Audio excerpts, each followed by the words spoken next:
This initiative stands to revolutionize our understanding. Alrighty. Welcome in, everybody, and anybody watching the VOD. We are live with Helldivers, and we've got Pico. We do. As this is the usual now. Saturdays are usually here. I think more often than not. Yeah, I'd say so. And yeah, as But possibly not next Saturday, but possibly this not. Saturday, yes. Yes.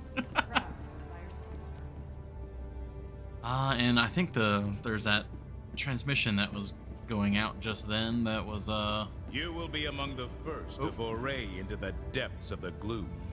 We know not what horrors lurk within. Be ready for anything, Helldiver. All right. Well, that was.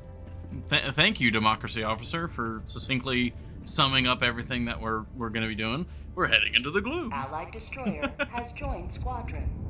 You been to the Gloom yet? I've touched down for 2 low-level missions. So otherwise everything's new. I've seen exactly 1 new bug type, and that's just like the normal warrior with like the spiny bits. Yeah, I've been glooming it up. Oh, okay. So you know what horrors await us. I mean, not really. I've been mostly soloing, so that puts a bit of a ceiling on how much I'm able to reasonably handle. But understandable. You know.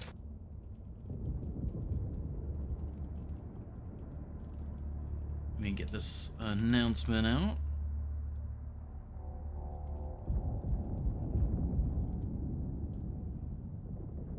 Yeah, hopefully everyone who's coming in is having a good day so far. The siege upon managed democracy continues. Let us rally to our defense. I think that E was a little late there, Horny Jill.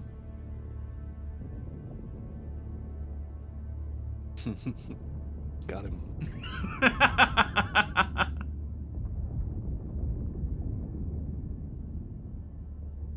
Go. Oh, this looks like this is an appropriate gift for today. Lots of democracy spread on the bugs. That makes it sound. I mean, it only makes it sound like what you think it sounds like. Here I am. Alright, all's good there. All's good here. Alright, we are good-ish. Your stream's a little late, having hiccups. Oh, is it? Let me just double check that. Innocents perish with every Might be just a hiccup second. from starting up the stream. Okay. So, do we want to just dive into sevens just right away? Yeah, that's fine by me. Alright. We can do it, I believe. One last step. Collect meteorological data. Go. Okay, so that's similar to the Illuminate one. Blitz. Research probe data. Oh, that's a new one. Looks like it's just similar. It's like the side objective is now the primary. Yeah, what I've encountered so far is that for the most part, it seems like the mission types here flop what are normally side objectives into main objectives, and what are normally main objectives into side objectives. Okay. I did a drop the other day and wandered into an area, and it's like, oh, this is a ICBM launch area. And it was just like optional mission. Launch ICBM. It was the entire thing, you know. Oh well, I mean that's pretty good. Plug in the code, disengage all the locks on the hatch, all of that. Just launch it while you're here, yeah. Yeah. Okay, so nothing too crazy, just tremors and spores. Land down here. We go clockwise. Yeah, that works. But yeah, I don't even know if we're gonna be able to handle sevens. So we're gonna try. Okay. Been up in the air about what armors to bring. What, these guys are gonna be acid. Yeah.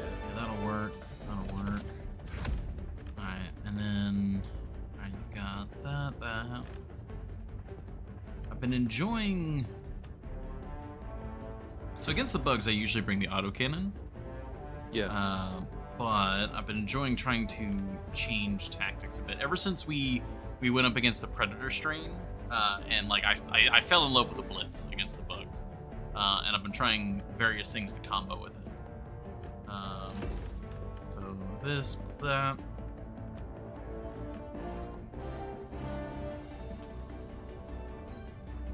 Okay, you've got a lot there. I'm bringing the Stalwart mainly because that's the personal order right now. That's a personal order? Gotcha. Kill 200 enemies with Stalwart. Not with that attitude. It is not my first choice under the circumstances, all else being equal. Yeah, I don't find any of the the Stalwart is like a super primary, and that's great, but it doesn't take a primary slot.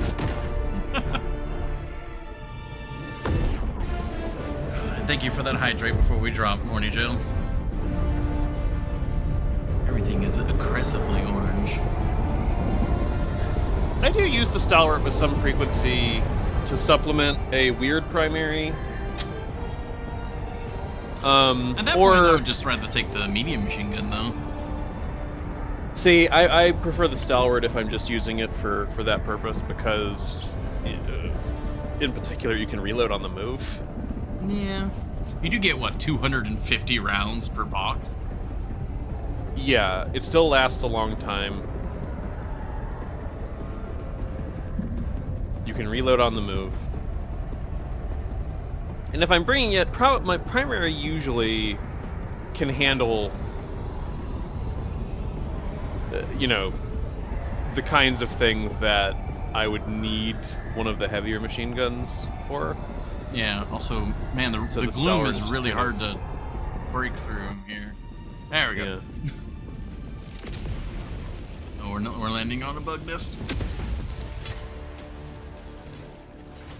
Oh. We land, we 500, we back away. Let's see, we've got several Shrieker nests. So that's not fun, but I could probably help deal with them from a distance with the Quasar. Oh, yes, I see that. Oh, yeah. We've got a pretty clear shot. One of them might be too far away. I'd say that was an incredibly successful hot landing. Yeah, all told. That was... Oh god, the bug breach is still going on.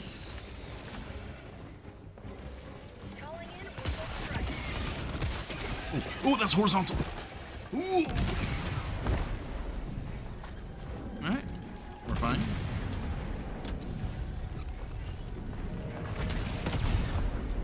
It's gonna take me like literally 12 shots to kill him, so I'm just gonna like fire. Like we keep moving and we keep firing. Okay. I'm gonna just raid this nest for samples. Yes, I will fire while you do that. I still need those things.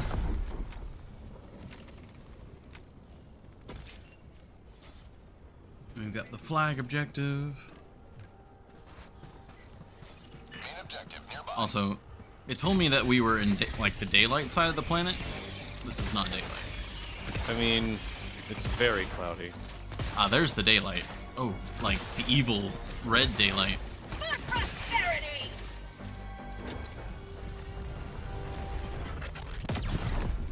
Objective critical stratagem available.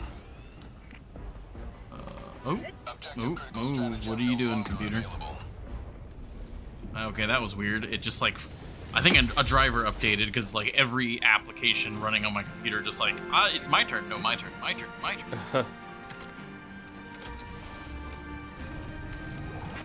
So we're good. We're good at the moment. Orbital inbound. Orbital barrage incoming. Stand clear.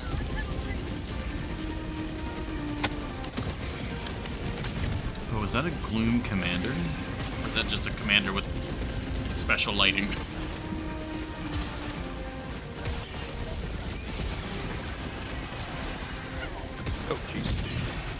that's a bit close. That's a bit close. Oh yeah, it sure is, but it saved my life, so. It's not close air support if it's not close and supporting. Accurate.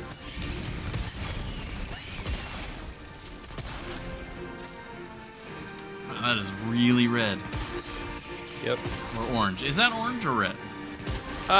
Yes. Correct answer. It is one of those. Reloading.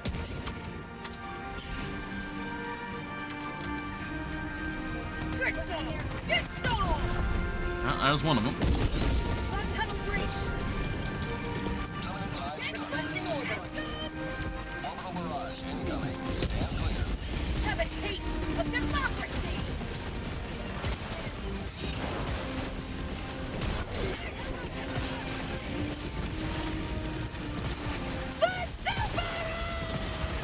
Ooh. Oh, that's heavy. Oh, Oh camera jeez. shake. Oh jeez. I Oh no. can't see.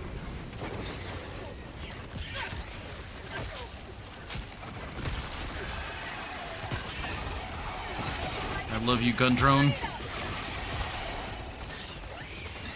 Good work over here. Good work.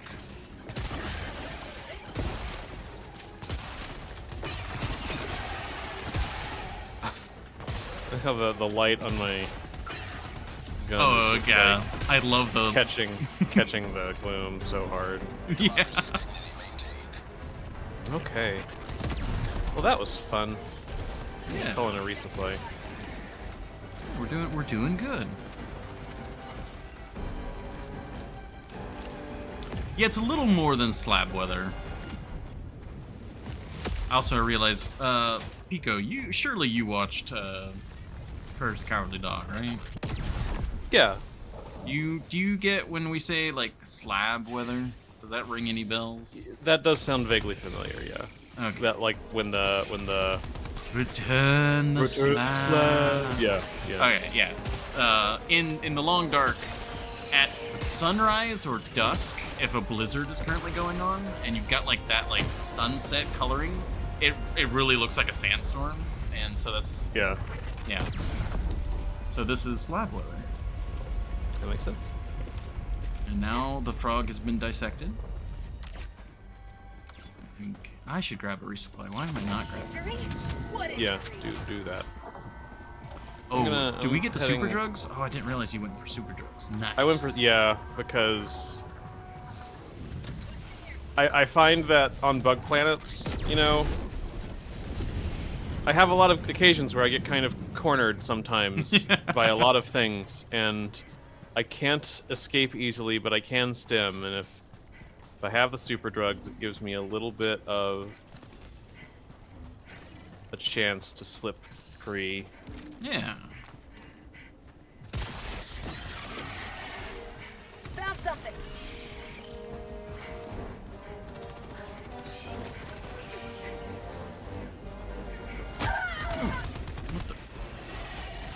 Oh, I think. Oh, stay in. You should stay down in the hole. Okay. Jeez. We weren't kidding. There's a stems down here if you want. Ooh, I would like one actually. There's ammo up here. Rare sample acquired.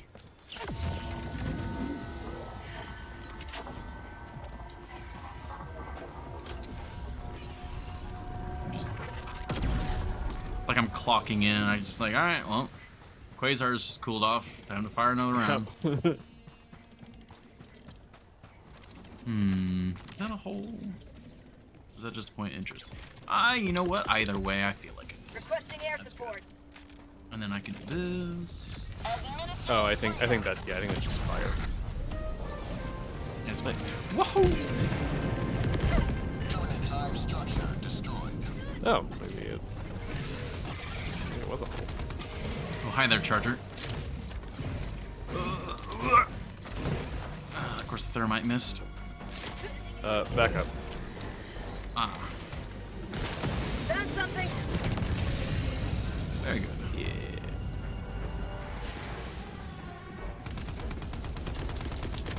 Oh, that's another Charger.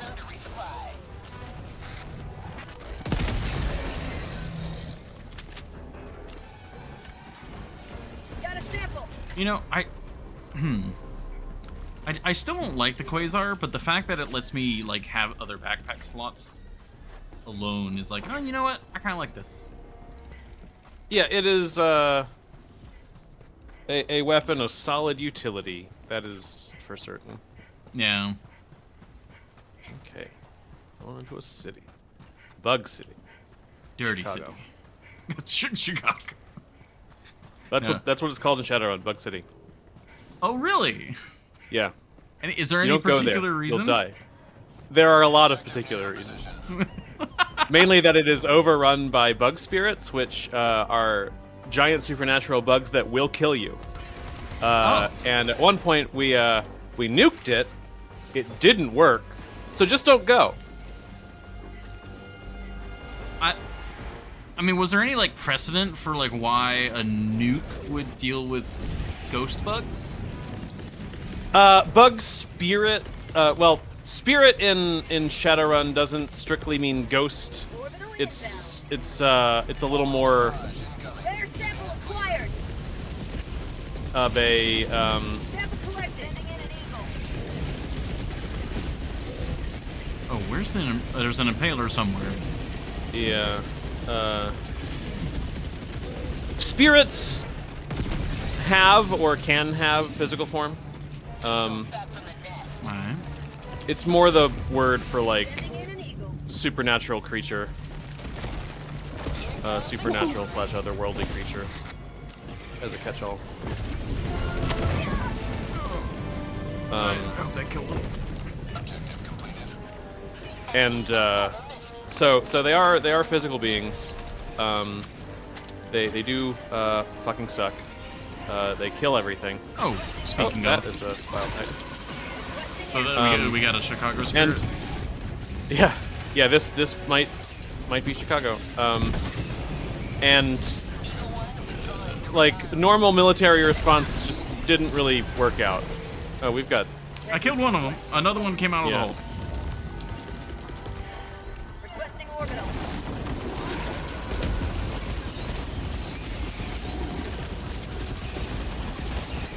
Okay, yeah, Bile Titans in the city is a very cool cinematic touch. Ooh, yeah.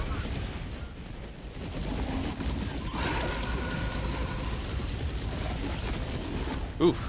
Okay, the charger got me, I think. I need to get out of the city.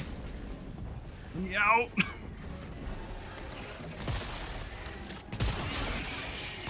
One moment. Reinforcing.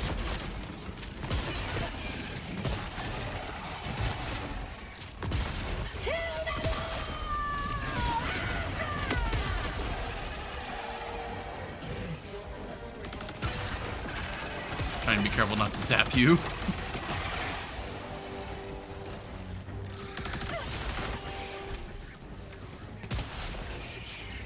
Okay, getting like chased down the street by the Bile Titan definitely gave like weird like Godzilla vibes.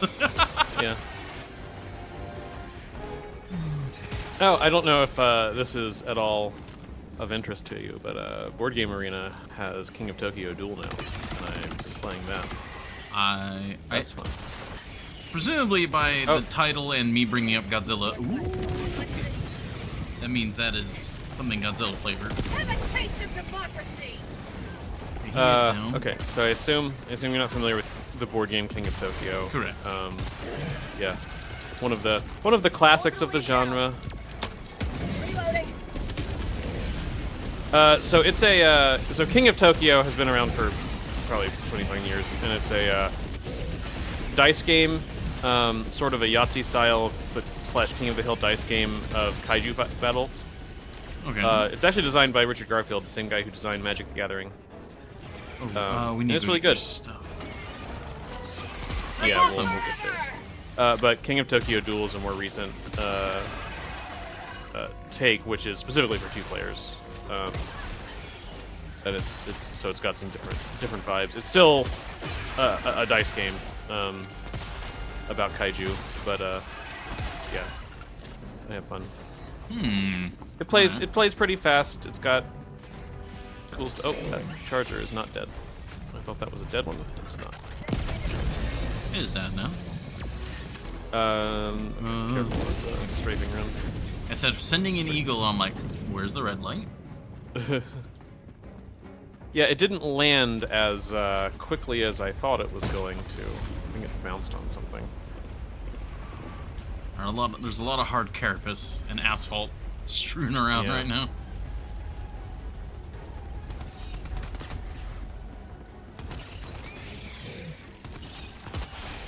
I think I hear another charger. Okay, I'm with you. Is that just the... Okay, yeah, it's sickle. Yeah, that's my primary. I gotta... So I don't have to deal with reloading. Yeah. That's something I've been liking about the Blitzer. Yeah, you know, against bugs I do often bring, like, the breaker or something, but sometimes I go with the sickle instead just to have a,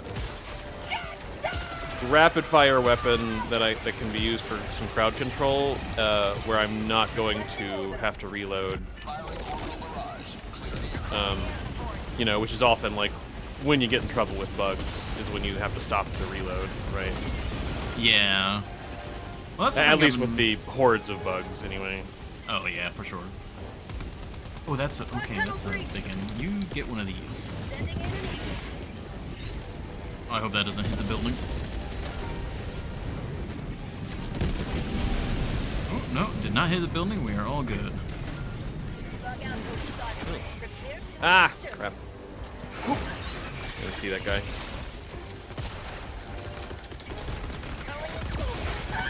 I just focused on the charger and didn't see the commander. Clever girl. I'm gonna drop an airburst over here in this big massive, guys. Yeah, that sounds good to me. I am next to what would appear to be a nest.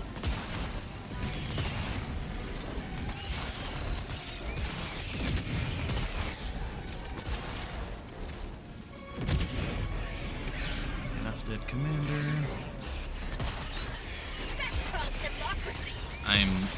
Since I am now in this nest, I am going to Yeah, attempt do the thing. remove it. Requesting air support.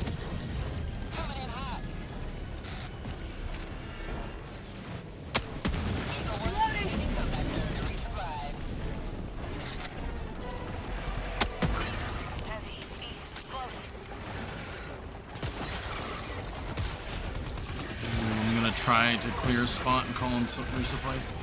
Was that Charger or Titan? It's a charger behemoth.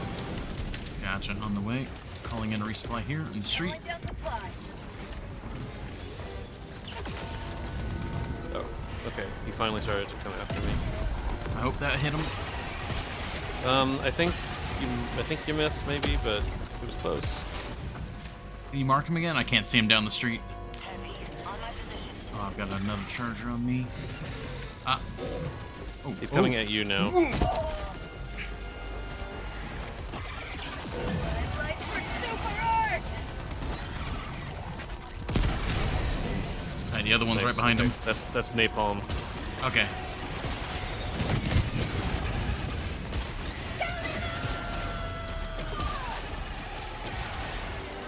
I think that's him. Yeah. 50 meters. Hopefully that sounded like a That kill shot. sounded good, yeah.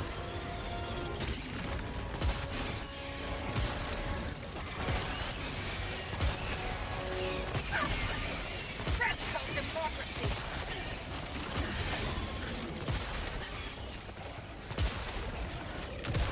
Oh my gosh. Requesting air How many commanders is that?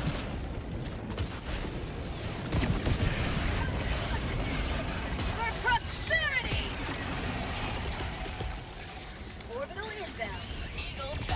Orbital barrage, clear the area. This is such a conflagration that it's like bug tunnel breach. Where? Yeah, right. Ooh, Charger coming through. Oh yeah, yeah. Oh, he's. Oh, nice shot. Oh, he's not down. He's very weak though. Nice. There he goes.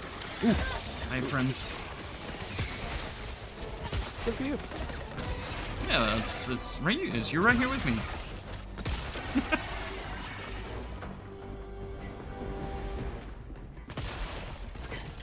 Give me one moment. There was a bot sympathizer in the chat. Oh yeah, there sure is. And removed. All right, cool. All right, there should be supplies right there. Yeah, somehow the pod is still intact too.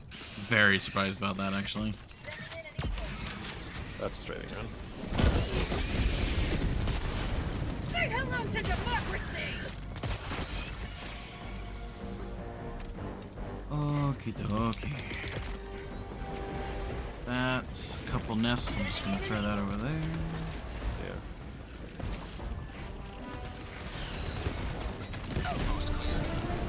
Nice. Okay.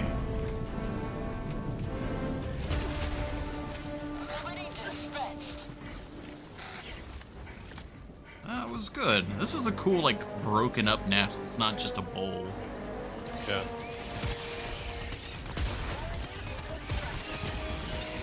Also, me alt-tabbing to ban the bot in the chat. Sorry. Oh, you're good. I I thought it was a strafing run again.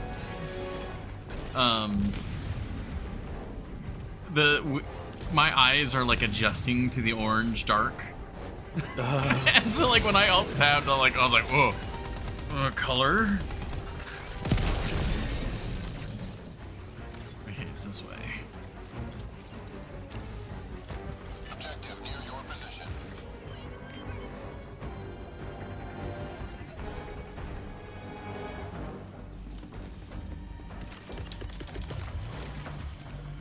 Oh, look at all these beautiful samples.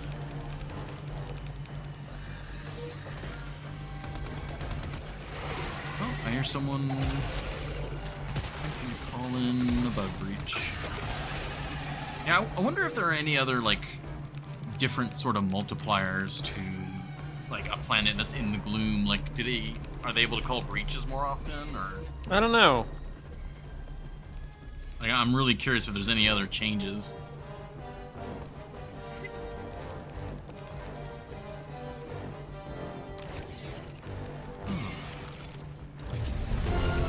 Oh, that's a Another charger. I got some super credits, though. Oh, good. If you mark them, I can try and hit them. Oh, I see something big.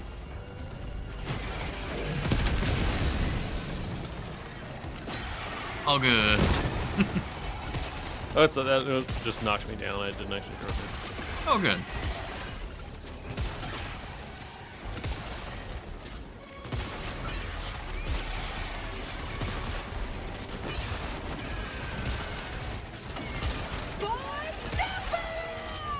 Oh, that's a bug breach. Where's that at?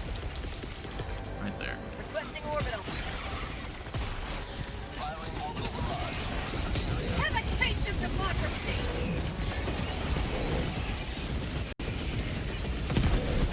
Not a good hit on him. He's weakened, but... You need a stim? Whoa! I jumped into him. Oh, I thought he was going for me, not for you. Oh, there's another!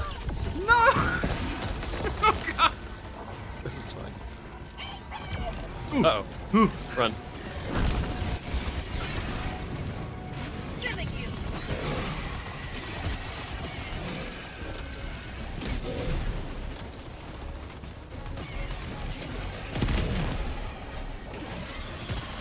Okay, throwing in an air burst into over Sounds there. good. Oh my gosh. We're kind of like directly below the super destroyers right now, so that should be pretty Throwing supply beacon. just on point. Sending down equipment package. It's like all sorts of open.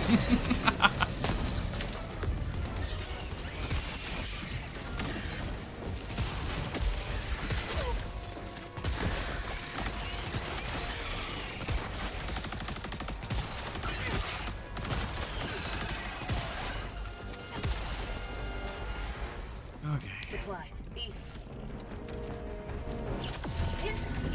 What injury? Alright. Okay. We're actually not doing too bad. Yeah. We're all like, oh no, we can handle the 7. Doing great. It's been a bit touch and go at times, but we're doing alright. Not really. Die a few times in Helldivers, Found it's something. fine. That's true. Oh, it's like the supply point on the other side of the road. Yeah, I believe so. Makes you question, like, is this just like a... Does that lead to a tunnel and it goes like underground to like another city? Like the I road? assume so. I assume that it's an underground road situation rather than go overland here because Yeah. you tried to drive around here. Yes. Not good. Guess we can just head through this way. There's another opening here.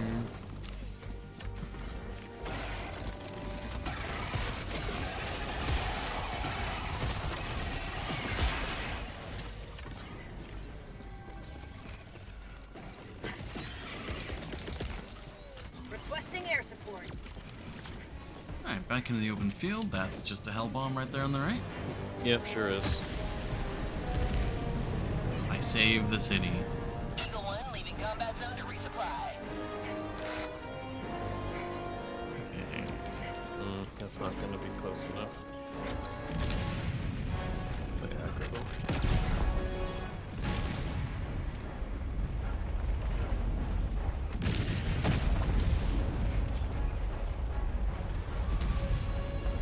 Shooker nests don't usually have supplies, right? Or, like, They will have a samples. few samples sometimes, I think. Okay. I feel like every time I check them, there's nothing there.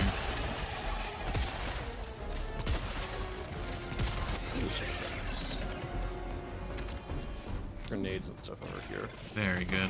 I'm hoping by the end of the stream we'll have gotten enough super credits where I can get the new war bond. I really want to try out the ultimatum and the seeker grenades. The armor is like, all right, that's a good joke armor. I like that. Oh, I Very haven't fitting. looked at it. Oh, what? I haven't even looked at it. Oh, would you like to know? Yes. I forget what it's called, but when you die, there's a bomb inside your armor that goes off 1.5 seconds later. Near your position. Oh, that's cool. That's not necessarily a joke armor. That's pretty practical sometimes. I would definitely consider wearing that when I'm soloing. I mean, for soloing, I can see that as a possibility. You get Better sample overwhelmed and acquired. just... Alright, well, martyrdom. Got a sample. Shrieker Nest, I don't see samples. There is a vending machine, Very good. which I, get.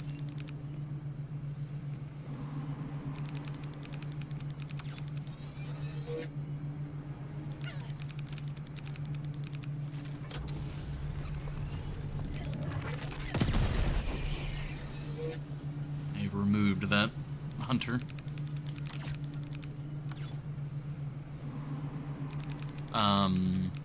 There are grenades that are little drones. You throw it, and then they just seek out a target. Oh, that's fun. Little homing grenades. I'm really excited about those. And then the ultimatum. Found something. Sending in It an basically fires not quite a hell bomb, but like one of the artillery shell like size explosions.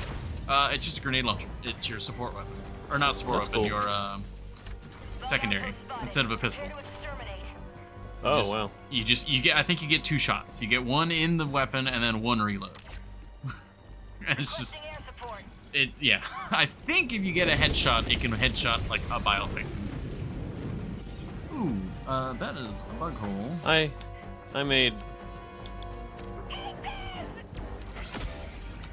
friends. Good for you. Some would say too many friends. Reinforcing.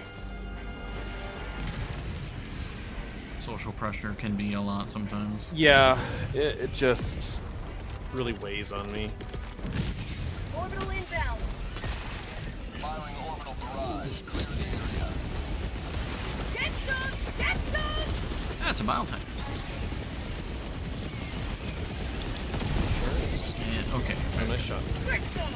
Get some! feels really good when I get the headshot. Very bad if I don't get the one shot. And that's a charge. Charger. I'm still cooling, thermiting. Think I got him in the leg? I got him in the leg. Alright, he should go down.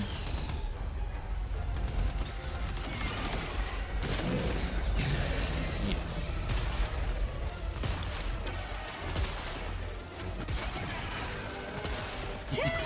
I do like when you're using a thermal weapon. Changing ice. Found something.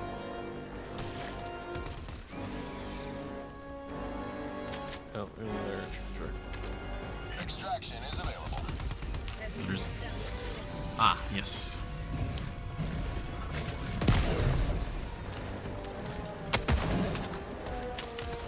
How'd you like to taste the freedom?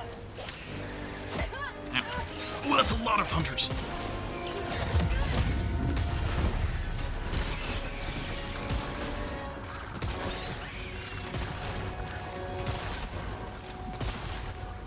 Charger's heavily wounded, but Reload it. okay. Whew. Oh, hi there. Requesting orbital. Orbital barrage incoming. Stand clear. Okay. Gatling was maybe a bit extra. I didn't know I could one-shot them with the Quasar.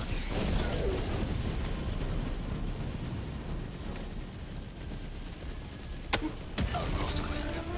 Enemy collected. Very good work. We got 10 minutes to get back down south. Yep. Mission at 10 minutes remaining.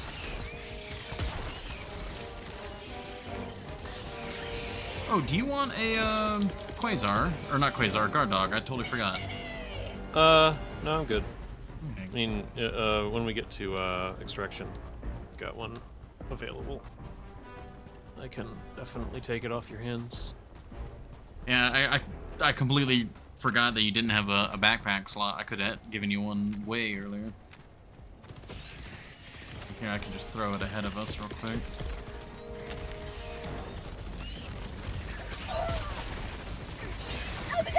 Sweet liberty, the blood! No never left behind. Orbital inbound. Oop. Gonna be this.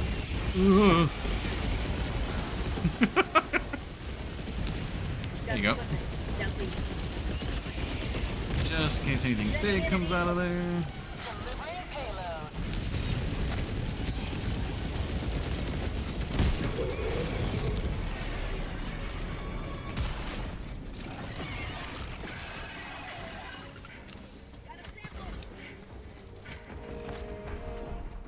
Yeah, there's ammo and stems and grenades all around here.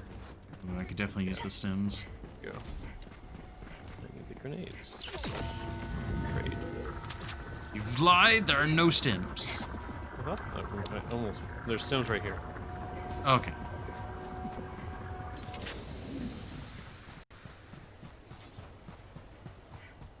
Thought I was betrayed. No. Just blind. Eagle 1 returning to destroyer for resupply. I would stop running forward. Oh. Yeah. So the intention was to land closer so it instantly detonated, so you wouldn't have a chance to run into it.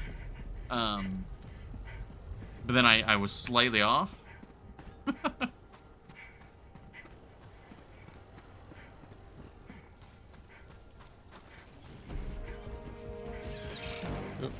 hear bugs in your direction. Yeah, stalkers no less. And I think they're regular stalkers actually, not predator stalkers. That is a Vital Titan. We need to get those stalkers before extraction. And that was a miss. Okay. I think I see 5. Enemy tactical Requesting asset. orbital. Yeah, down there. Barrage So incoming. Stand clear. I will deal with our stalker problem. And we'll deal with the Vital Titan problem. Ooh. No, Mr. President! No, that was Hunter actually just took the Quasar shot.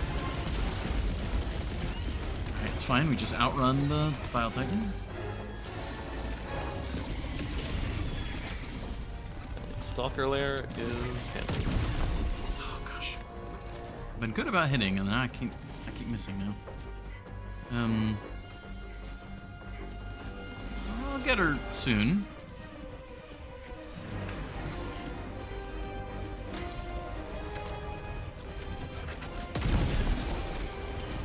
Okay, there we go.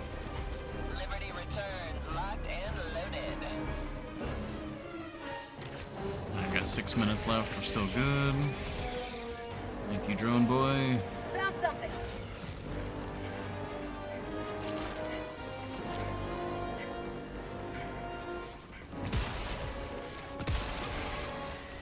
Oh, I guess we haven't seen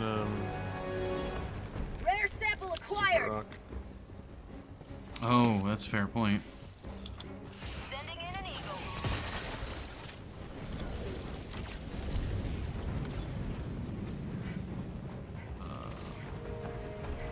Looking across the battlefield, I'm not seeing anything.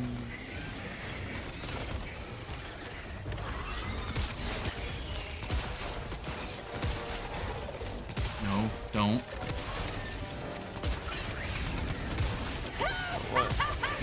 Okay, it was a commander trying to call in a breach. Oh, I see. Requesting air support. Hey, more super credits. Good. Sample collected. Extraction is Decent, available. decent super credit haul then.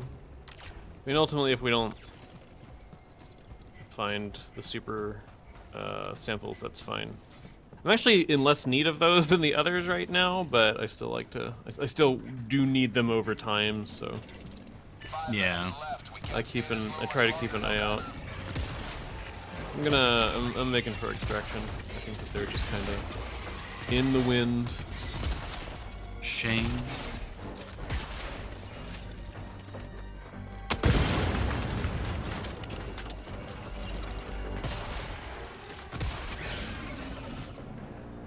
Oh, double super credits though. Oh, nice. Still waiting for another one of those faded 100 credits.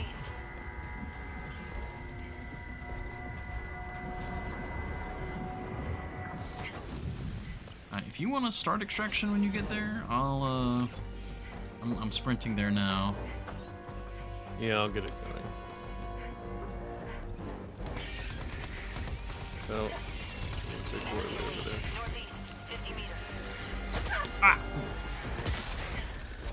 Reach on my location.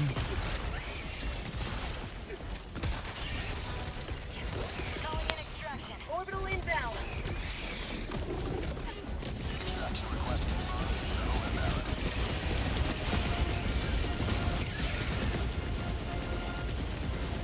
Alright, that Impaler has to know. Like, he's gotta be coming this way soon. Calling down a support weapon. Have a taste of democracy. He seems to be walking away, though. Oh, no, now he's turning around.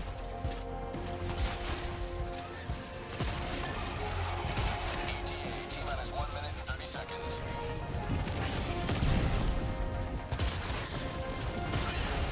There's another Impaler somewhere. Spikes, or tentacles just came up. Oh, he's right here. Requesting air. Oh, he's right here. Yeah. I am slowly getting overrun.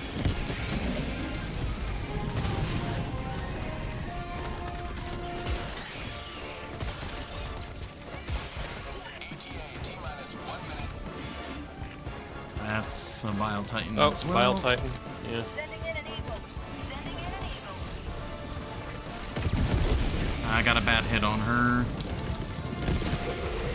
Requesting orbital. Orbital barrage incoming. Requesting air support. Recharging. Oh, good stagger. Ah, she turned at the last second. Throwing a thermite. She's stuck. Throwing a second one just to make sure.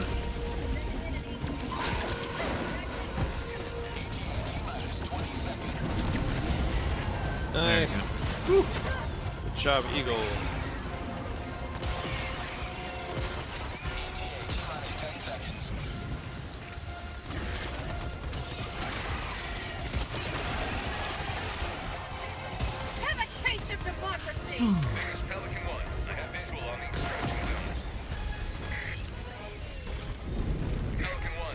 downside of the Quasar is just when there's multiple heavies that start showing up, or if you miss. There's a hell bomb just outside of the landing zone.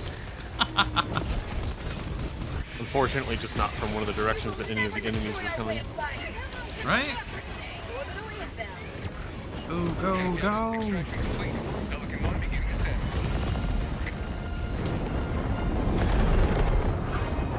Oh, an ad started up right at the finale there. Dang it! It's so hard to time ads. Like, usually when I'm doing something, I guess, less time pressured, I'm able to kind of manage the ad situation. Well, like, with Helldivers, it's kind of like you gotta go. You just gotta keep going. Thank you, Horny Joe, for the hydrate.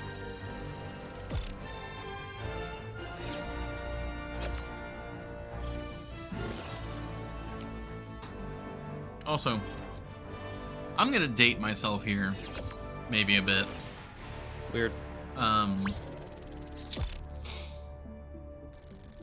When it comes to, I picked up what you're doing there, but I'm gonna just keep.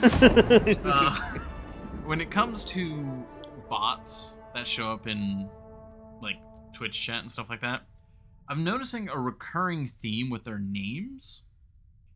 Like the one that I just banned, their name was paying saxophonist. It's usually like verb noun, or noun noun, or verb noun noun verb. It's like okay, but like for anyone who is aware of Homestuck, that like it's just it's a theme that I can't not notice. I don't know if you're familiar with Homestuck. Sadly. Okay. So you're picking up what I'm putting down, presumably. Not specifically. I cannot. Well done. I don't think it would be a good idea for me to go into the reasons that I'm familiar with Homestuck on stream. You're here. The galaxy awaits your salvation. I do not want to get you cease and desisted by anybody. I see. Okay. Ooh. The direction the ship just turned was very cool. Orbit synchronized. This is still one of the coolest hubs in like co-op games. Yeah, it's very good. Like this lighting. Oh man.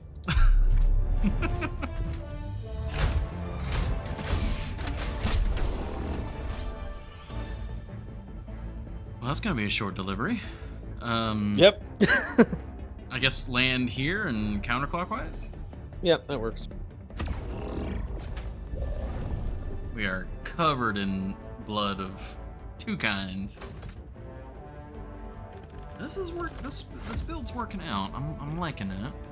Yeah, I don't have any major notes for my build. I'm bringing the Stalwart again because I need like another 60 kills or so. Yeah. I am gonna do something that might be considered a party foul.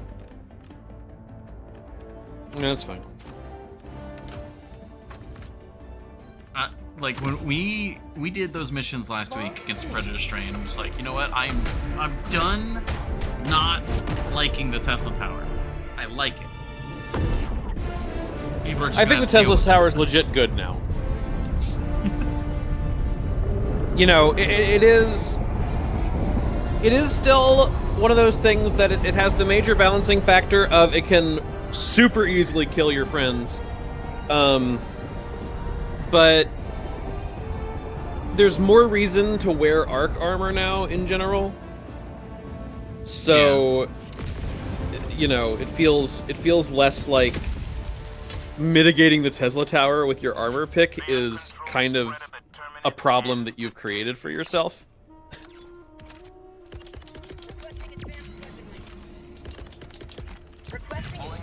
Do you want to grab that first guard dog? Because then it'll be easier for me to remember to throw my own. Okay, next. sure. If you don't mind. Yeah. That was close. Yep. I shouldn't have done that. Oh, that is a stalker nest. Ooh. Thunk. Reload it. Almost. Thunk. Oh, good try. Oh, what? Oh, less good try. Where's the... There we go. There you go. You just had to dial in a little bit. Oh, hell bomb. Right over there. I went over. Yeah. Yeah. That's very good.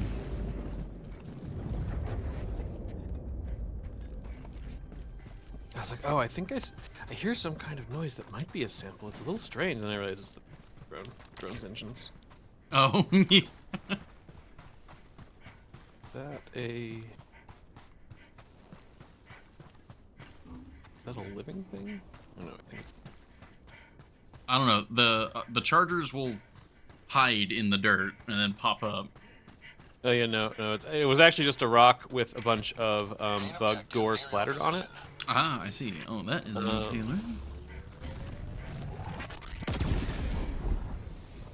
I thought it was like maybe an impaler just kind of taking a nap. Yeah.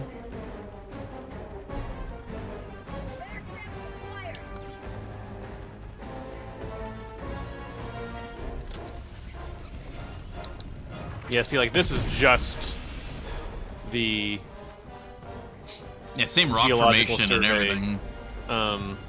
major objective. Yeah. Oh, I see another shrieker nest. I'm on the terminal. Calling down a sentry.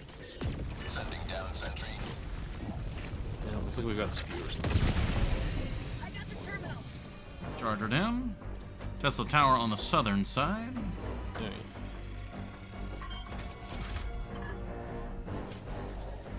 It's a small thing, but I do like the little change to the Switch UI that they've given. Yeah. I liked the colors of the old one, but I do like the more like mechanical, like actual like flipping of the Switch. Yeah.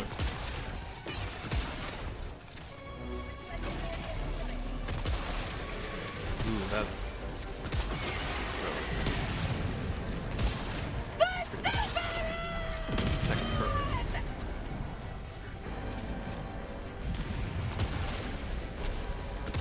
They're kind of like avoiding me up here. That's interesting. For prosperity. Oh, I just went to put in do the input for the Gatling, and my little stratagem inputter was like, "What are you doing?" Yeah, I've done that. I've kind of unlearned it, but I used to bring the Eagle Airstrike so reliably that oftentimes when I would pop up my stratagem thing, I would just plug in Eagle Airstrike, even if it's not what I wanted. Yeah. It's been a while since That's I've a lot like of them up here. brought it super consistently though. Yeah. I'm down here now. Yeah. Requesting air support. Engaging terminal. Eagle One's gonna drop that up there, right? Yeah. Say hello to democracy. Okay, very good. Okay. Ow. I'm gonna. Ooh, I see a possible super rock, and I'm gonna go check out this little building. Yeah, that. So, Yeah, the super hi. rocks. Ooh. I got Yep. you. I got you. Okay. Maybe not. He didn't die. Don't have good weapons for this. calling in orbital strike. Well, it did make him withdraw his tentacles from trying to kill me, so I still appreciate it. Sending in an eagle.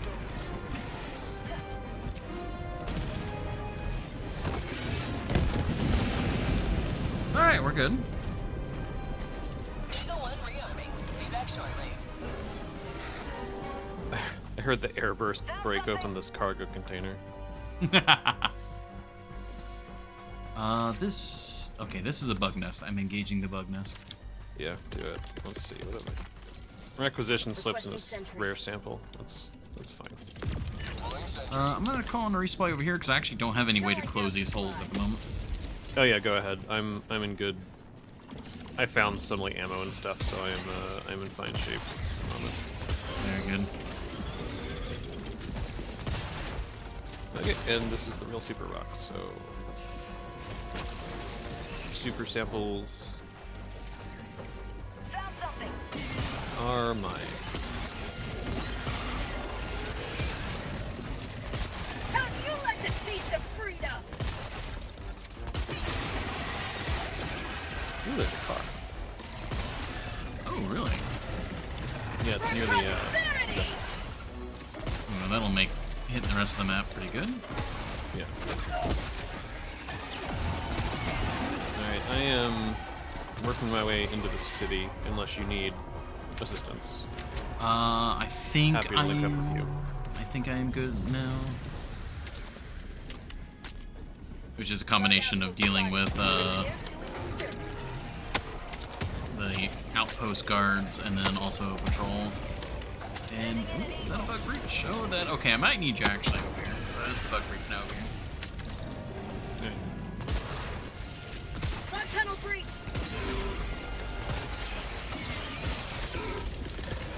Requesting air support.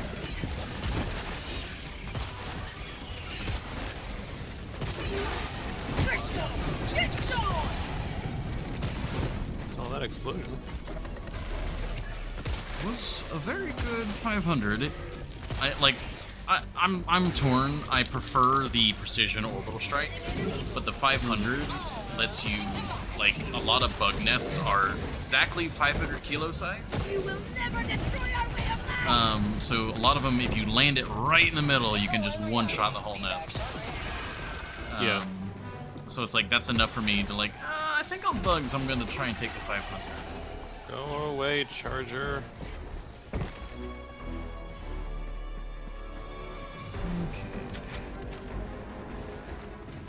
Alright. Ow, Charger. Alright, you can't deal with the charger. Okay. Well, he's pretty hurt. Thank you. I was just like, oh, okay. Bug nest is down, charger. Yeah, I kind of forgot the charger you know, just ran past me. I can hit him with a strafing run a few times. Like, that's a doable thing. Yeah. Supplies. I realized I scooped up that ammo that you were probably like, oh, I'm gonna reload for this ammo. And then I just... Yeah, but it was just, I needed one box. I wasn't like, oh, I'm really dry. Yeah. It's gonna be trouble.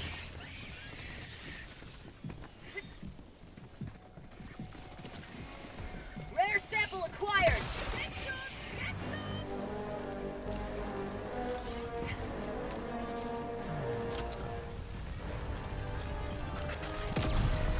It's probably on the way back. Distraction, so don't worry about going out way out there for beacons right now. Oh, yeah, especially if we can get a car. Shrieker nest. Yeah, I've been Maybe slowly it's trying to hit way him. over there. Eagles back from the nest.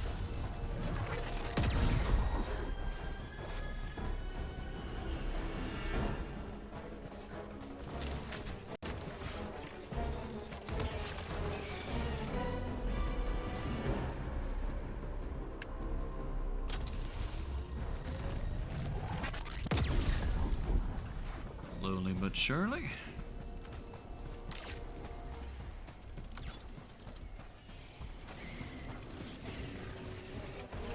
Just make. I'll get one more shot before I'm in the like depths of the city. Requesting orbital strike. Is that an impaler? I think an impaler.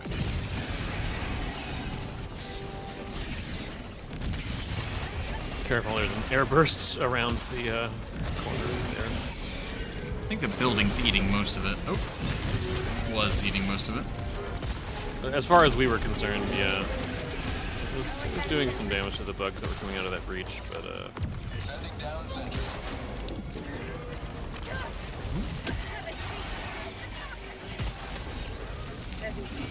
Charger down the street. Oh, impaler right here. Okay. It's fine. Oh no. Oh, okay.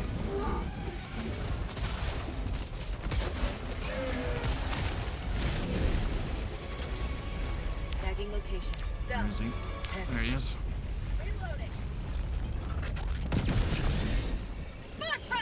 Security!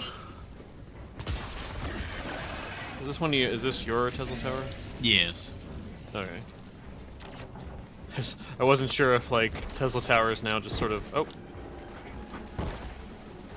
I didn't realize I had thrown it on the objective, so we can get rid of it.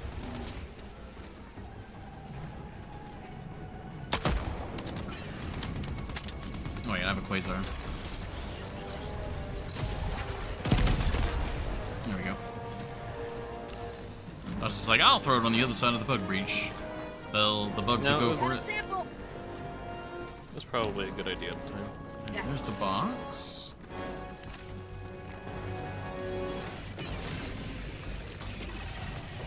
Package acquired. At my position.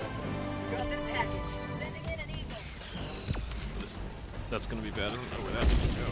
Frankly, yeah. Miserable looking place here. You don't want to change the scenery? What sort of change of scenery? Package acquired. I assume fighting bots, Presumably which can be fighting arranged, bots. Oh yeah. but Spotted. you know. Here we do this, and then there's like an eradicate mission, and then we've got to finish the op. Yeah. I am enjoying fighting the gloom bugs. Like I've heard tell of a gloom titan. And I'm curious. Yeah, I have seen no such insect.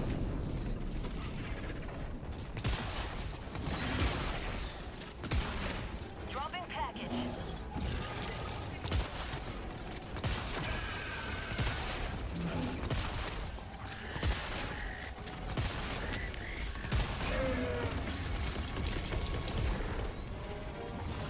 Requesting sentry.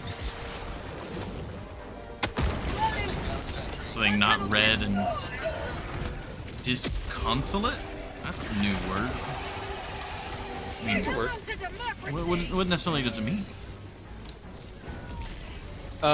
It means sort of unsettling, like Like disconcerting? it's sort of like disconcerting. Hmm. Huh. Like it does the opposite of console you. I see. Get some! Got a sample. Alright, Tesla Tower's doing some good work over here. That's a lot of warriors. Oh my god.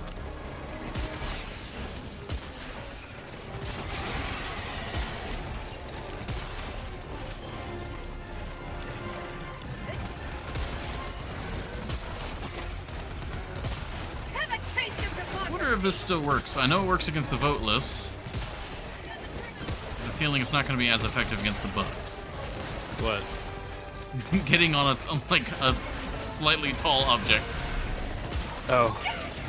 Yeah, the bugs, hunters and stuff at least like jump. Oh. I think my drone boy was actually the cause of that death. That's too bad. I was really looking forward to, after completing the objective here, hopping in the car that's parked right outside, driving over to where you were, and being like, "Get in, loser! We're extracting." I mean, I gotta go get my stuff, so.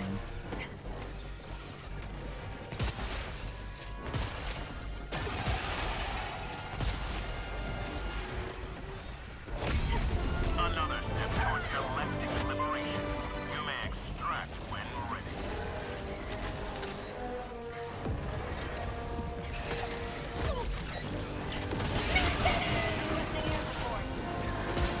It's getting kind of nasty over here. Samples. Got the samples. We're good. Alright. No get in, loser? Car's over here. Requesting air support. Calling down a sentry. Sending down sentry.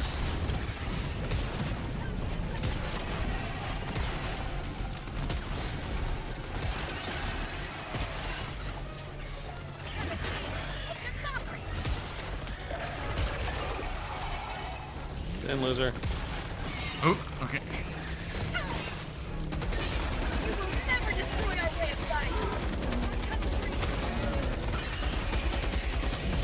Oh. We need to drive faster. Reloading. Wow, this box goes fast on the not the lowest fire rate.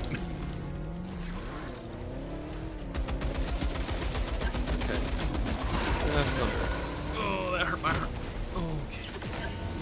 Okay. Ooh, car. Yeah. I'm just trying to find a place that we can get out of the city. It works, probably. Maybe.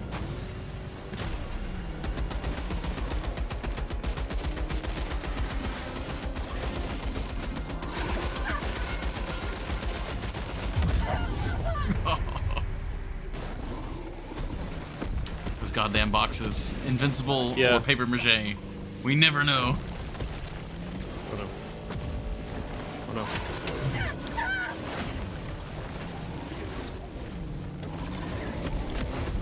Okay, an impaler, a charger, and a bile titan. Walk into a car. Can they together kill an FRV?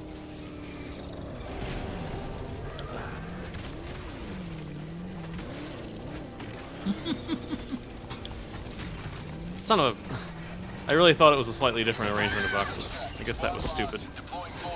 I really want them to have like a ramp that leads out of the city. Yeah.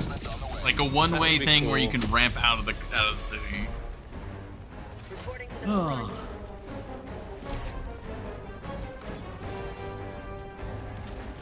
Oh, the Vile Titan can just walk through the walls. Sounds about right. Yeah. Sending in an eagle. Distraction tower, go. Thermite. Oh, that's... I don't know where that went. Thermite. Oh, I'm dead now.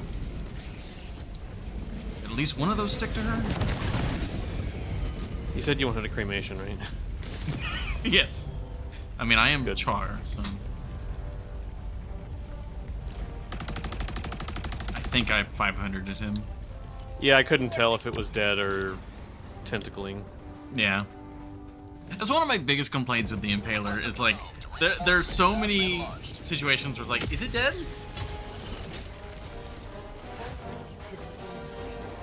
Oh, Jesus. Didn't realize I landed like right next to the Tesla tower. Important question though, is the car still alive? It doesn't have very many. It has one tire, so it Ah. probably is not especially drivable. But we could certainly give it a go. If you want. We got 20 minutes, so I mean... Yeah. Let me see if I can get out of the city by the hole that Vile Titan made. Reloading. I wonder if I can shoot off the last tire. Uniform slippery. Well, it when you have one, it really wants to just kind of always turn in the direction of the tire that you have. Oh yeah, yeah. So it's actually like really troublesome. Okay, I shot off the last tire, so I now have a tower right there. That might be dangerous. It actually does make it a little easier to drive. Like the traction is crap, obviously, but Yeah, but well, I mean, I was like I was saying in a funny way, but like, yeah, uniform slipperiness is preferred to How'd you like the taste of one freedom? tire like stuck in the mud. oh no! Oh no! I don't know what happened, but the car is gone. The car is gone. That was amazing.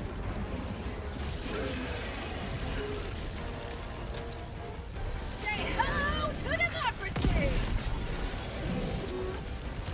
Tesla Tower, no. Requesting air support.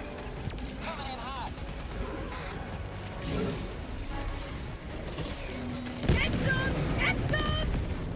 Oh, how did you live? Fire in the hole! Oh, he didn't. Okay.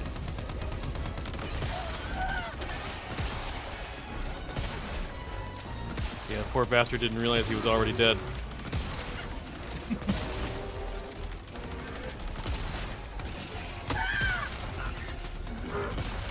Occasionally getting just tapped in the helmet by the gun drone. It's like when a dog bites you a little bit, just like playfully. They're just wanting to play.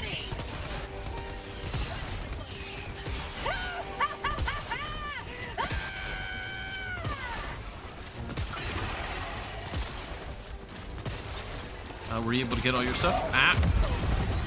Yeah.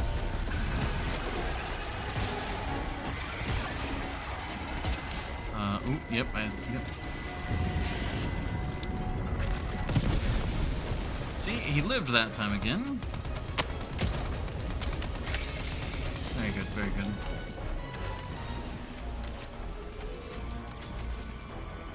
And that's another behemoth. Yeah. Ah, I whiffed completely.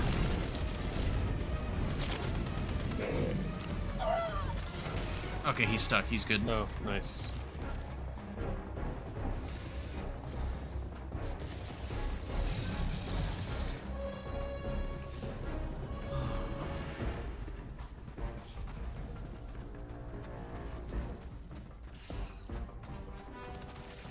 There's something here.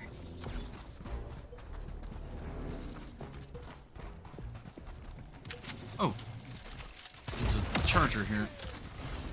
Super credits. Okay. Alright, he's stuck. How you doing, bud? Alright. Oh, he has a friend. Good for him.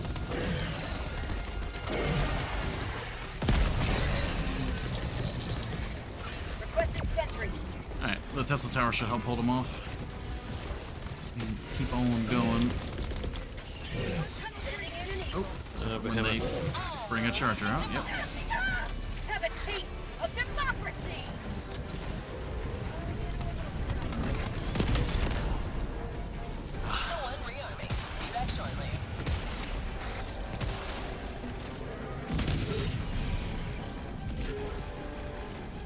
Come on, Tesla tower, finish the job.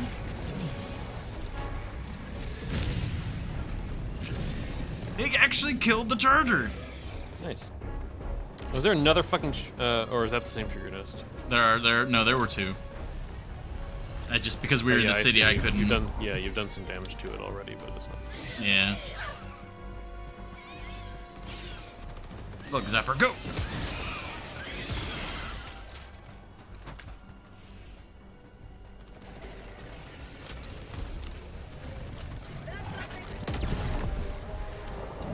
I think that does enough damage that the grenade pistol will finish it. Oh, well. Hits. Yeah.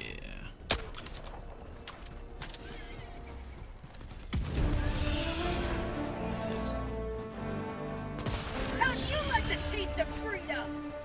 Okay. Now we got a nice leisurely 15-minute stroll to extraction. Yeah.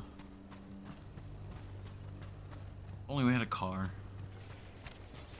Yeah, man, that would be great. Hello, friends. That hit. I don't think so, no.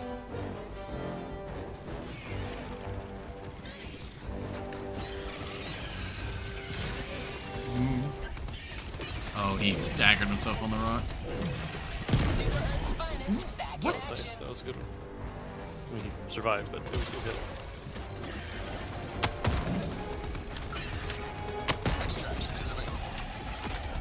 Oof. Reinforcements. It's your destiny. I'll try. Do my best. Perfect. Yeah, got him.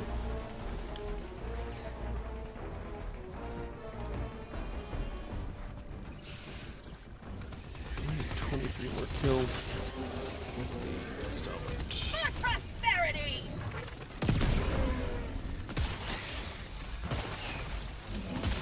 be great, because especially if we're gonna do bugs, I would rather not bring the Stalwart again. Yeah. Or the bots, rather. Yeah. Yeah. I do want to do bugs because, like, that's, like, obviously, like, the main, like, story quest right now. Yeah. But mixing it up with some bots would be very nice. Yeah, I think we should certainly finish this operation. Oh, for sure, for sure. For sure. Oh, this is an untouched bug hole. Calling down a sentry. Hopefully that's in the right spot. It might be. It might be a little too far forward. Thunk.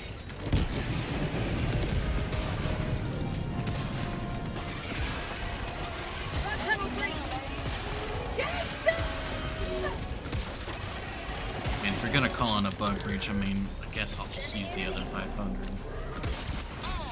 Yes.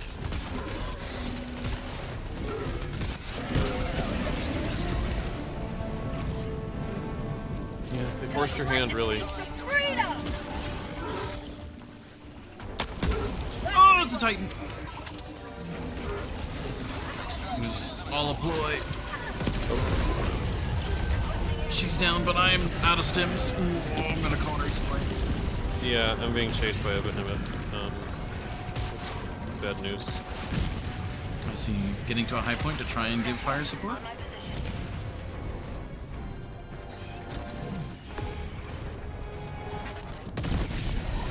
Thank you.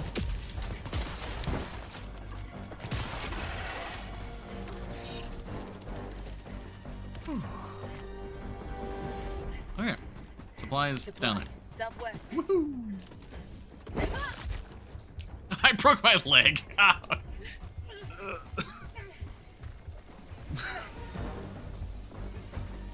Rare sip.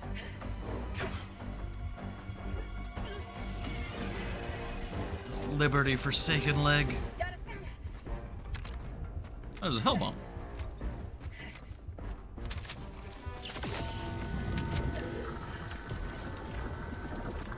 It's gonna.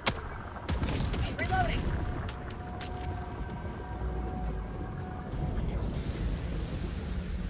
Rare sample acquired. You got the rare on the back side of the nest. Something here. Cool. This beacon. Supplies. Rare sample. This is Eagle 1. We're back in business. Very good. And oh God, it feels like extraction's like at the top of this hill, but it's like we're still halfway across the map.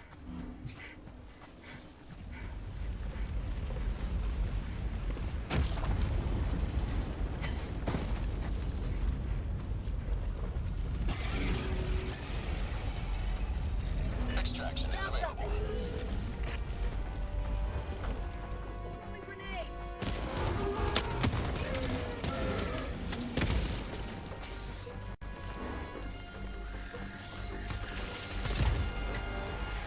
Rare Thank you, sample acquired. drone. Thank you so much. Stems and stuff over at this end if you I'm actually good on Need this time them. around. Thank you, that. Yeah, was that the stalker nest? What is that Tagging bundle of location. rocks over there? North. Mission at 10 minutes remaining. Found something.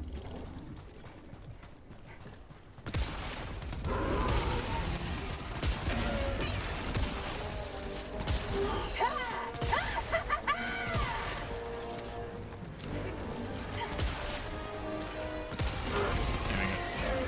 Die. Damn dirty bugs. Rare sample acquired.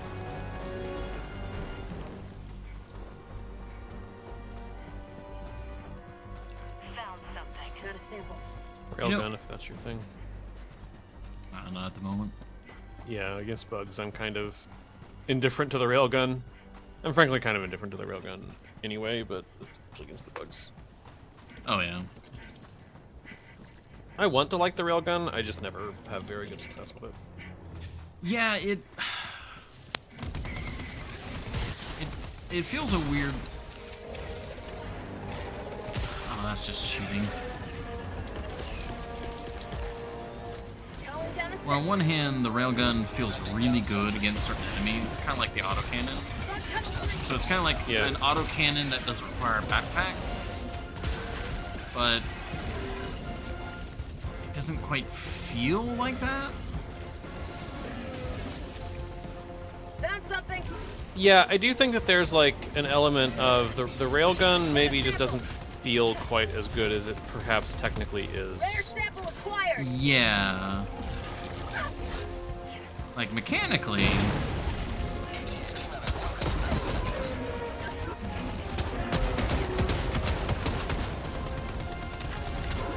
it actually performs fine, but it's just like it doesn't have the same satisfaction.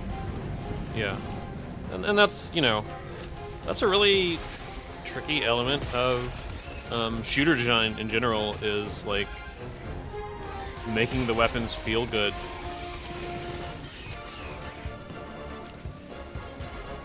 Oh, Because it's this very sort of nebulous thing.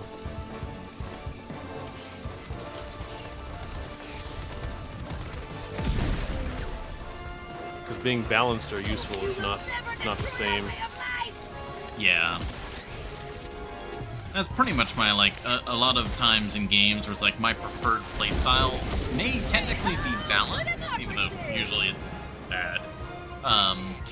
But, like, it just doesn't feel good. It doesn't satisfy the fantasy that I'm attempting to fulfill. Yeah. Requesting air. There must have been a bug nest that we missed. I mean, probably. I don't think we swept the very north end of the map very much, but Yeah, we found all the important stuff. Requesting that's sensor. true.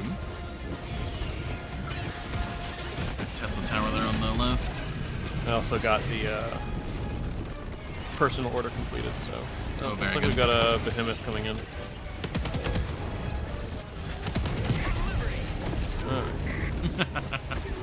Whoa!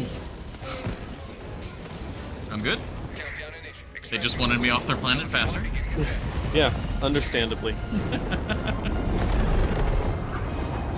Like, I was very confused why the screen suddenly got a tint of green and I was 20 feet further away.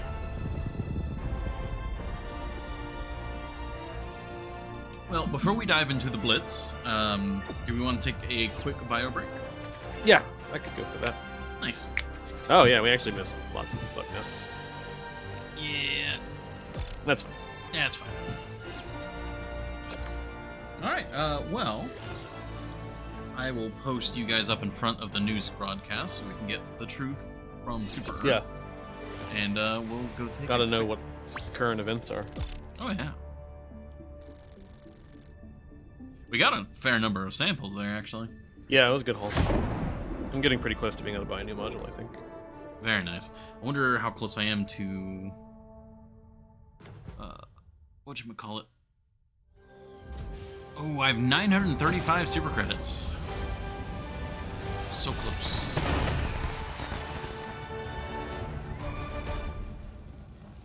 Distributing ballots. Yep, It's so good. gotta do it. It's an important part of democracy. Can't fill out a ballot if one is not distributed Yeah, to you. yeah. If somebody doesn't throw it at you, what are you gonna do? Today. Look at the incremental gains their sacrifice achieved. Alright, you guys get the TV. I will be right back. I guess we'll be right back. Democracy Bam. conquers There you all. go. Char, you've been level 91 for like 3 streams straight. When's the level up? That's a lie. I was 90 last stream. So, just speaking straight lies. Alright, I'll be back.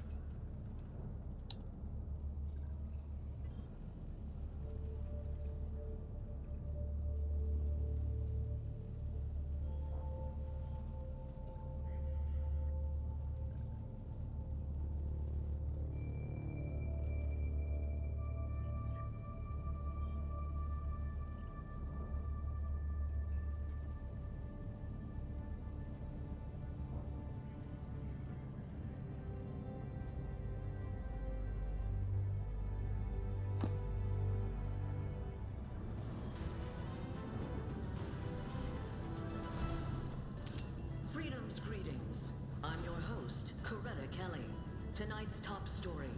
In a historic collaboration between the Ministries of Expansion, Science, and Defense, Super Earth High Command is launching its first large-scale expedition into the gloom. The spore cloud has grown to cover large portions of Terminid territory since its mysterious appearance. It has been described by Ministry of Science officials as a biological abnormality created under extraordinary evolutionary pressure and spooky. What it could be hiding has been the subject of intense speculation, but no theories have been confirmed. Now, the Helldivers have been entrusted with leading an expedition into this hostile environment. When successful, this initiative stands to revolutionize our understanding of Terminid biology. Coming up next, the Teen Cape craze. A sign of disrespect or a step towards enlistment. Stay tuned.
Announcement system test.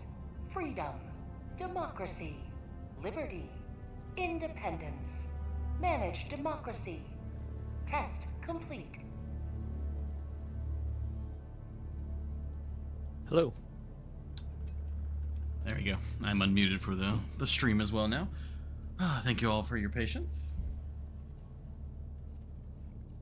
Did a single broadcast even come on?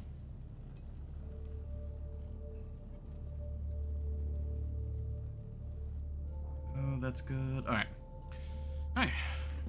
Let's go blow up some bugs.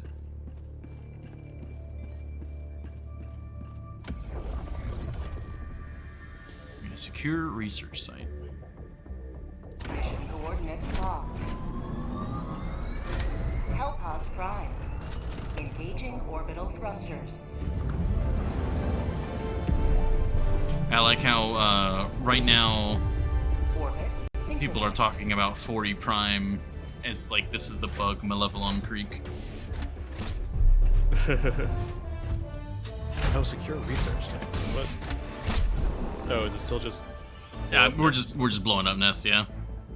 I see.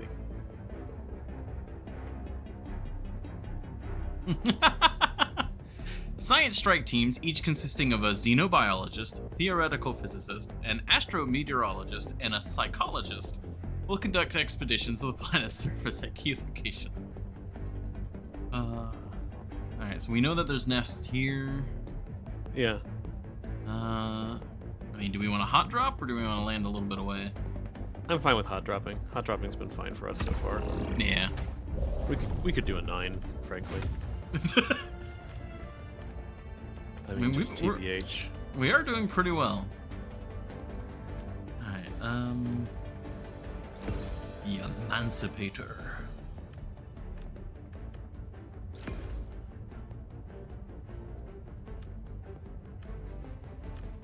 Okay, do not need to bring Stalwart this time.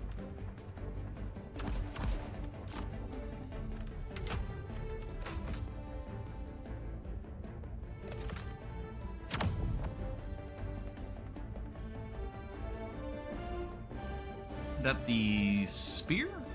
That's the commando. Commando. They have such a similar icon. I think, yeah, They do. The spear has like the little like dot on the missile section, right? Yeah, I think so.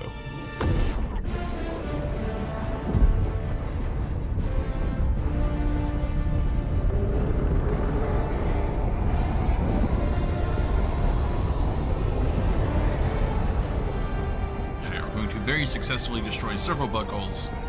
And then we're gonna go remind the bots that we're, despite our impending doom from the Illuminate and the gloom encroaching, we can still spare a few soldiers to kick some oil around. Yeah. No mere 2 to 3 front. Oh, jeez. I almost landed on, like, a bunch of fire barrels. Oh, nice. Requesting air support.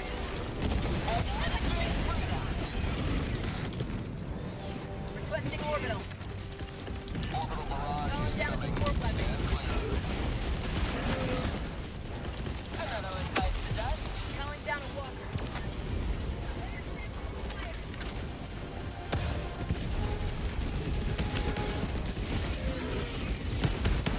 Permanent hive structure destroyed.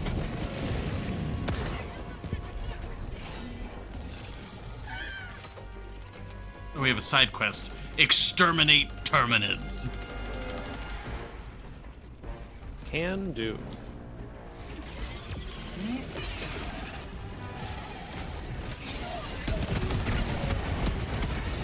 Ooh, I swept the autocannons across you a little bit there. I apologize. Yeah, fortunately that commander knocked me to the ground. Without saving my life. Oh no, I'm pinned under this body. Oh no. Guess I just have to wait here to die. What if I... There you go. Oh, thank you.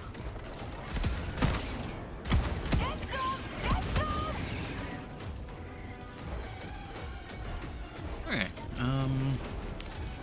Attractions that way. Bugs are that way.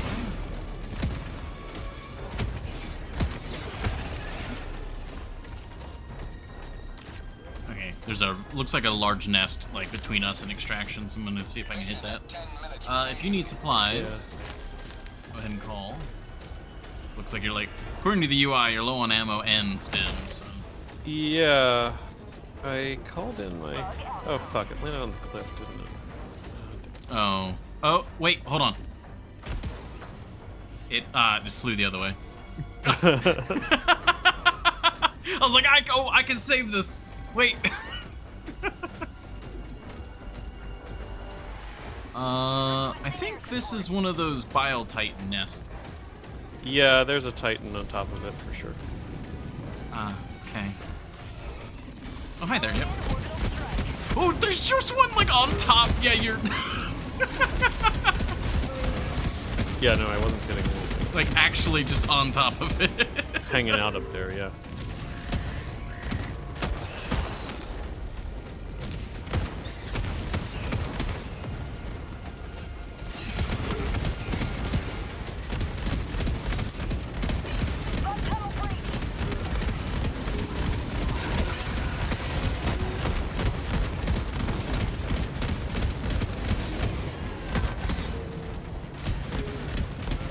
The autocannon mech is, I mean, doing good work, but there's just a lot of work to be done.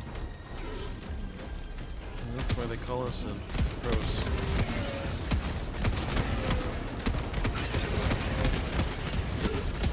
Sending in an eagle.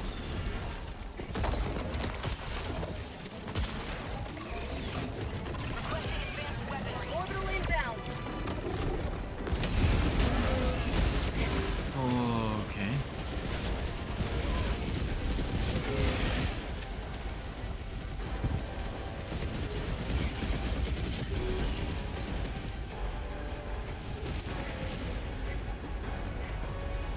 Say hello to democracy!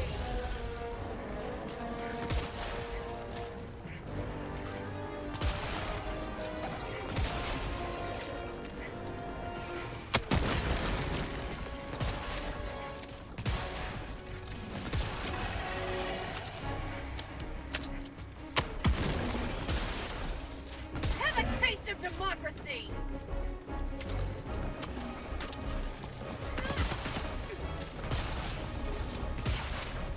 Oh, okay, that's just another Bile Titan. I need to blow that up and go. Loading. I don't know if she's aware of me quite yet. I'm sorry Senpai hasn't noticed you. Requesting air support. does that make me in this situation when I just out of nowhere slug her in the side of the head with recoilless? I don't know, some kind Is of it the tsundere? tsundere. Yeah.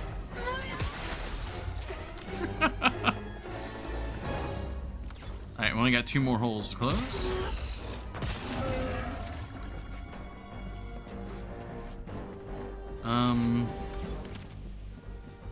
As soon as that resupply is available, is it okay if I call that? Yeah. I'm in pretty decent shape.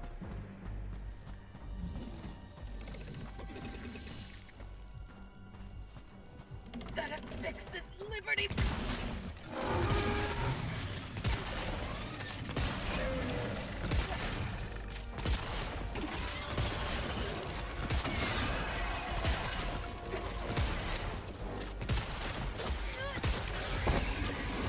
And going all the way back down the hill. There we go.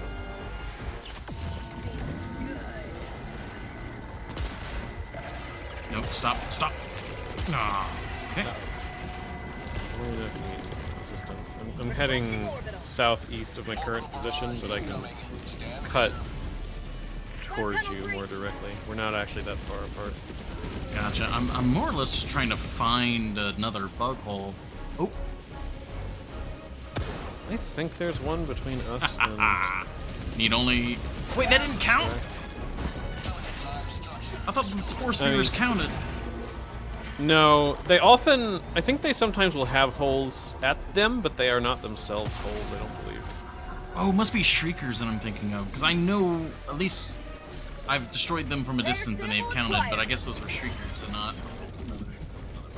Oh yeah, Shrieker nests definitely usually have a couple holes as well, and I think sometimes they'll go down when you destroy the rest of the nest, especially depending on what you destroy them with. Yeah. Yeah, let's see. Got an impaler coming my way. Reloading. Oh my god. Reload. Thank you.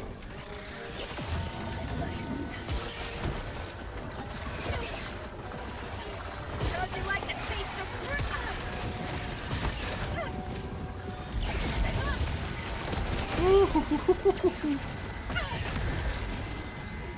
My leg! I am in such a bad place right now.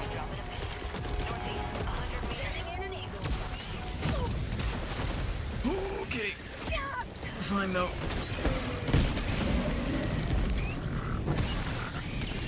Oh my god, another bug breach. Do you require assistance? As long as you can find a hole and we can get to extraction. I'm serving as a distraction. Ooh, I found some holes.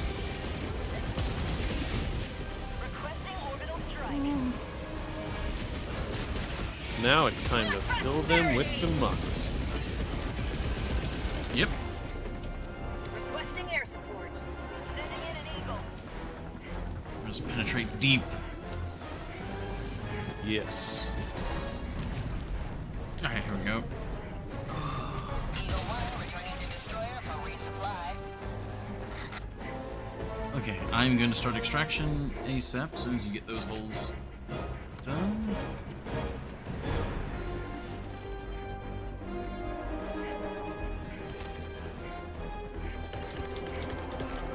Requesting air support. And sadly, the mech was not as useful Requesting advanced as I was hoping, because I basically had to spend all of its ammunition on like several bile titans. Yeah. Well, I mean, we didn't have to kill him somehow, some other way, so that's still good. Yeah. What? There we go. Extraction. Calling in extraction.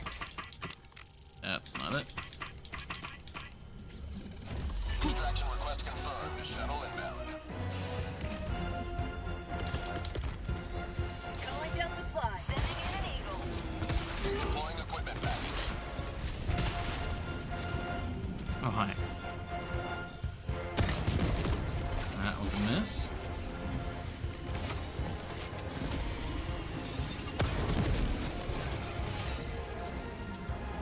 Bile Titan down. T-minus 1 minute, 30 seconds. Calling in orbital strike.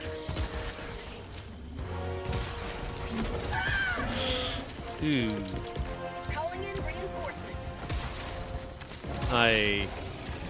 It was a daring effort not to die, but I did airburst myself. I gotcha. Con tunnel breach.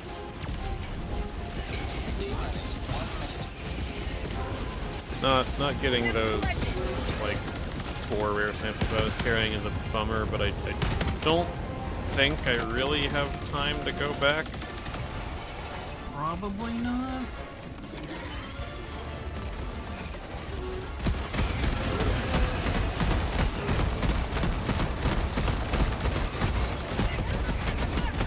I didn't have anything like really unreplaceable.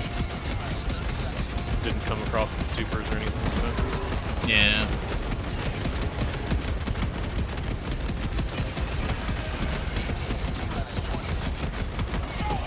The advantage of calling in the mech in the last 40 seconds. Yep. Okay. Somehow I'm actually not out of ammo.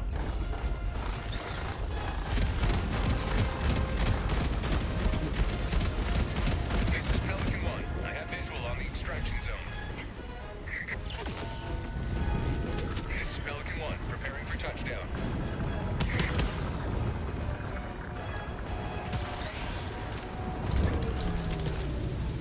Requesting Can't let them orbital. have that technology. Calling in an eagle. Pelican 1 preparing to depart. Extraction complete. Pelican 1 beginning ascent.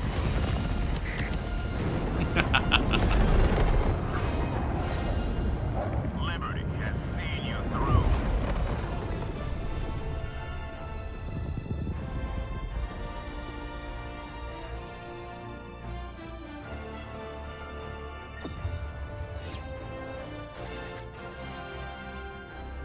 Yeah, see, I thought all 3 of those spore spewers would have counted as a bug hole. So I was like, as soon I as don't we, think that they do.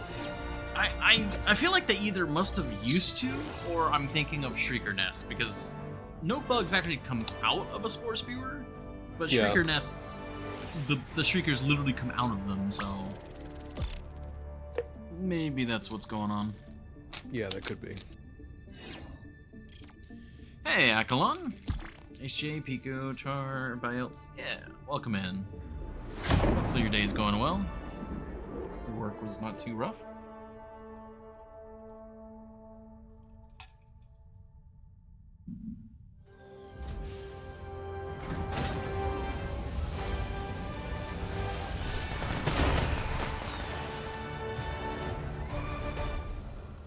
That stretch looks so weird in that armor. Yeah. For a second there, I was like, wait, are you... Did they put the... Praise the sun in here? No. But I mean, It kind of it's is also in that direction. It's also possible that they've made it kind of look like that on purpose. Condolence letters Oh, were very much so. well done. Alright, we've defeated the bugs. Yep. They are gone forever.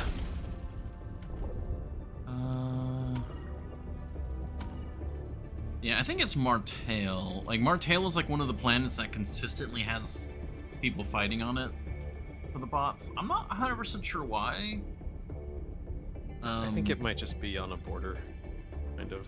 It's got a couple ways into it. It's Yeah. Kind far of. enough back. Yeah. Makes sense. And are we gonna liberate 4A Prime and... The struggle for managed democracy. Oh, we are working on it. Yeah, continues. liberate We have 4A no Prime. time to waste. Ooh, but only a day and a half left. Yeah, but maybe it's fine. I bet a lot of people are fighting. I mean, yeah, there's currently 71,000 there, so Well, I'm sure it's fine. yeah, it's fine. Alright, so 9s? I mean, I would certainly be fine with trying it. Well, let's give it a shot. I feel like I am best equipped to fight bots generally. In terms of just my playstyle and stuff. So Initiating FTL jump. I gotcha. to The Martal system. Oh, what is my try hard loadout for bots? FTL jump successful. I will say I'm definitely going to be in scout mode Oh, I see. because Hellpods Prime. because holy crap. Well, You don't- I will do my best to be kind of a distraction for the most part while I'm getting all the bots called in on me. Hopefully, It's up to you how you handle that, but definitely with the two of us on a 9, my tactic is try to avoid direct conflicts What about when possible. What about Alejandro? Yeah, it's fine. Oh, we can do it. Okay. Switch over to my one true love.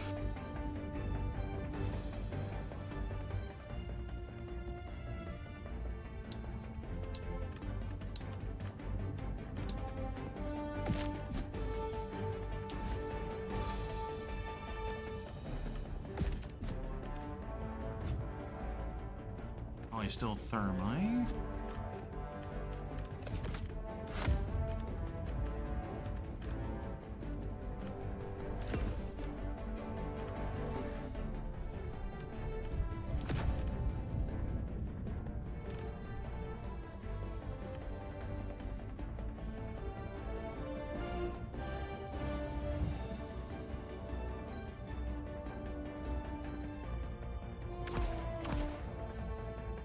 Okay.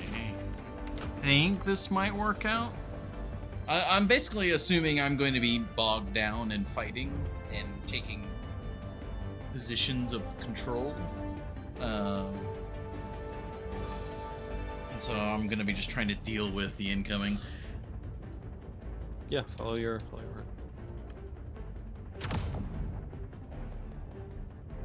And then, I'll just try to point out things that maybe you could, you know, when you're gallivanting about the hills, you know, maybe think about me. I'll think about you sometime. I'll call you on my codec. We can talk about Godzilla movies. I can tell you how I ate a glowing mushroom and it recharged my battery. It'll be great. Is that from something? Yeah, Metal Gear Solid 3. Oh. You can find these, like, luminescent mushrooms in caves. If you eat them, they recharge the battery that, like, your night vision and stuff runs on. There's a codec conversation for it. Amazing. That game, it is one of the good games. It is just both, like, so well designed, but also just, like, so fucking weird. Calling in orbital strike. Yeah. Calling down a sentry. Oh, jeez. Calling down a support weapon. Wahoo! You are in range of enemy artillery. Yes, I am. Yeah, that very artillery well situation is not ideal. Yeah, currently working on solutions to our issues.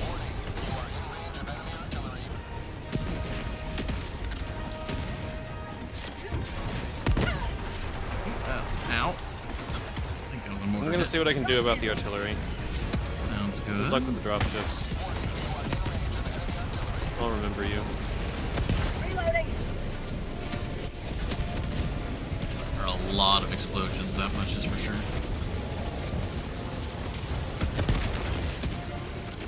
Oh, that's several Hulks.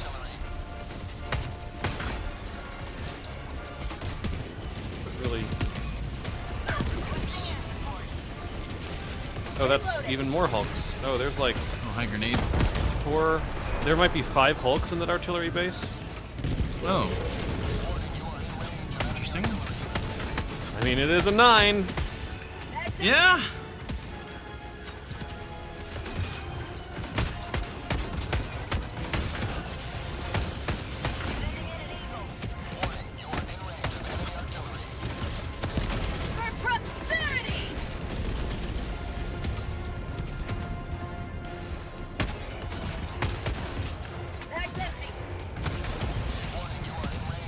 Okay, I've managed to survive. I too have cleared that very low bar.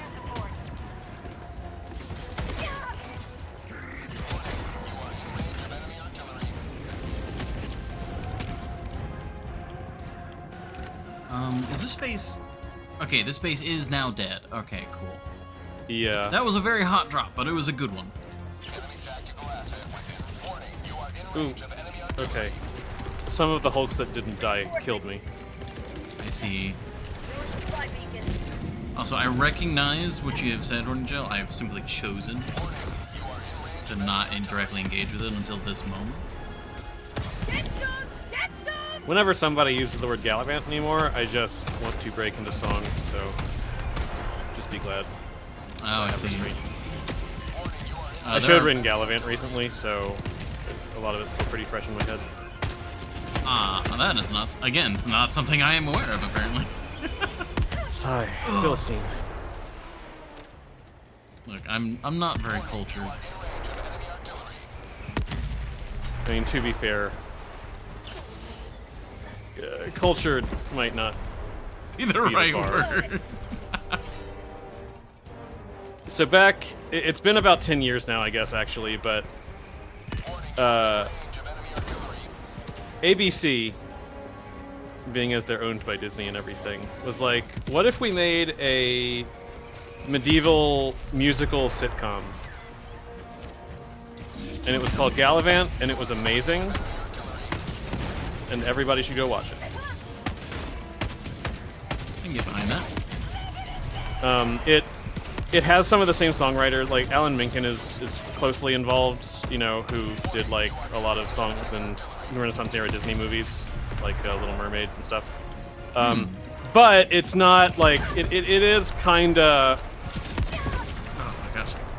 It's a mid 2010s network TV sitcom material, so it can get kind of crude a lot of the time as well, which is sort of funny. You sort of. It doesn't normally do it for me, but you also kind of get the vibe that like, oh, some of these rhymes are things this guy who mostly writes music for kids movies has Something been he's been saving for holding on ages to, because yeah. he can't put them in the movies he normally does. Reloading. Yeah, that makes a lot of sense. But no, it's great. Requesting orbital. Okay, that's a lot coming in over there. Yeah, the situation at the mortar emplacement is hotter than I was hoping.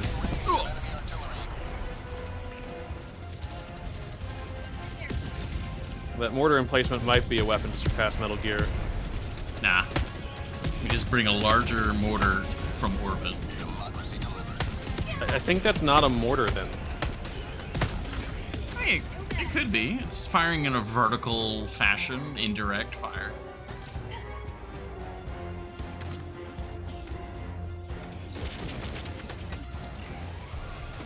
That is still a lot of dudes. There are still many things going on. Yeah.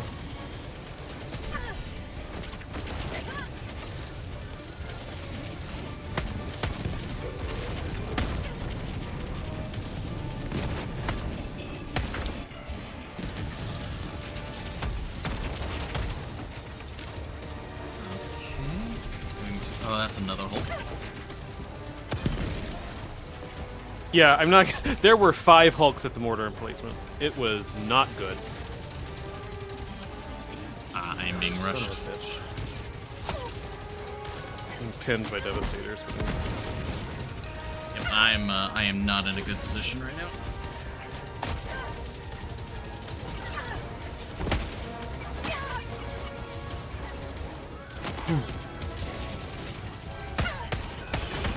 Whew. Right. Well. Oh my god.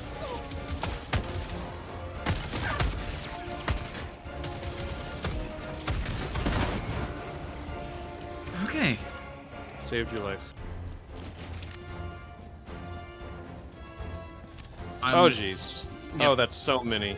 Oh no. Oh no. An orbital strike, southwest. Reloading. I'm gonna call in a resupply. Yeah. I would not go amiss right now. Well, I mean, the good news is it looks like we got that patrol pretty solidly.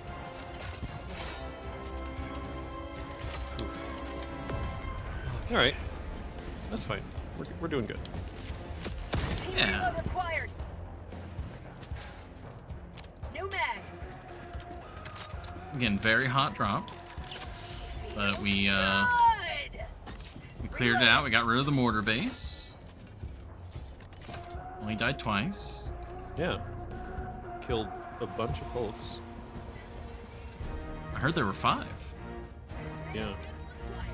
I think some more probably showed up during the fight there. I lost track of which ones were the original Hulks and which ones were new Hulks. Yeah. If you see any fabricators, I can hit them while we've got supplies here. Some may have been She-Hulks or possibly Scar Sons of Hulks. Ah, yes. Red Hulks. Hulks nonetheless. Where's the supply? Oh, and Well, make that. That was unfortunate. Where did the resupply go? There it is. Good.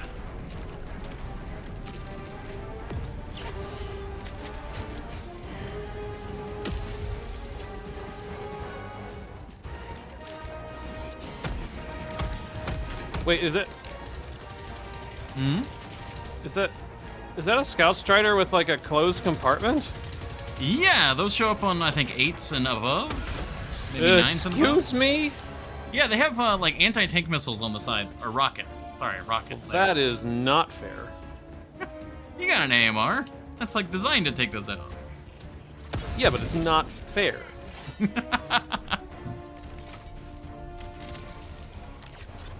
Okay, I'm gonna head for the power generator this way. Now that we're like unseated from our death pit. Yeah, that makes sense. Requesting orbital strike. I don't see any detector towers or anything like that right now. Yeah, there's a gunship tower over here. Oh well, that's bad news. That's fine. We'll take it out.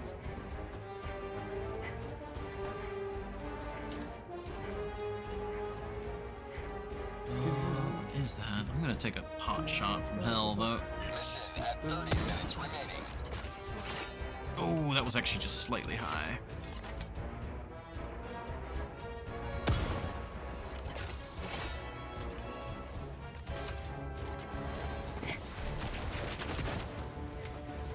Hello, Monsieur Hulk.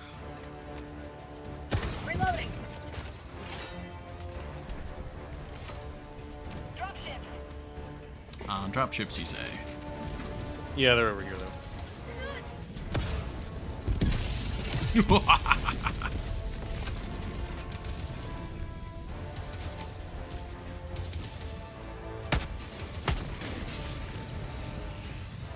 good? I don't see anything too beefy over there. Yeah, I'm probably. Reloading.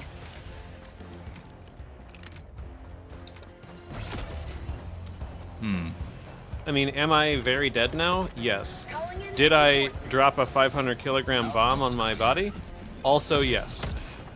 Outpost cleared.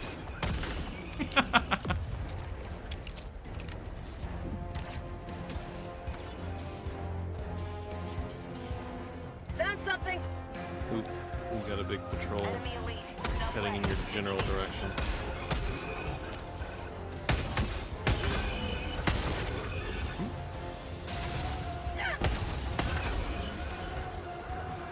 Oh, you're the one who hit me with that. Oh, I actually have a good option for you. Can I hit you with this? Yes, but it doesn't really do much. Okay.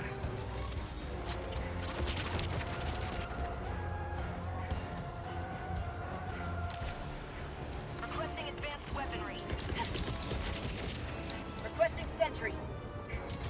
Sending down sentry. Orbital inbound. Firing orbital barrage. Clear the area.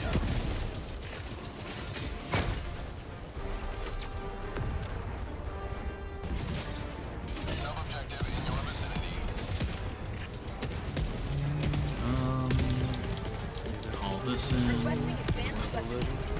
Deploying support weapon.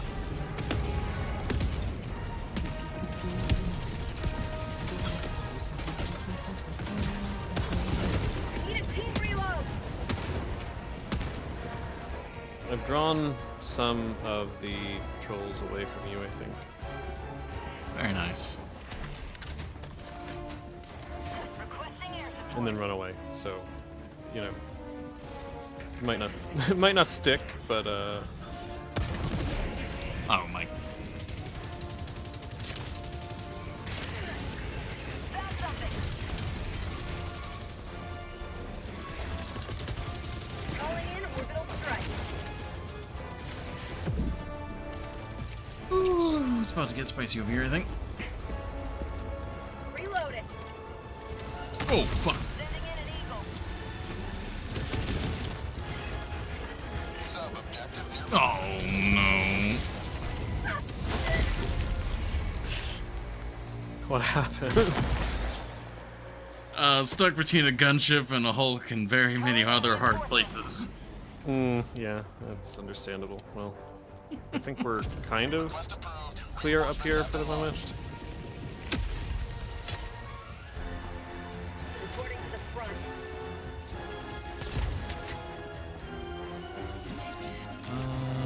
Okay. Would you be able to come with me to the gunship? Because I really don't have a good option for them. Yeah, I'll come with you.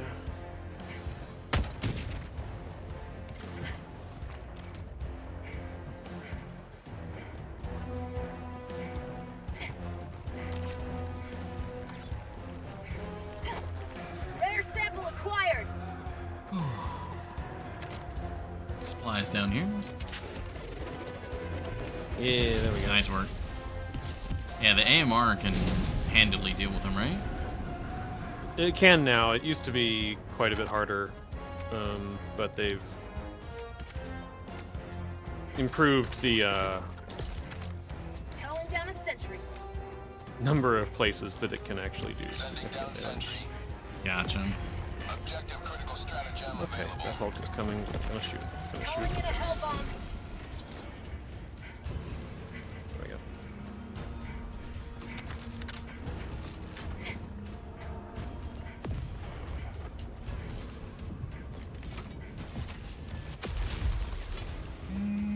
Hell bomb going up on the Engaging terminal. All right. gunship. Hell bomb armed. Clear the area. I think you're pretty clear to just get out of there in whatever direction you prefer. Gotcha.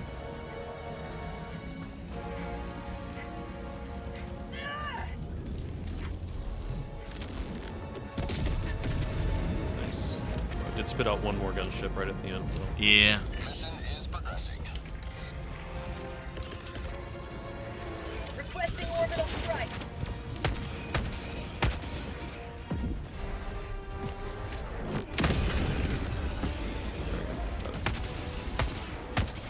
Oh, you lived? What?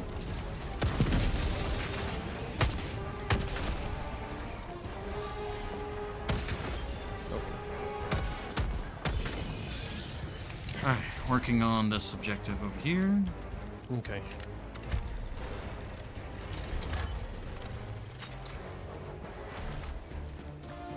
Dropships.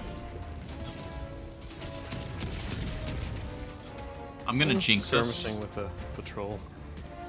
But I got it's the terminal. a big deal. I'm gonna Yeah, go jinx ahead, us, jinx but us. Jinx away. I'm surprised I haven't seen any of the factory striders, the dogs. That's true. It is weird. Reloading.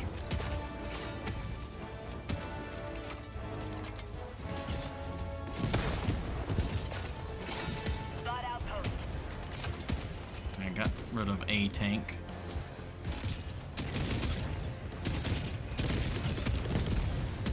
Requesting orbital. Firing orbital barrage. Clear the area. Engaging terminal.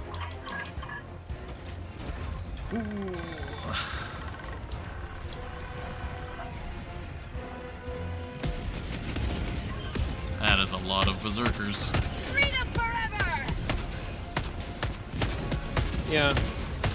I evaded them, and so they're just not really sure what to do with their lives. Bag's empty. Oh, I didn't go over that. No, that's not good. Hi, everybody. Don't mind me, just throwing a grenade in there and leaving. Outpost destroyed.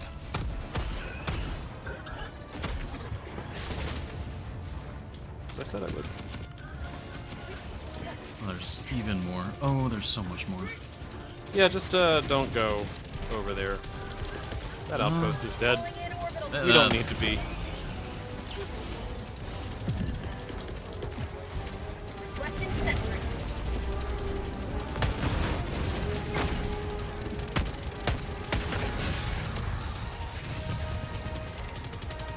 Reloading. Huh. Requesting air support.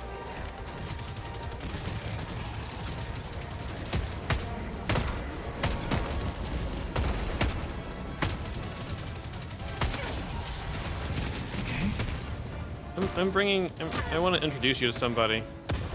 Oh, Yeah, Reloading. this Hulk that's trying to kill me.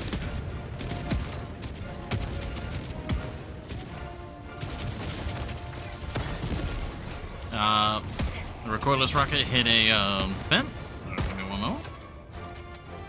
Got a sample. Calling down supplies. Deploying equipment package. Reloading.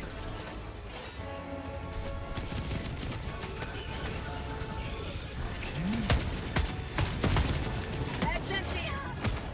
Ah. Oh.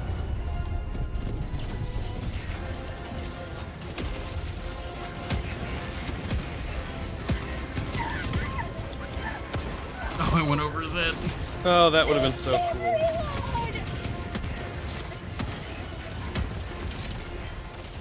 Okay, he's gonna go. Any time now. There we go. Will thermite grenades kill fabricators? Yes. Okay. Maybe I should just switch to thermite grenades. My life for super art. Okay.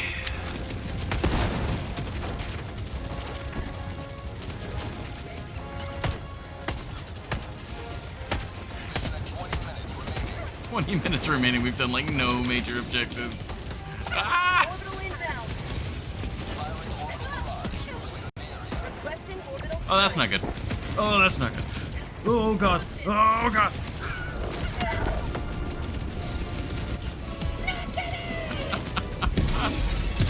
Oh, there's that factory strider. Oh, 120, please do your magic. There's a 500 kilogram coming down up there too. Oh, very good. There are man. supplies in that base.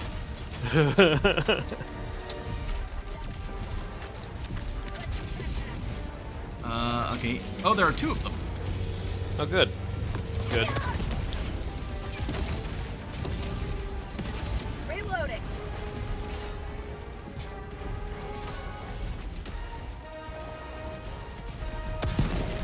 One's down. Oh, nice. That was a good shot. Grenade. Oh, there's the second one. Oh, it lived. Oh, it lived. Oh, damn it. I thought I'd be able to draw its attention without getting killed, and that was not, in fact, the case.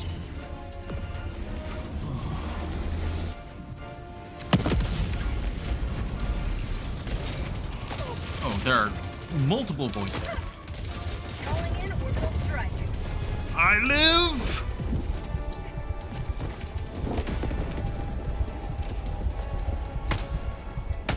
I have no stims.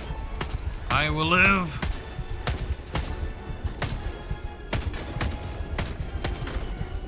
No mag. Oh. Please tell me there are no more guys here. There are no more guys here. Down a sentry. Truthfully. Oh, I wait. have no comment. Oh, stim. I need a stim so bad. Oh, there's boys there.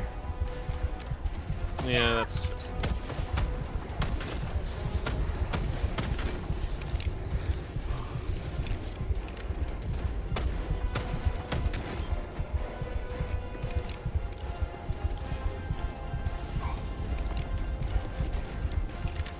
I live! Against all odds, I live! And we complete the objective. Okay, cool, awesome. Leaving this hellhole. It is flat. There's sample acquired. The only thing that Yeah. have survived were the things that cannot be destroyed.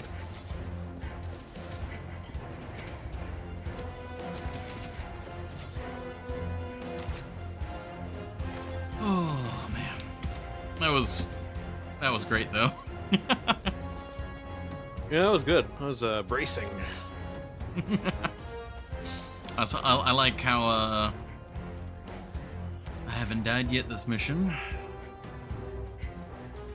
Talking all. Yeah, I all never that- promised I wasn't going to die. I'm wearing scout armor. Like I was 100% ready to be like, all right, well I'm gonna just be like the suicidal lamb while you actually get stuff done. I mean, I do a lot of jumping into bases past the outer defenses, so I don't have to deal with them.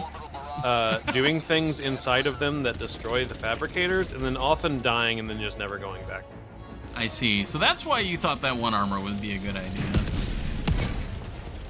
I mean, it works.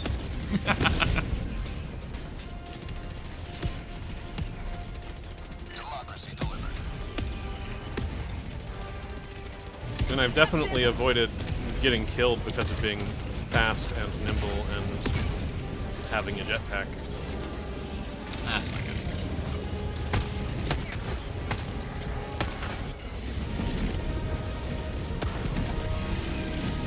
Okay.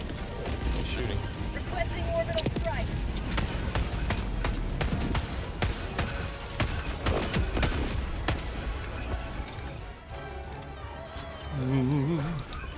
Yeah, we're both being just chased by like too many berserkers. Oh, well, good news. The Hulk that was trying to kill you saw me and decided that I looked fun. Gotcha. Which, I mean, I do like playing with you, so. let's be clear, I am.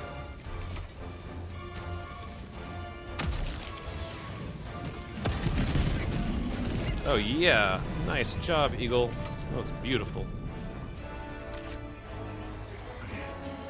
Continuing south. Ooh, good news. Oh. Found something. Super samples. Hey. Six super samples. Oh, How luxurious. Oh, this is not good. This is actually quite bad. Well, keep going. Reload. Got you covered.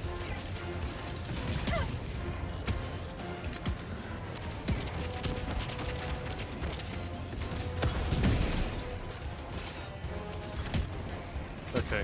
Feels like Hulks are just like part of everything now, or like every group. Yeah, there's just so many Hulks.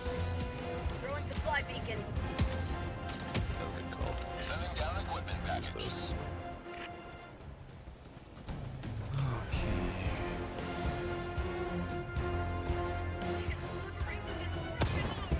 Ah, really? That was low. You're bitching.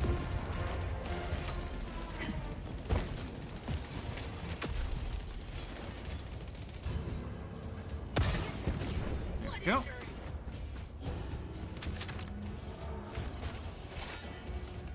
Whew. Good job, mortar.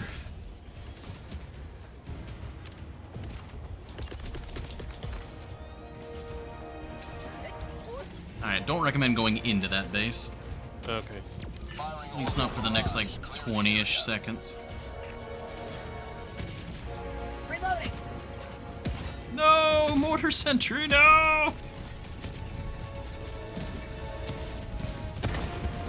Ah, of course that whiffed.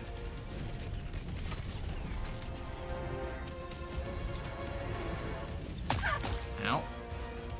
Once that barrage ends, I'm gonna go in and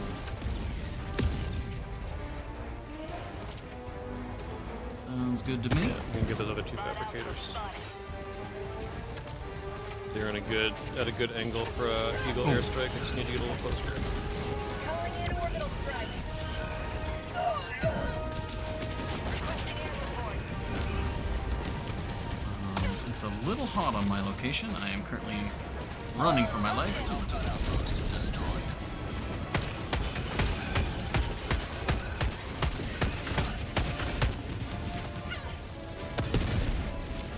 Nice.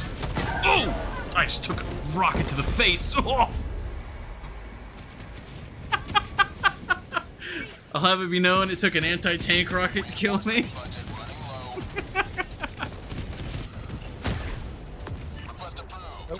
It wasn't even the rocket that killed me either.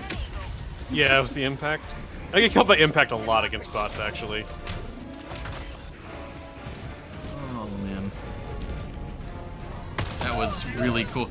The rockets are like really slow. I haven't seen, this is my first time fighting those guys. The rockets are like slowly slide off of the rail and then just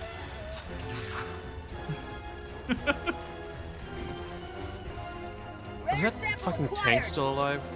How are Probably. you still alive?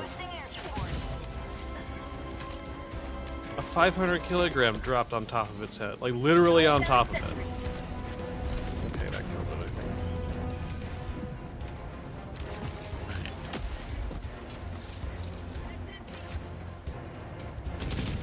oh my god, my stuff is like over on the other side of the map. Oh wait, no, that's your stuff. Okay, no, That's my stuff from like much earlier that I kind of was like, you know what? I hadn't picked up very much stuff. Yeah. Maybe I'll pick it up on our way out if.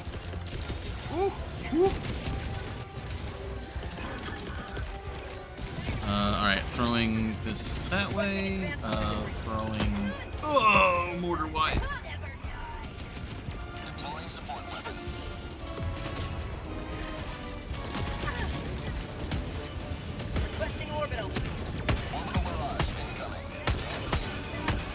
I don't know how much is following us, but the 120 is going to thin it out. Yeah. I am heading for the objectives, namely the codes. Yeah. Gotcha. We may not make it out of here alive, but we'll finish the mission. Oh, we'll make it out. Orbital strike incoming. Warning, you are in range of enemy artillery. Oh, more enemy artillery. Cool. Awesome. Yep, it's good. It's a good thing. Found something. Warning, you are in range of enemy artillery.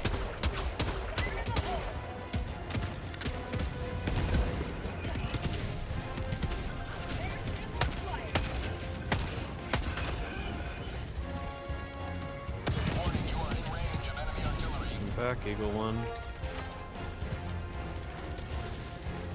Reloading.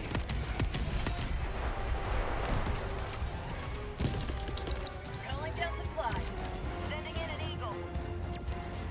Hulk. Warning, you are in range of enemy artillery. I probably should have hit the tank, huh?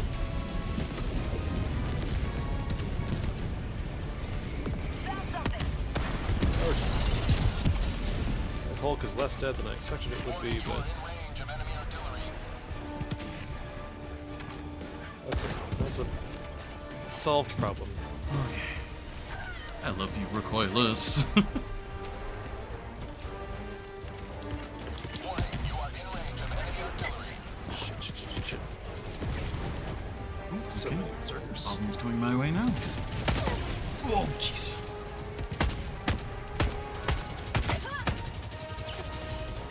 Warning, you are in range of enemy artillery. New mag.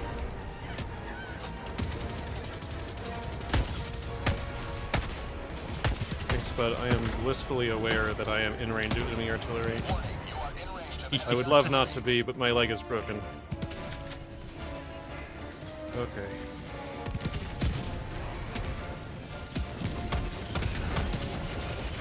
Reloading. Okay, we're moving. Oh, that's a Hulk. range of enemy artillery. Just get a new leg. I did. Orbital inbound. Whoa, big rocket.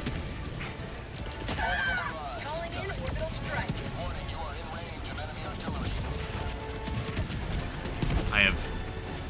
half of the automaton army chasing me right now. Warning, you are in range of enemy artillery. Reload it. Alright, I'm gonna have to get that hydrate in a moment, Horny Jail. New mag. Warning, you are in range of enemy artillery. Got the launch codes. Very good work. Happens to be directly adjacent to the Reloading. fuel pumps, so I'm going to see if I can start those two while the heat is not super on the location.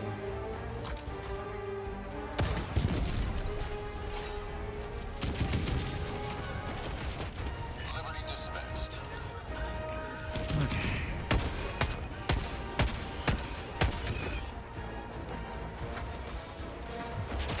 Oh. Reloading. Okay. I feel like I've fired the recoilless more this mission than I have in like the last 20 missions I've run the recoilless.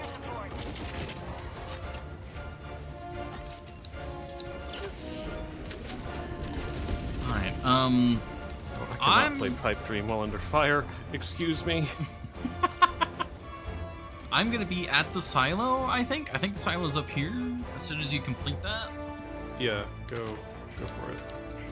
Oh, son of a bitch. That was a really bad miss. That was a really bad miss.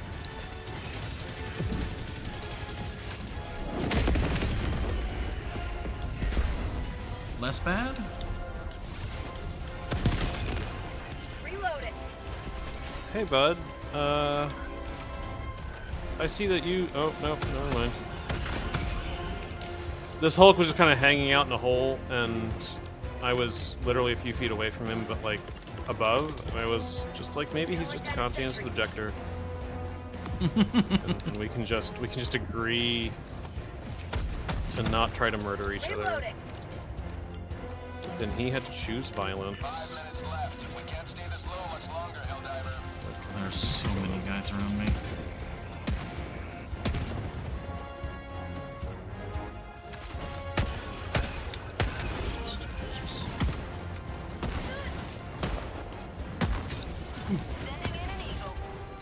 Oh, that's cool. All right, so when they're the like rocket striders are like spooling up the rocket motor, you can actually see.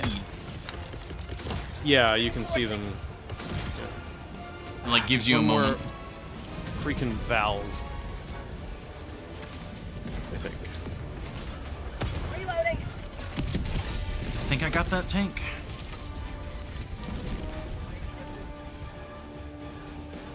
Okay, I'm gonna go back. I Should be fine. no, not that. Reloading.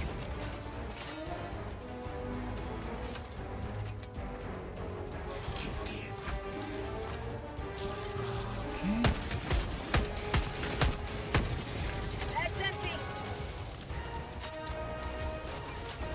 I don't really have a lot of good options for like lots of little dudes. Yeah. And they tend to be a little harder to deal with anyway than the voteless and the bugs, because the bots don't tend to bunch quite as much. Yeah. Oh, why is there fire all of a sudden? Probably a Hulk. That usually means a Hulk. Yeah. There's definitely a Hulk.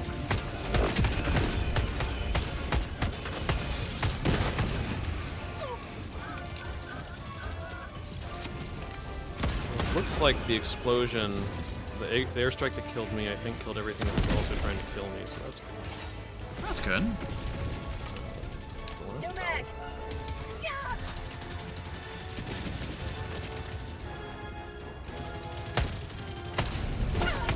Alright. I would be up there, but I've been slowly getting pushed off the hill by just an endless tide of devastators. Yeah. I'll be on my way to you momentarily. Do this. Get it done for Super Earth. Objective near your position.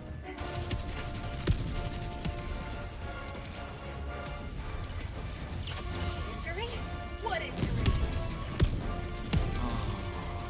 Okay, is that going to hit?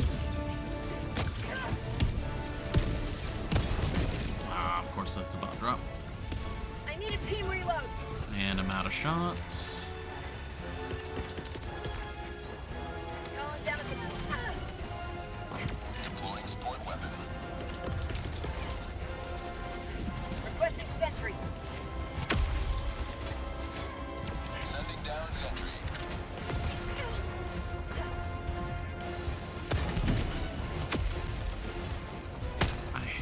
Would you not be around? Thank you.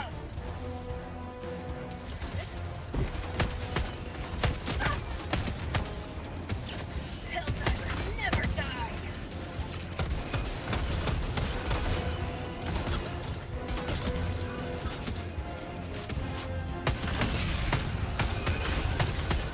You will never destroy our way of life.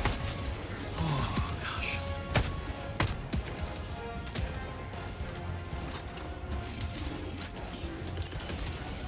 Calling in I like can't even like help defend my mortar because I'm just getting ragdolled. It's another Hulk. 1 minute left. Destroy. Jeez. Run towards me. Run towards me. Or that. Keep running that way. yep. Either way. Don't. Just keep going. Yep, I'm moving. I'm moving.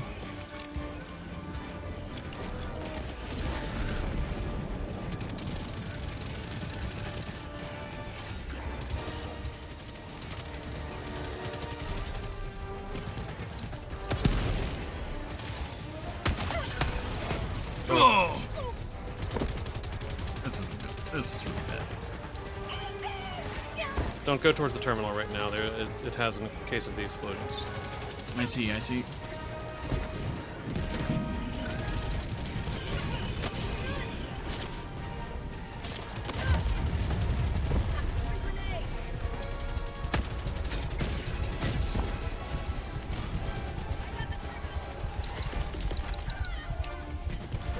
We can finish the mission.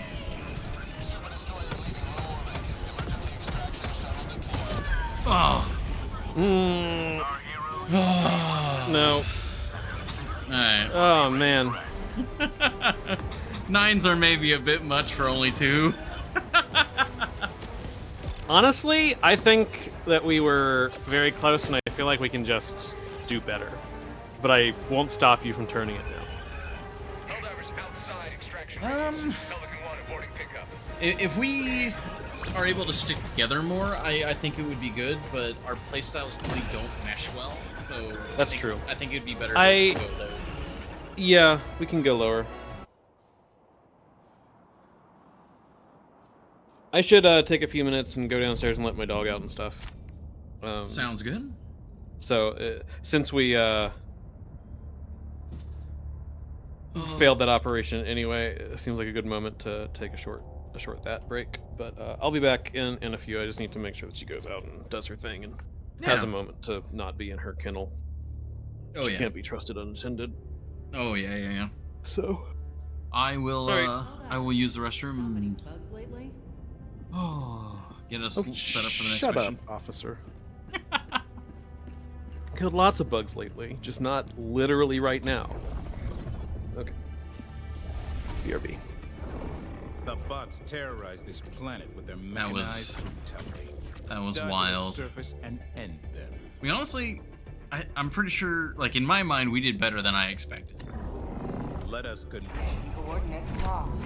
I thought 9 was going to be way too much, All but pods prime. we were cruising. It was just getting the objective done within the time limit. Alright. Orbit synchronized. Look at that nice blue sky.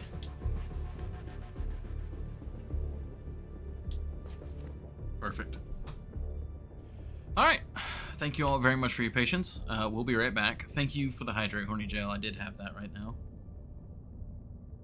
Oh gosh, that was just that was also an entire 40 minutes of just try-harding the entire time. But we'll bump it down to 8 and we'll see how it goes after this short break.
Helldivers to Hellpods. Repeat, Helldivers to Hellpods.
All right.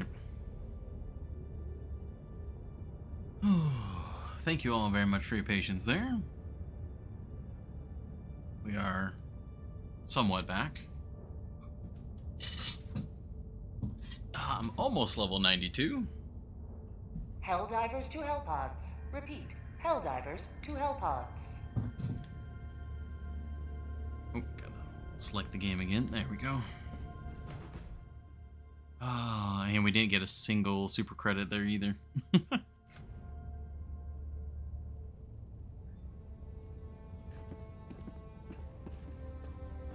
Okay. Gotta think of a way to deal with all the Devastators. The Recoilless was good. Like, I was able to deal with a lot of threats with the Recoilless. Did you stretch? I did not stretch. I kind of stretched. I was moving around a bit when I was away from the desk.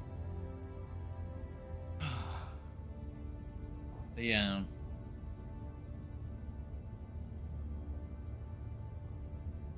Because my primary and the secondary were doing decently against the just sheer number of Devastators. But, like, for the large groupings, it wasn't enough.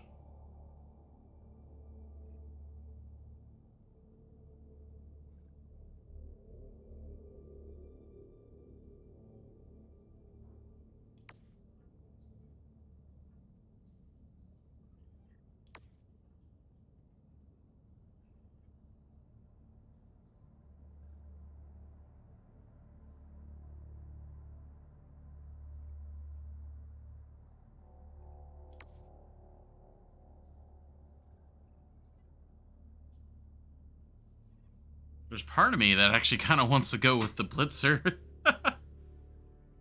Stopping the Devastators from getting up close.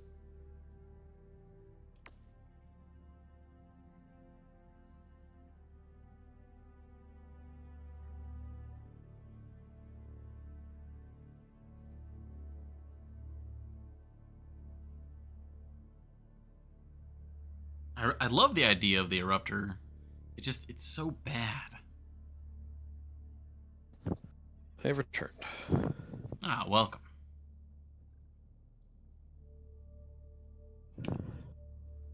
Why not? Is that into the stretch question or the Blitzer? Main reason the Blitzer is range.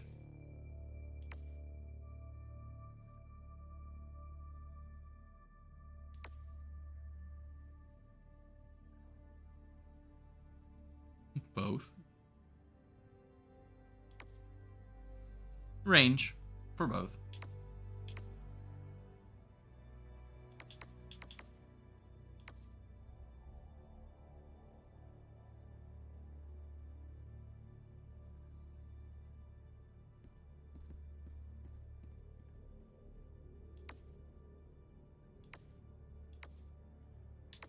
So what are we gonna 7?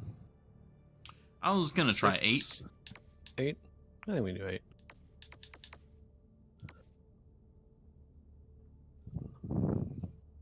Okay, if we want to stick close, we'll change the load out a bit.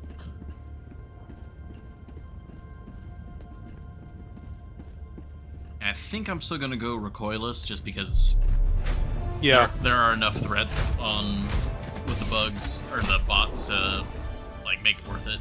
You hit fabricators, towers, like all sorts of stuff. I may bring a spear. I think that might be the...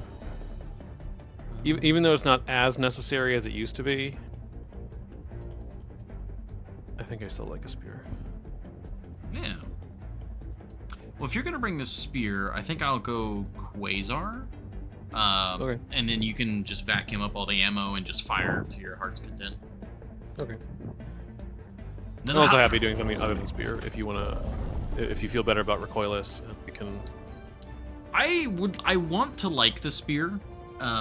So like if you want to use it, I encourage that because I want to use it, but it's just every time I use it, the lock on is just frustrating. The ammo economy is not as good. Like I want the spear to be better. So I am good for encouraging its use to try and find a way to make it better.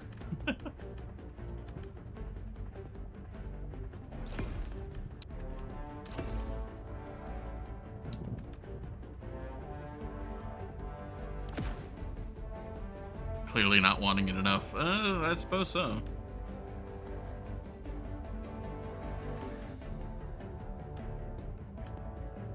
Maybe. Oh yeah, the backpack's not as. Maybe we both go spear. We just go really dumb. I mean, we could. It would let us reload each other. Yeah.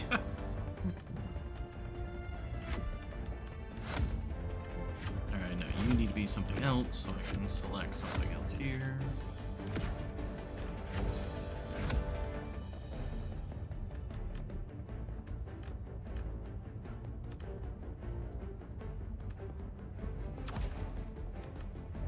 Yes, sir. Assisted. That's the. Okay. I like this. Yep. This is fine. Launch initiated. If the spear's so bad, why are we bringing 2? Because it's pretty good. I can't speak for why you're bringing 1, but I like it. Well, because I really didn't want to bring 2.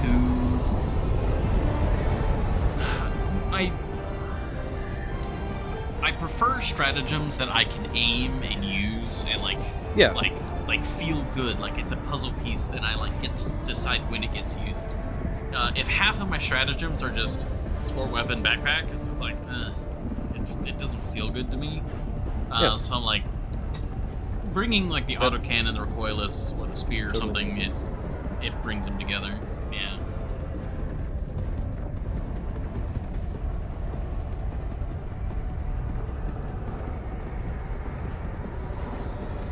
So now I've got the 120 for base clearing and bot drops that are a little hotter than usual. And then I've got the siege site. Alrighty. The fate of all humanity's children are in your hands. Do not let Will them not argue with this. Oh, gunships coming in from the coast. Freedom requires firepower. Oh, and of course it's You know, I always forget that those are...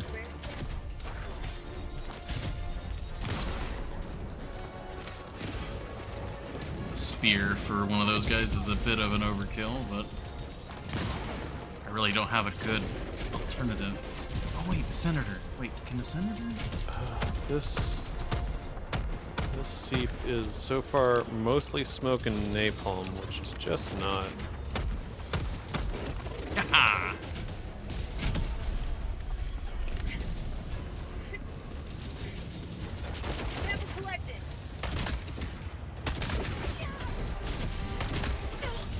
any time, Mortar. There you go. Whoa, okay, I just went straight up in here. Bag's empty.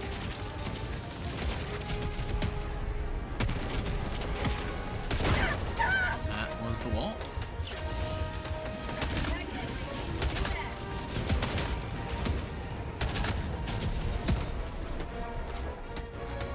Alright, there's an explosive here.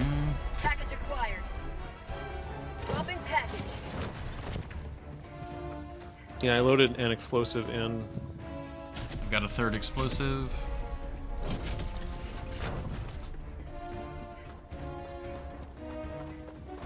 Oh, here's an explosive. Package acquired. Nice, and we also got the radar right here, too.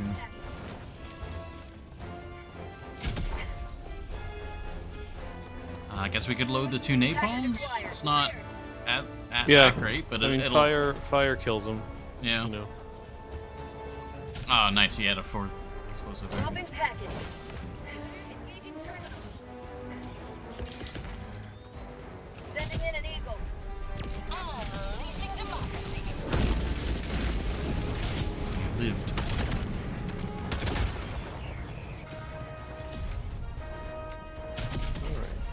Boom, target down.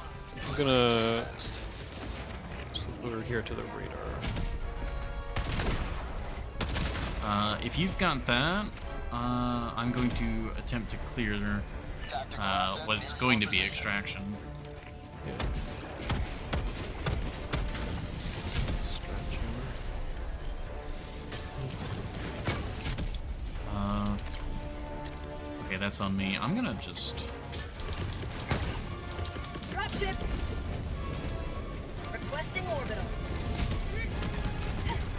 That's called democracy. Oh, yep, that's a very large Oh, drop. that's so many drops. Oh, that didn't land. Okay, that's not good. Orbital inbound. Well, I killed the turret on top of the strider. Very good.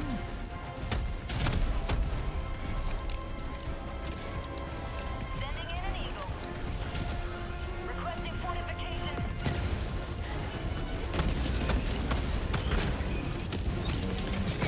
Requesting air support. Oh, that's why the 120 is not going through, is because freaking Requesting orbital. it's landing inside the stratagem blocker range.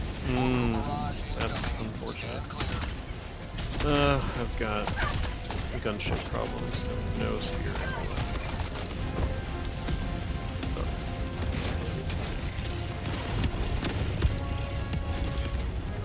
I'm super dead.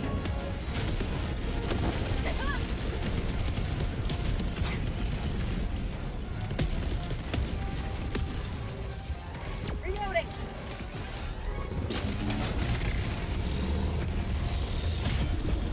New mag.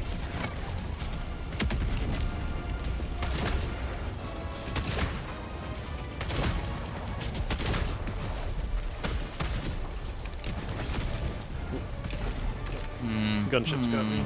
I just didn't have anything I could kill him with. Deploying replacement squad. Request approved. Deploying reinforcements. Oh, that was like if I had the recoilless, I would have been good. Why'd you bring the spear? You wanted it. I brought the spear. That was enough. Sending in an eagle.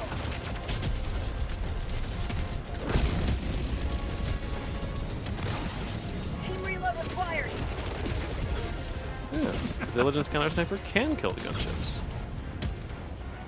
Oh, very Just- nice. Takes a lot of shots. That's a tank. Attack. Okay, thermite. Okay, thermite stuck.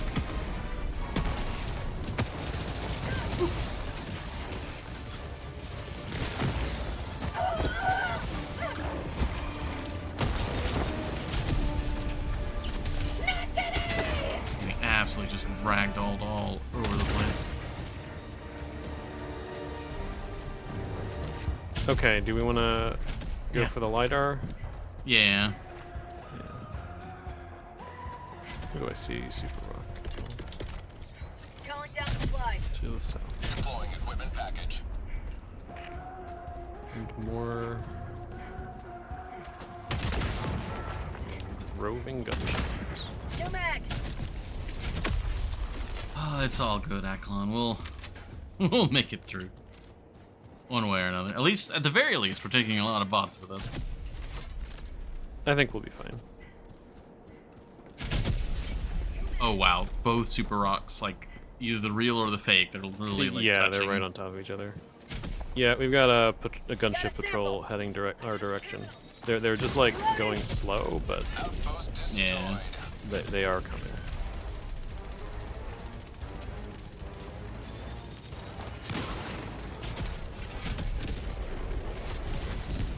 A bit of freedom. I need a team reload.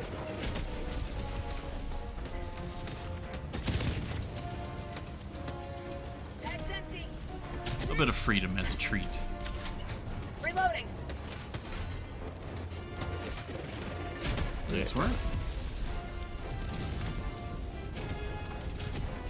I'm just in time for the tower to finish reload. Lining. Eagle 1 armed and ready. Alright, long range boy.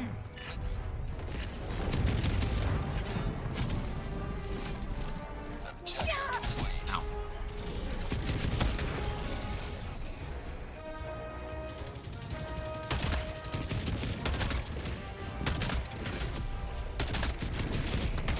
Get some! Get some!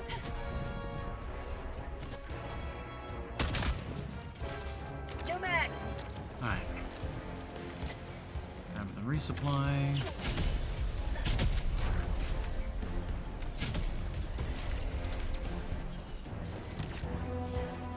I'm gonna go for the Well, we should stratagem probably jammer. take care of the stratagem jammer first. Yeah. Come with you. I'm just gonna get a devastator that is following me around.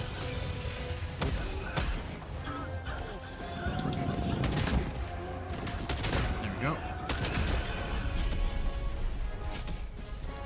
There's a patrol at the LiDAR right now. Okay. Just won't go back there. And just don't go there. Reloading.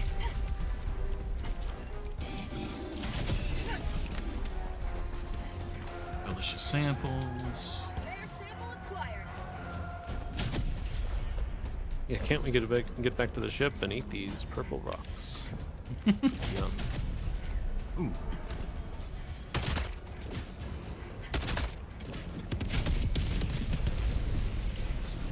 Oh, they changed that. Okay.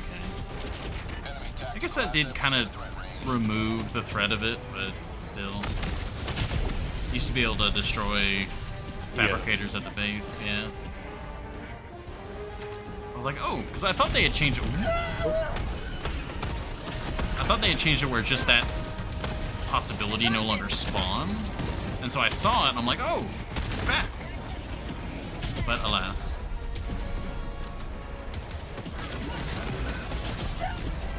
Ooh, jeez. Got me right in the head. Okay, where's the bot drop? Oh, I see the bot drop. Okay, going this way now.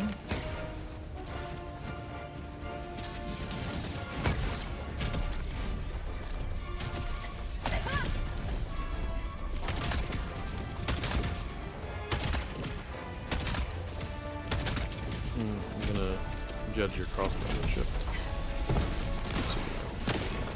Yep, yep.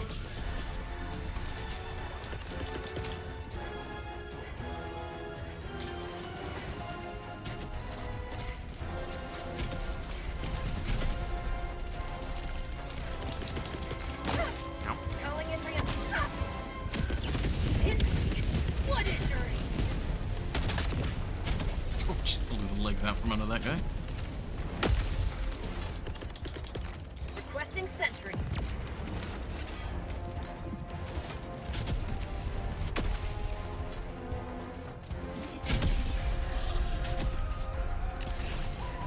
How'd you like the taste of freedom?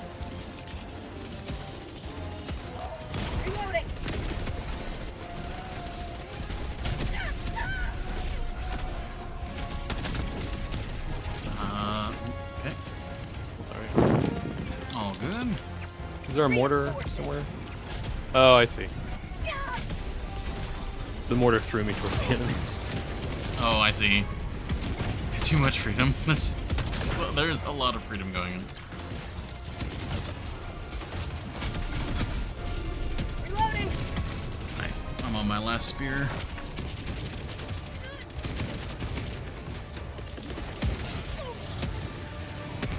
Requesting air support. New mag. Sending in an eagle.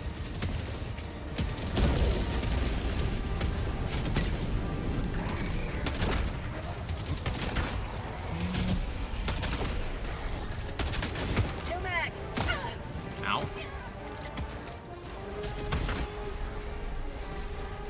Alright. Trying to push back towards that jammer. For prosperity. There's so many bots. Oh my gosh. Oh. God.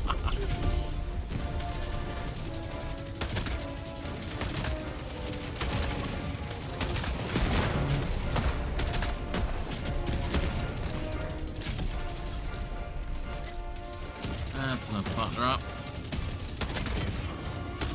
Good work on the base though.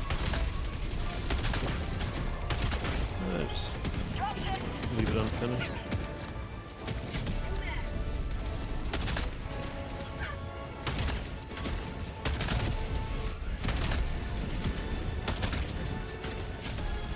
Last reload. I'm almost out of ammo. That's called democracy.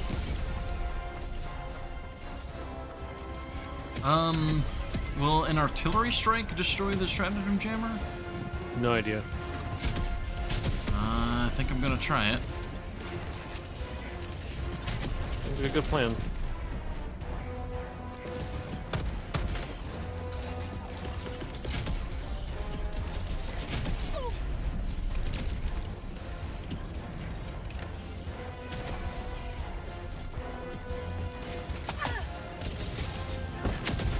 It will.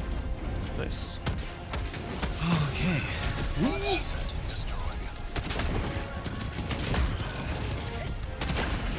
I'm over here now. We're good. Don't you like to taste of freedom?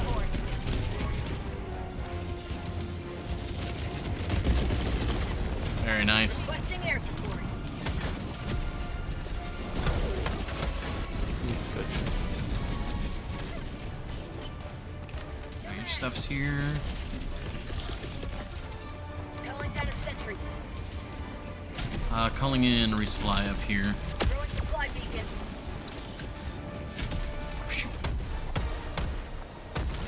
Reloading. Man, I love the center. Throwing grenade.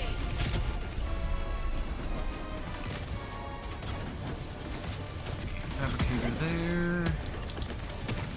Sending in an eagle. Got finished it. Did not. Alright, thermite. Air trample fire. I don't know what I'm locking onto there, but I'm locking onto it.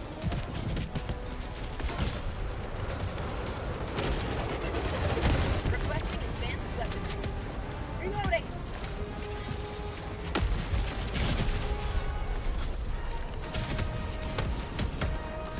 Nice, nice.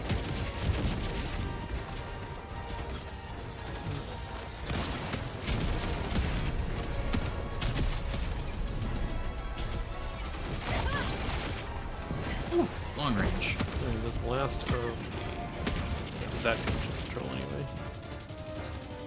Air trample fire. Sending in an eagle. Reloading. Oh! What was that? I don't know. Reinforcing. But it said that you killed me. Okay. My guess is a mortar shell? Maybe? The mortar. Maybe I'm just unlucky. I feel like the mortar is the most team killy of sentries, so I usually blame them. Mortar.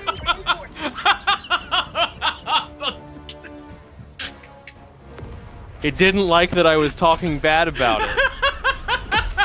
It was like, well, that guy has to die.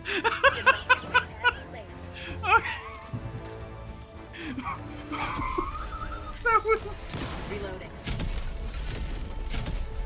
I heard you like drop your controller too.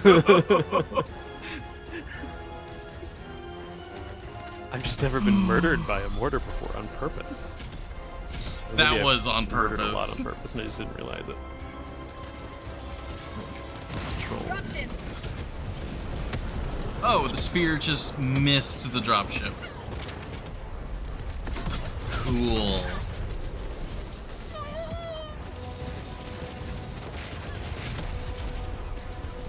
Oh man. Yeah, I'm thinking maybe you shouldn't have brought the spear. Yeah, you know, I'm starting to feel that. Ooh, oh, I am over here now. I lived. Oh, that's a lot of guys. You die, you live again. I did not die. Never destroy our way of life. Oh yeah, crossbow. It's busted for that. They're silencing Pico again.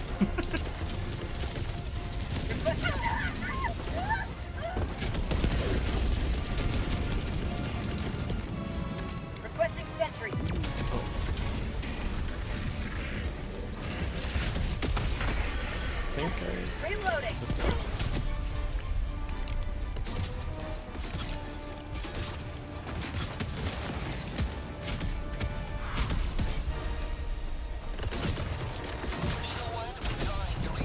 Is my mic picking up Sophie having a fit downstairs?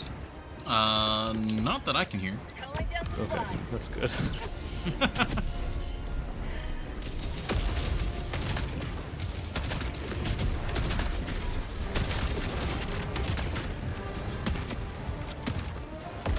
Us neither? Oh, that's good.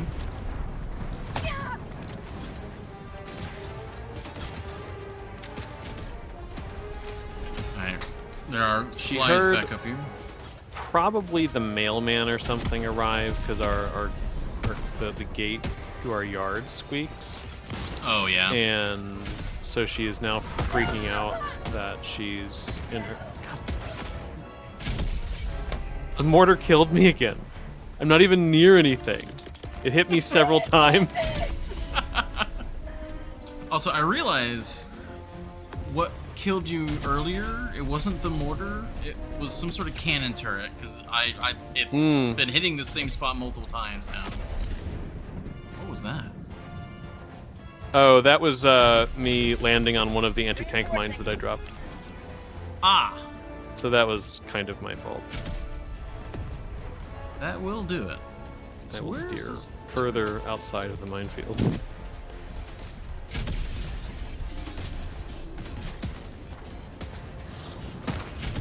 Okay, we need to kill Yeah, a gun. Yeah, we need to get going. I'm gonna grab from this resupply and start moving. Yeah, I think on these higher difficulties, I'm so used to like fighting until it's clear and then moving on, but like on the higher difficulties, you really just gotta like. Yeah, that's why I scout build at higher difficulties. Because this is usually an endless war. Yeah. There's a 120 going in there. I don't know if you're like walking through it. No, I'm out. I'm gonna head toward this gun because the super rocks are on the way. Gotcha.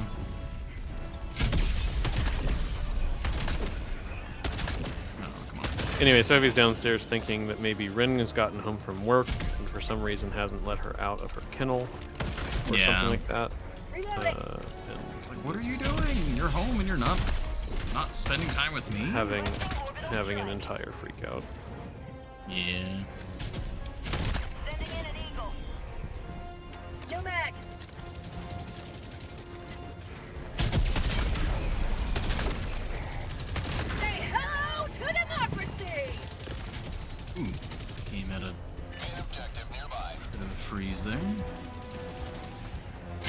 She'll eventually determine that she has been abandoned forever and resign herself to die and stop howling. Calling down a sentry.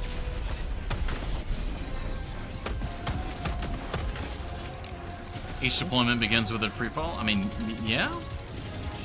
That's the dive in Helldiver. Sending in an eagle.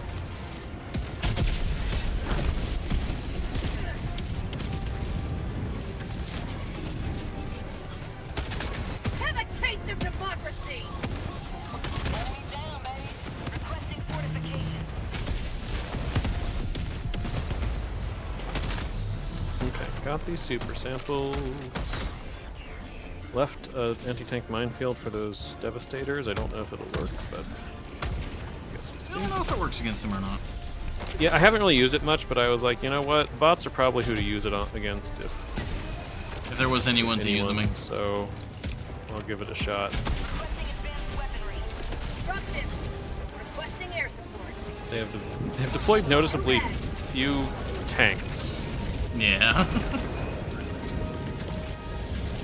Maybe I have scared them away with my armor, so it's a deterrent.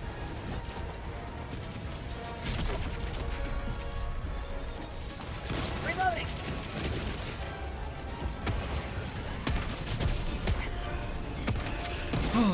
Okay.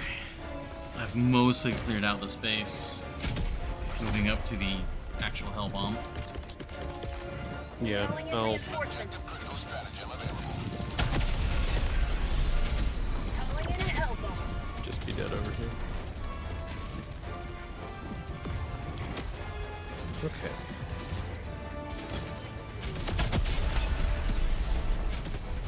Alright, are you good for arming? Alright, I arming. got the tunnel. Yeah. Hell bomb armed. Clear the area.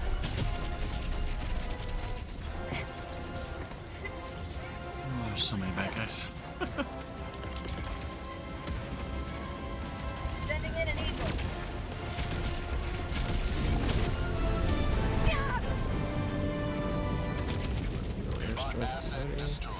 Alright, heading for the southern base now. Alright.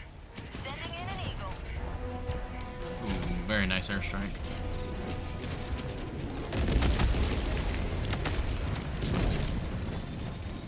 Reloading. Good job. Throwing a resupply up here. Throwing supply beacon. Sending down equipment package. Oh, this is a fairly large base. Oh, and they just headshot me. Okay. That was like, I think I was at 3/4 health, and it was just boom. Reinforcement budget depleted. Request approved. Deploying reinforcements. Ships. Democracy has landed. Maybe they're searching the. I guess maybe. Requesting sentry. Should we stop? Okay, this way. Oh, that Hulk does.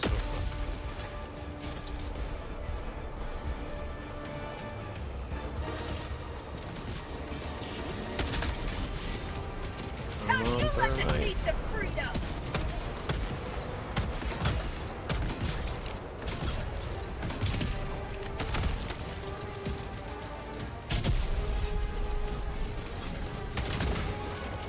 This is such a bad spot.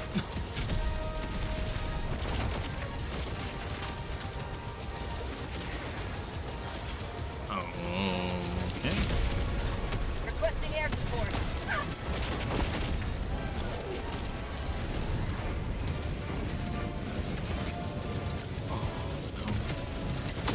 Requesting air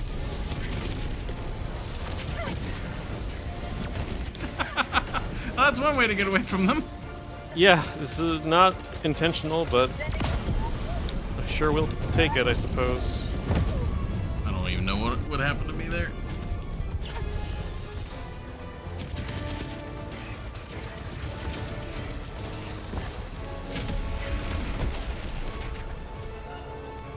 Yeah, that Hulk, please die. Thank you. orbital strike.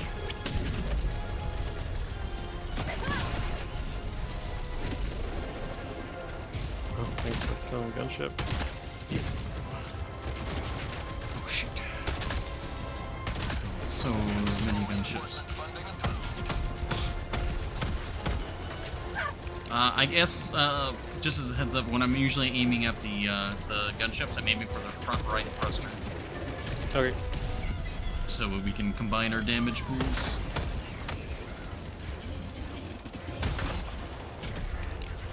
Oh, jeez. I was really hoping that machine gun would do more damage to the gunship. New mag. Oh, the like bot machine guns? Yeah, they behind you. kind of in front of the pillbox.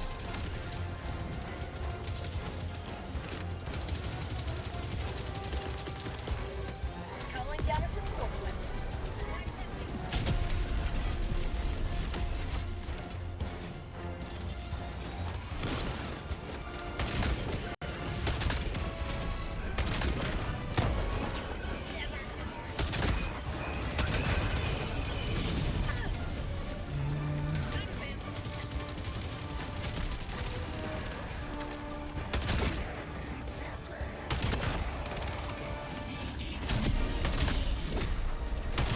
Oh, right between his legs. Oh, that's another hole. Get some! Get some!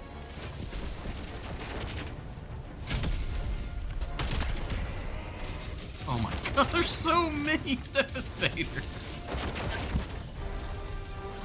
Yeah, it's a problem. I am just getting like repeatedly ragdolled.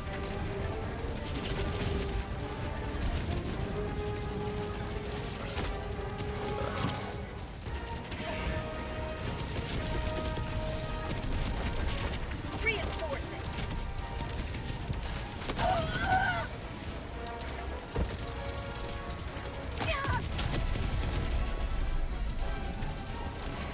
I've only got 11 minutes. That's barbed wire. Freedom never sleeps!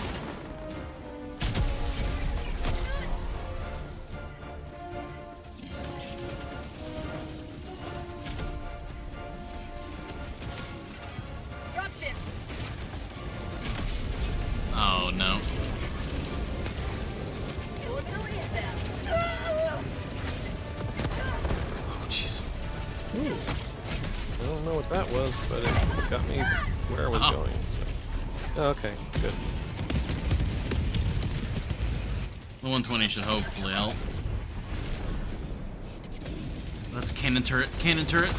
Yeah, I was stuck. Their death Yeah. will not be in vain, so long as we still have heroes to send to fight.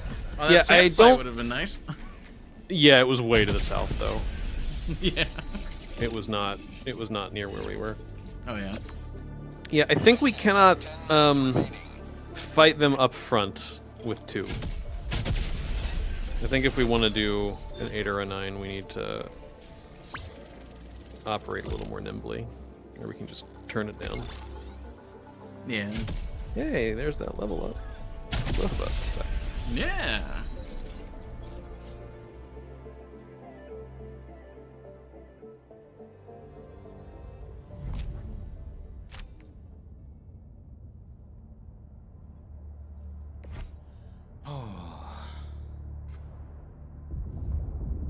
Well,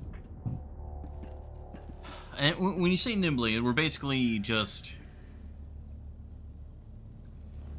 I mean, kind of doing like an infinite's kite sort of thing, or not necessarily, but I think we fared much better on the 9 than we did the 8. yeah. And like the 9, we were doing more. We weren't sticking together as much as we could have for sure, but we were doing more. Hit a place and leave, and not so Yeah. much try to hold position. I think part of that for me, I kept trying to. It was like if I could just get to this high point with a spear, I can then like hit so much of the map with the spear, and then after I've done that, I can move on. And I kept trying to get that to fulfill, and it wasn't working. We can try that again. It's up to you. We don't have to throw ourselves at higher. We can. I feel pretty confident we can do 7s without a lot of trouble. Oh yeah. Kind of however we like. If we want You know, to- I really want to start pushing into 8s and 9s, but I'm so close to the next war bond. I think we'll do 7s just so we can make sure we get some super credits. Sure.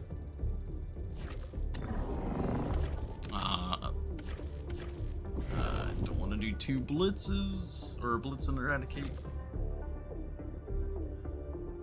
Does that work? Mission coordinates locked. Hellpods prime. Engaging orbital thrusters.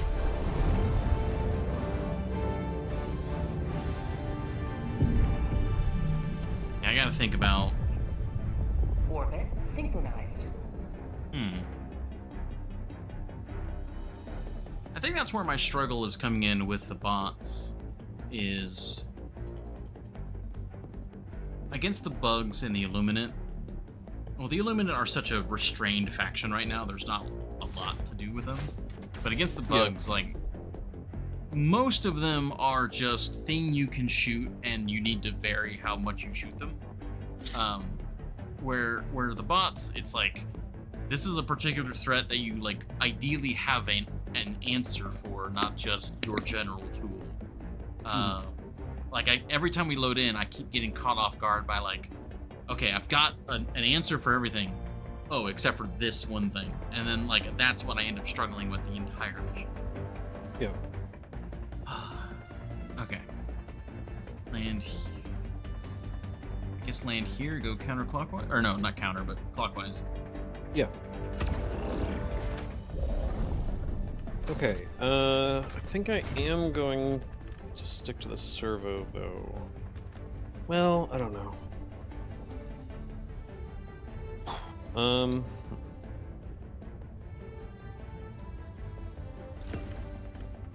Go the medium scout armor. Mm-hmm. I'm gonna go autocannon. I'm not gonna bring the mortar. Yeah, I appreciate that.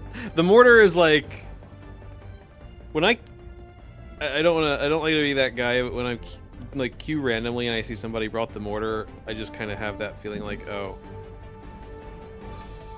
they're just gonna kill everybody. Skill issue. Skill issue. Skill issue. How am I supposed to dodge a mortar shell?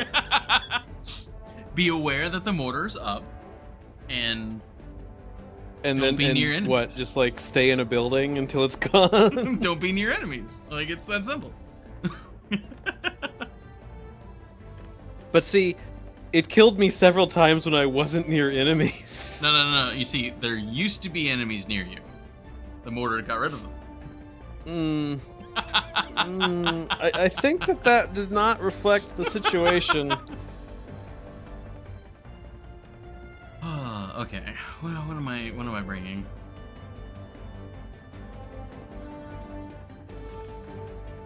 $120 has been doing a lot of really good work. Yeah. I'm gonna bring a 380 for command bunkers. 'Cause I think a run 20 is too narrow, maybe? Kill them? I forget. It hurts, but I don't think it... Unless it gets really lucky with several direct hits, I don't think it'll take care of the bunker all on its own, but it'll severely weaken it.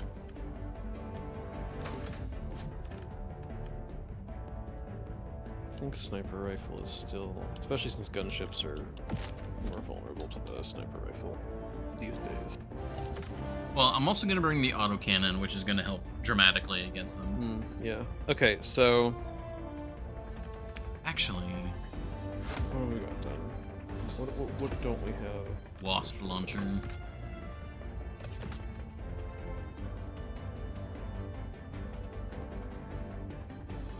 I can get tanks if I get close. Yeah. Well, the Wasp launcher can deal with everything relatively efficiently, except for the Factory Strider. Like, that's the one thing my current loadout is not going to be great against. But ideally, that's pretty much what the precision and the strike and the Yeah, I strike don't. runs. have a solid handle on what to do, what is great with killing the factory strider, aside from just whatever heavy ordnance you can come up with, whether it's something you're carrying or something you can. So it does have the two primary weak points. On its head, it has armor plating, but it's got like an eye strip, like on the front. And if you direct hit the eye with a recoilless shot, I believe it one-shots it. I don't know if the Quasar can do the same. If you do not have a precision heavy weapon to hit that exact spot, you can also hit the like underbelly where the berserkers come out, the devastators. Mm-hmm. Other than that, it is just kind of strip its weapons, like get the chin gun, get the cannon on the roof, and then just hit it with everything that's strong enough to hit it. Yeah, I usually just drop ordnance on it. Yep. Jeez. Stretch. Okay. It's weird. Sometimes it's very slow to try and follow, and then other times it's like jogging and like keeping up with you somehow. Yeah. It just depends on what kind of day it's having.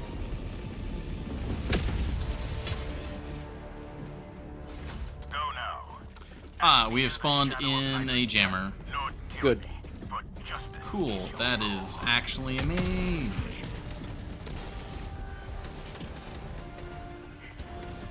Instant bot drop. Well, good news. Dropship.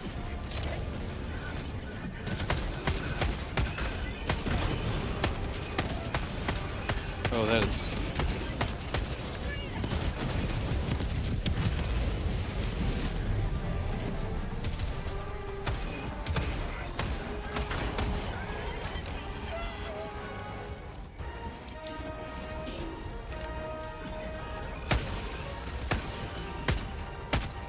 Say hello to democracy.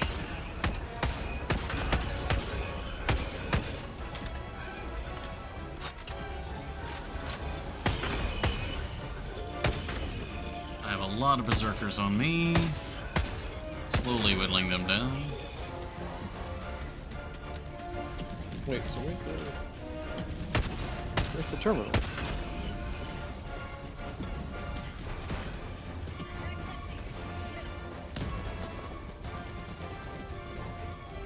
No mag. I think I might see a terminal on this side.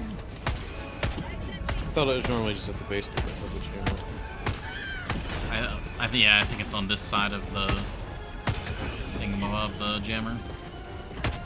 Oh yeah, so we don't have on 7s we don't have the enclosed guys. Yeah. Oh, wait, no, it is not on this side. Yeah, see, I got up here, I've circled it a few times. Oh, I see. I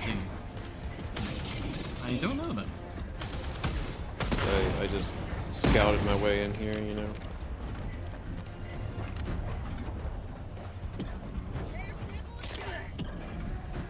Oh, it didn't seem to do you much good.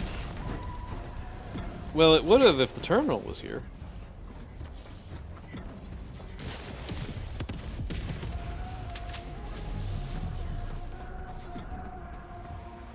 I hear something like at the terminal or something.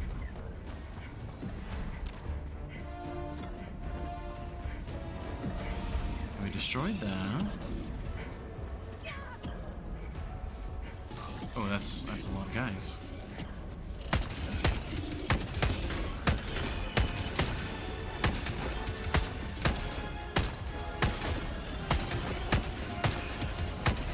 I don't understand.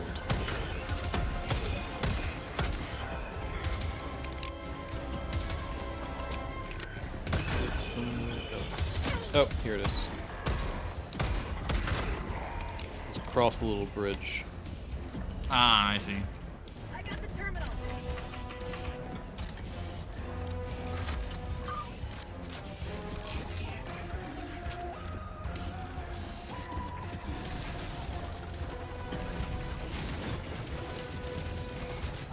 Objective critical stratagem available.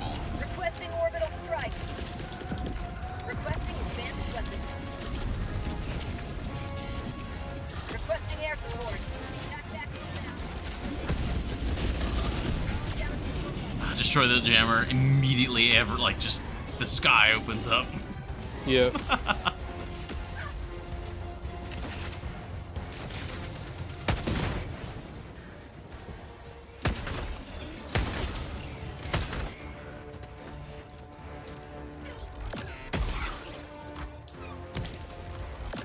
I think there's a detector tower off to the west.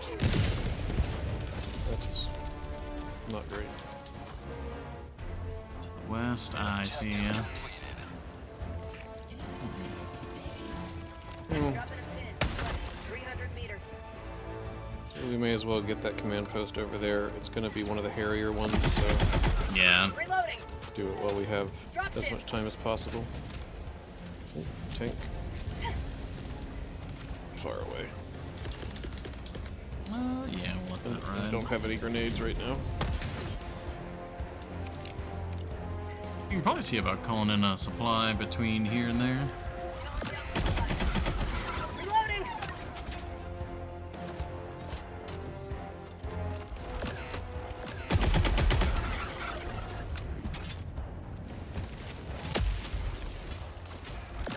Not sure what I'm locking onto up there.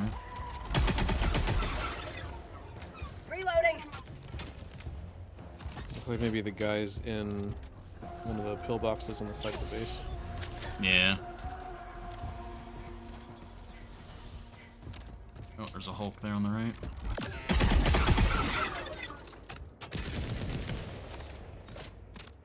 Looks like you got him.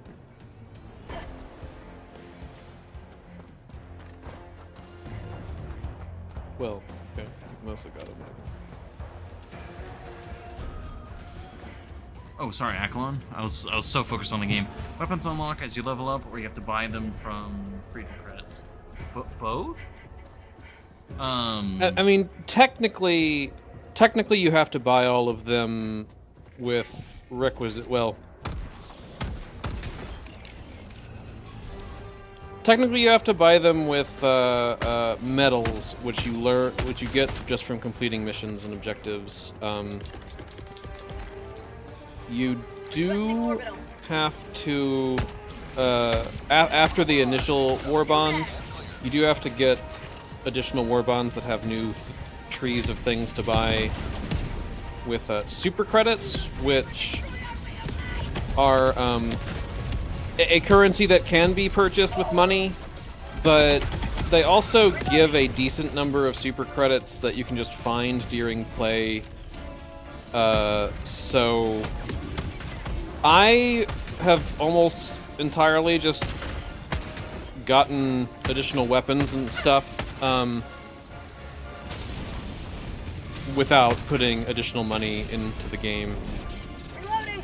Yeah. I did buy the Urban Warfare one just because it had been a while since I had played, and I was like, you know what? I'll just pay the $10 to get immediate access to the cool new stuff. Because the number of hours I put into the game, I was like, you know what? They've earned 10 more of my dollars for sure. Yeah, that's pretty much the same case with me. I've only bought one additional war bond with like real money, and I've got pretty much most of the game unlocked. Yeah, it's one of those things where it's like there's a premium currency, and you can totally get the premium currency just through normal play. But like, I find in this game, it actually is feasible to do that with a sane amount of play. Unlike a lot of the time when games say that, when it's like, yeah, you can technically do it, but you'd have to play such a ridiculous amount that it's just sort of, yeah, like, not actually practical. Nice work. All right. They explode. Yeah. Okay. Also, you're 380. Didn't hear a call out. I just explode. God. That wasn't a 380. That was a Eagle airstrike. I know, like 30 seconds ago. Oh. This crater? I think it's this one. This was my. I don't. Yeah, it isn't supposed to spread that far. I'll talk to my gunner about it. Alright. That guy's on thin ice anyway. Ah, he's already got some demerits. He makes weird decisions about what to target with the orbital railgun from time to time. Ah, same guy, I see. Requesting air support. I mean, I assume. It doesn't... We can't initially pay for, ammo carts. I have to imagine we only have one gunner. You don't have a talent tree. Each warbond is a set of, like, kind of related armors and emotes and weapons and stuff, which, have a few tiers, and you have to unlock a certain amount of one tier to get to the next tier, so, like, there's that. But there's not really there's not a talent tree or anything. There's no, like, RPG-esque just character abilities. It's all gear. It's all building up the gear you can choose from. The armors and stuff have passive abilities, so getting different armors to use, and choosing the one that you want for a battle is, like, the closest thing you have to, like, having character abilities, but... you know, it's all built in such a way that while players who have put more time into the game and / or just put more money into the game in some ways have more options, they aren't just better. Yeah. The gear that you can get at the beginning of the game and for free and everything is still good stuff. Like, it's not crap stuff. Oh, I got torn to pieces. Yeah, I'm trying to get this thing because it's just calling in. A lot of the things that, you know, I at least still use as staple stuff is stuff that, like, was available from almost the very beginning of play, and isn't in a premium warbond or anything. Yeah, a lot of the, like, literally, like, start the game stuff is still, like, good and or, like, actually meta.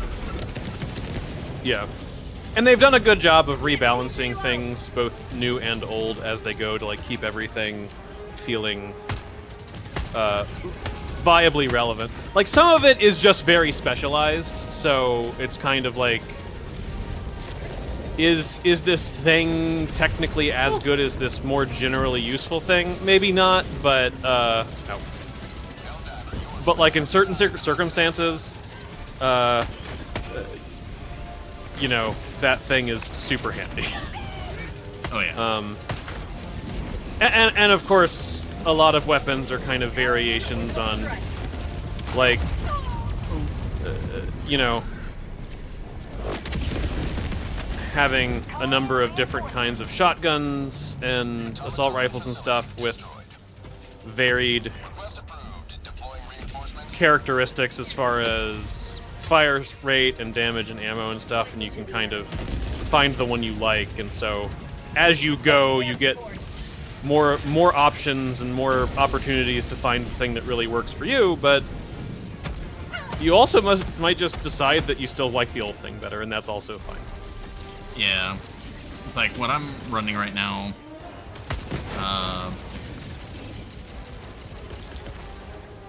Like half of what I'm currently running this mission is like what you start the game with.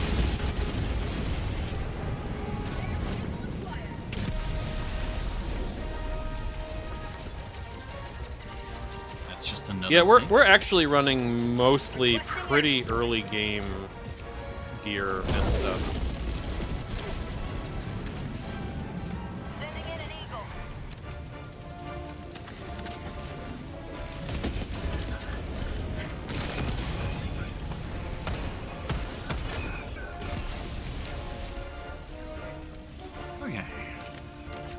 Couple of tanks down, heading for that next base.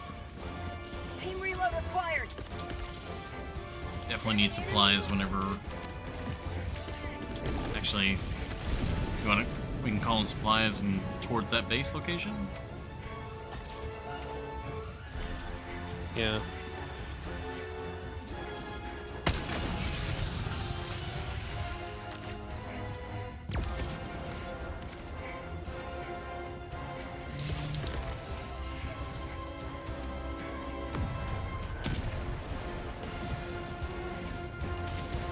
Stop apologizing.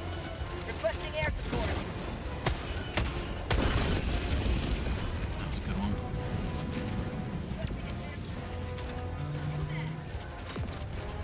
Eagle 1 withdrawing to rearm.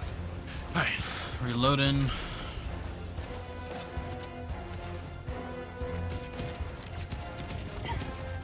There are a handful of things that you can't unlock until you've reached a certain level, I guess. Like the mech, you have to be level 25 before you can buy that, but Oh my. That was my bad. I had indecision on what to do. Reinforcing. I tried to stim, and then the stim wasn't, like, going fast enough, so I tried to dodge. And, yeah.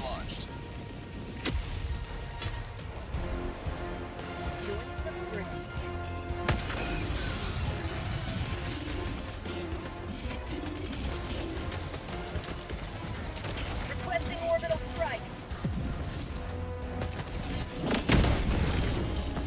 nice. Ooh, hi there. Hello there. Hello there.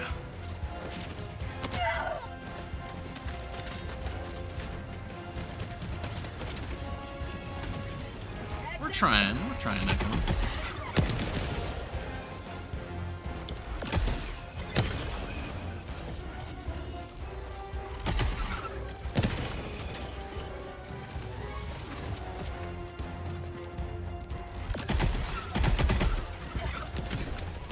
Get some! Get some! No mag. Oh, shit.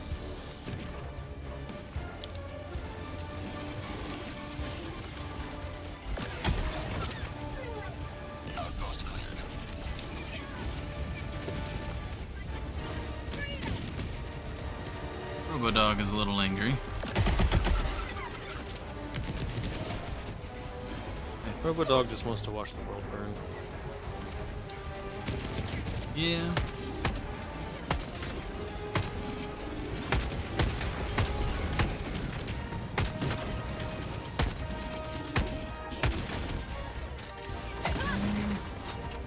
Totally fine, sweet person.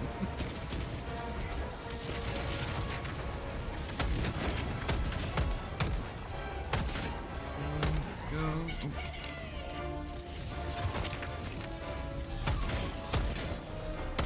Ah.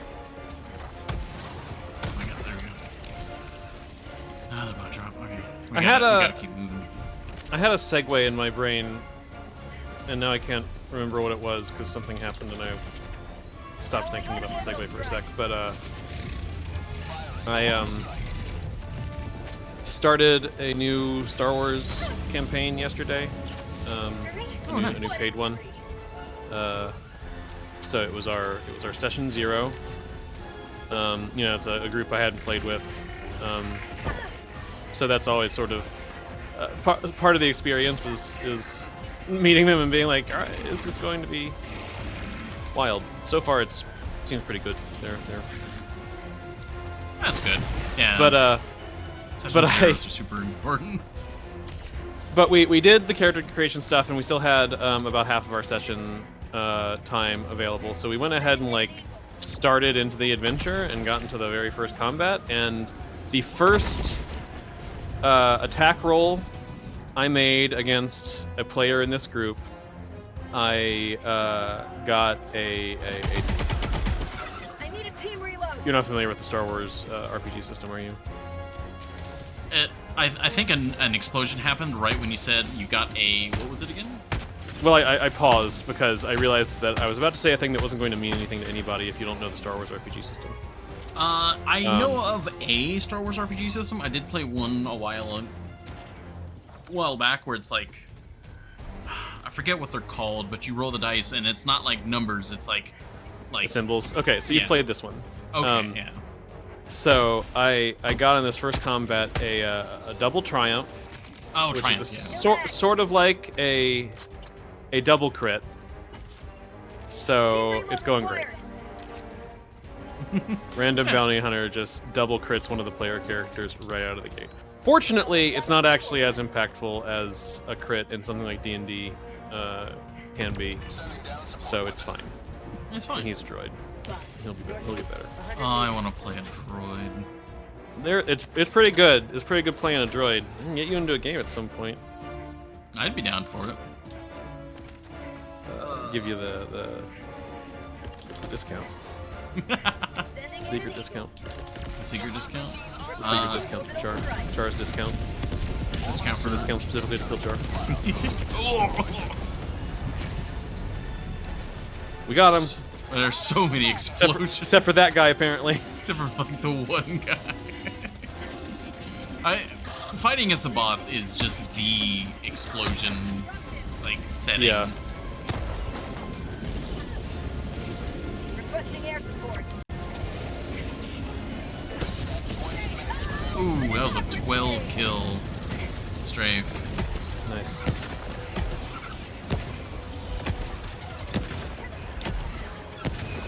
To the skies, I see you leave. Of democracy. Yeah. I'm just slipping past some of these guys to drop a 380 on this command bunker up the hill. Sounds good to me.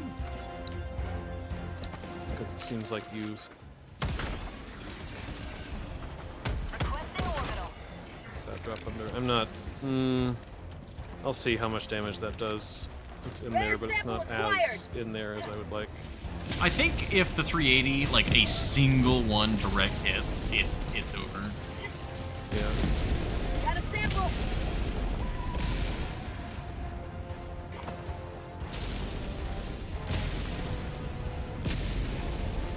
Well, yeah, just to clarify, just to make sure, because I think we did say it was dice, but it's a dice game, but you can play it online. Yeah, I run almost entirely online because who can meet in person anymore? Yeah. And there's for most major RPGs, and definitely this one, tons of online tools to let you play it online. Digital dice rollers of various kinds, virtual tabletops, etc., etc.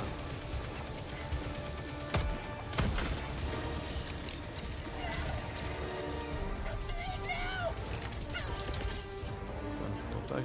Requesting air support.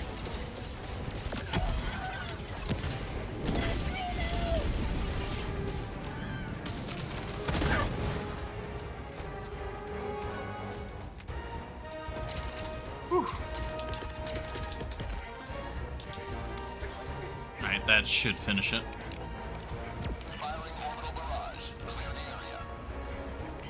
I'm gonna loop around the backside of it, stay in cover. Yeah, Acklam, part of what I do these days to 100 meters. pay my bills is run tabletop RPGs for folks. Mostly online. So like they're tabletop RPGs by genre, but I don't literally go somewhere play with people around a table. Usually because we're all in different places.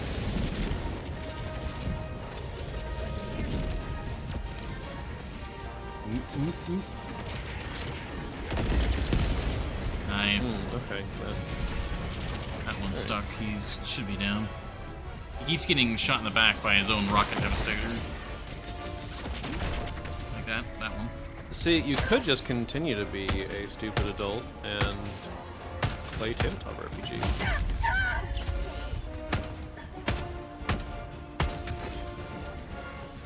New mag.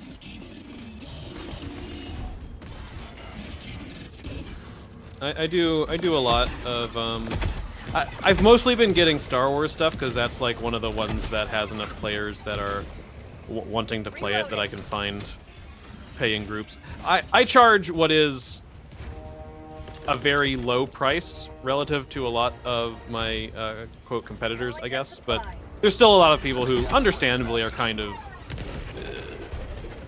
not super into the idea of paying for that service. Yeah. And that's fine. Like, I understand. I think it's a little bit, Calling in a well, some people have the perspective of it should be a hobby, it should just be for fun, and it's like, that just sounds like you're trying to convince me to do work for you for free. Yeah. But also, it's totally fine if you decide that that's not worth money to you, especially if you've got your own group or whatever. A lot of people who, at least in my experience so far, will get into paid games are, you know, people who don't have a group, people who have a schedule that makes it difficult for them to find a group, or I'll handle the terminal. Arming you know, another whatever the case may be, or love it. they have a group, but nobody in the group knows how to / wants to be the game master, which is fair. That's like effort. Yeah. Especially since like I very seldom use published adventure content because I am that guy who wants to do my own thing. So, you know, I've got a... Yeah, so you're also kind of paying for, like, a unique... Yeah, there's a lot of, like, you know... I think some people who think of it as, in some way, like, exploitative or greedy to charge for it as a service, think maybe of, like, oh, it just takes you 3 or 4 hours to run this session. Why do I have to pay whatever amount you're asking for? Yeah, it's like, why do I have to... And it's like, well... Yeah. Sorry. I mean, even if I'm only counting the 3 or 4 hours for the session, that's still... You're still probably paying me less than minimum wage, to be quite frank. I could raise my prices and I'd still be technically making less than minimum wage per player, although, you know, in aggregate, obviously, it's a little better. But in reality, you know, at least if you've got a GM who is doing any amount of, like, planning of custom content, even if it's just adapting to what your characters are doing, to deviate, you know. Basically, if you're not a shitty GM who railroads your players, you're doing some other work too, right? Oh yeah.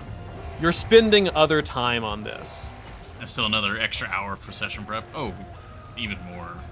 Oh, minimum. Double super credits. That's like, if I'm just really wildly prepared for some reason, or like just the last session we just didn't get through nearly as much as I had prepared, so I've got you know, a head start, but super rock. Super rock, yeah. Yeah, I mean, it's like when an artist who's been doing something for a very long time and they have a lot of experience in it, and they're like, why does it, you know, cost me $50 for you to spend 2 minutes on a very good-looking, quote-unquote, doodle? And it's like, yeah, because you're paying for the 2 decades that got to the point where they could do that in 2 minutes. Mm-hmm. It's a very similar thing where it's just like you have the experience that it's like you're not just like some random guy at the bar table, whatever, that's like, I'll be GM. You're bringing something to the table. Yeah.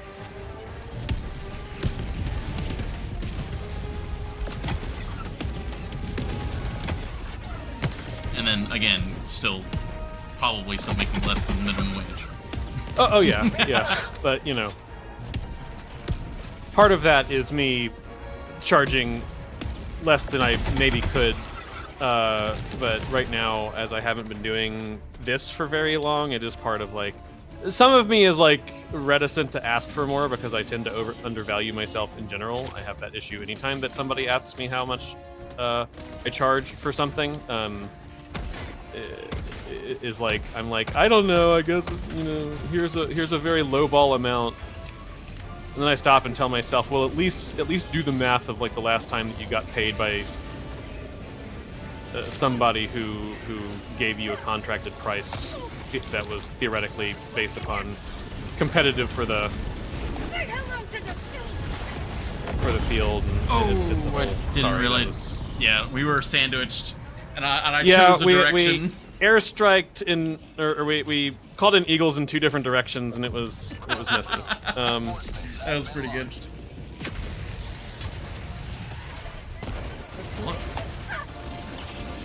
You know, I feel like I probably ought to also push harder the whole, like,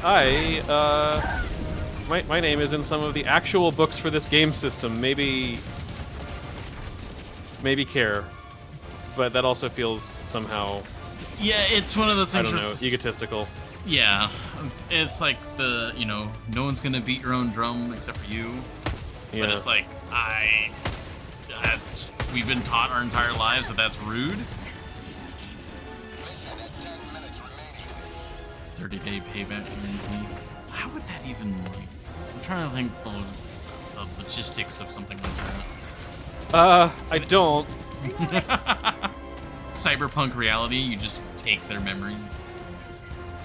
I mean, the service that I go through doesn't charge until an hour after the session begins. Partially, I think, to make sure that if a charge happens, then somebody's getting the thing that they're being charged for. And then it's like by session, so. Oh my gosh. I haven't had anybody ask me for refunds for any reason. If there was ever like some kind of situation where something just clearly went horribly wrong or whatever, I'd probably like potentially consider it. But I also am not in a financial position to just like be able to offer refunds to anyone who asks me, no questions asked, because I need money. I need to pay my rent. I wish I were in a situation where I had more leeway, but at the moment I'm not. So. Yeah, it's like me with like running like ads on Twitch. Like, I don't want to run ads. Yeah. But like, Twitch is going to play the ads no matter what. So the best thing I can do is like work with the system. Yeah. There was a while. There was a while when I tried really hard to just like minimize ads as much as possible, even though that meant obviously that you get less payout. I never got enough audience to get like frequent payouts by any means. But I had turned things down substantially as much as it would let me.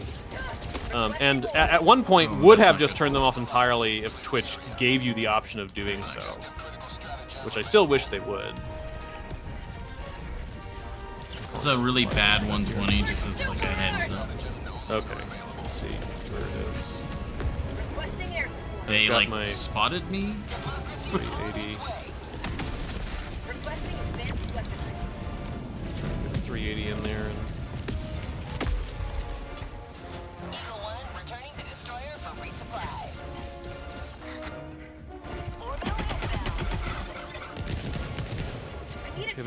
Oh, that's not a great 380. Oh crap! Hey, that was a good shot, guys. Reinforcing.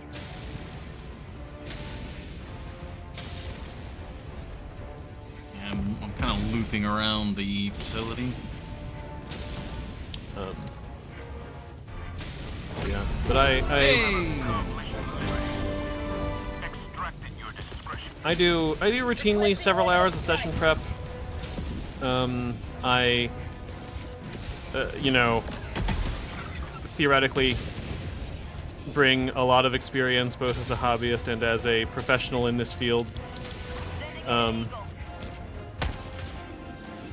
have not coerced anybody into using the first force power that I designed for the series, but I'm just going to sit back and wait for it to happen. Found something. And you're gonna be like, Reloading. You know how people talk about, like, the moment where it's like, I want to talk to the manager, and it's like, I am the manager.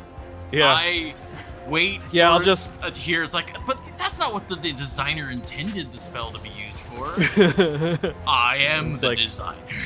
Yeah. I got a friendship door in my location. Okay, I'm getting my stuff back. Oh yeah, yeah. Like I'm waiting to hear that story eventually.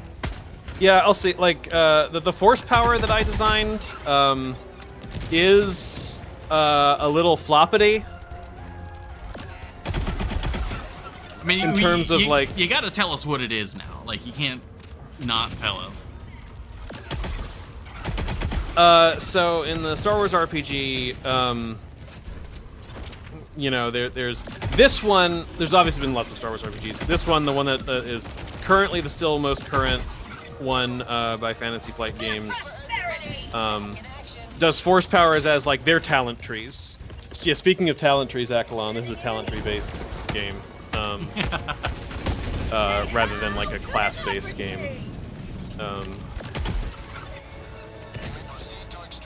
But the different source books added more horsepower. Some of them got pretty esoteric.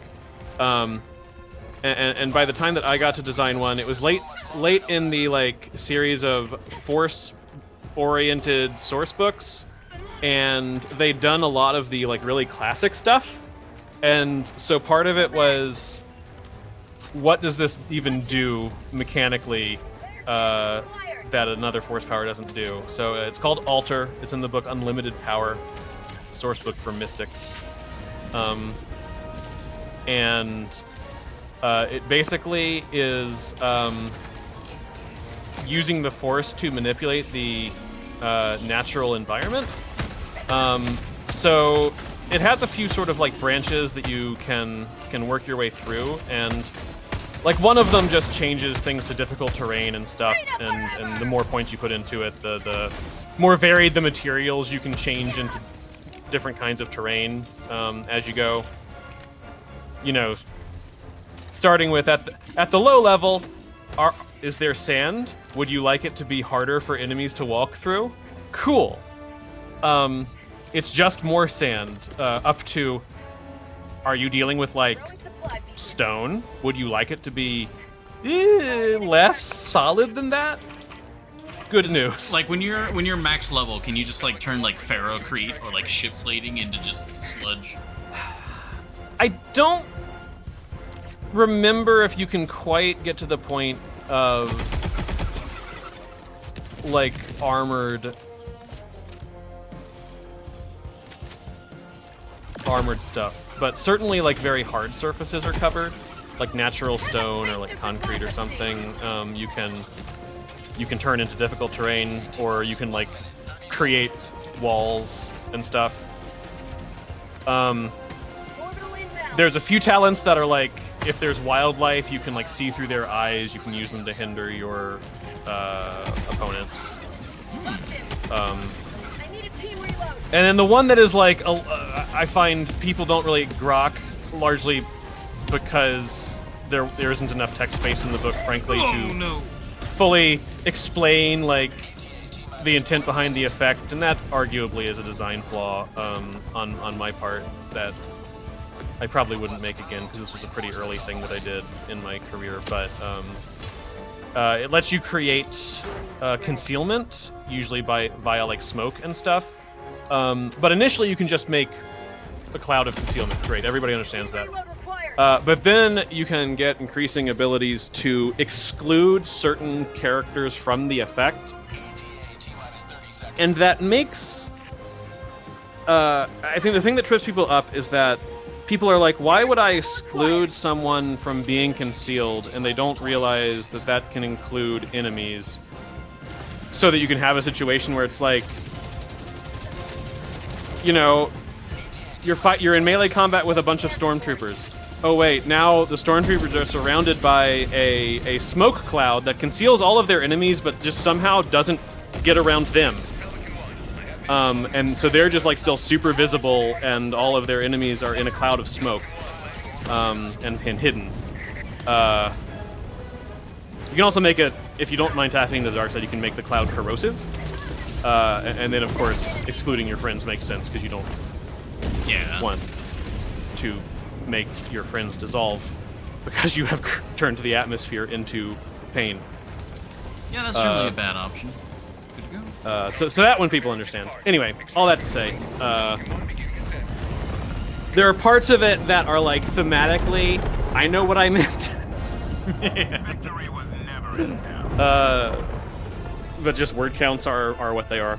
So, this reminds me of, like, whenever there's an ability in a tabletop where it's like, you get to take physical material and do thing with.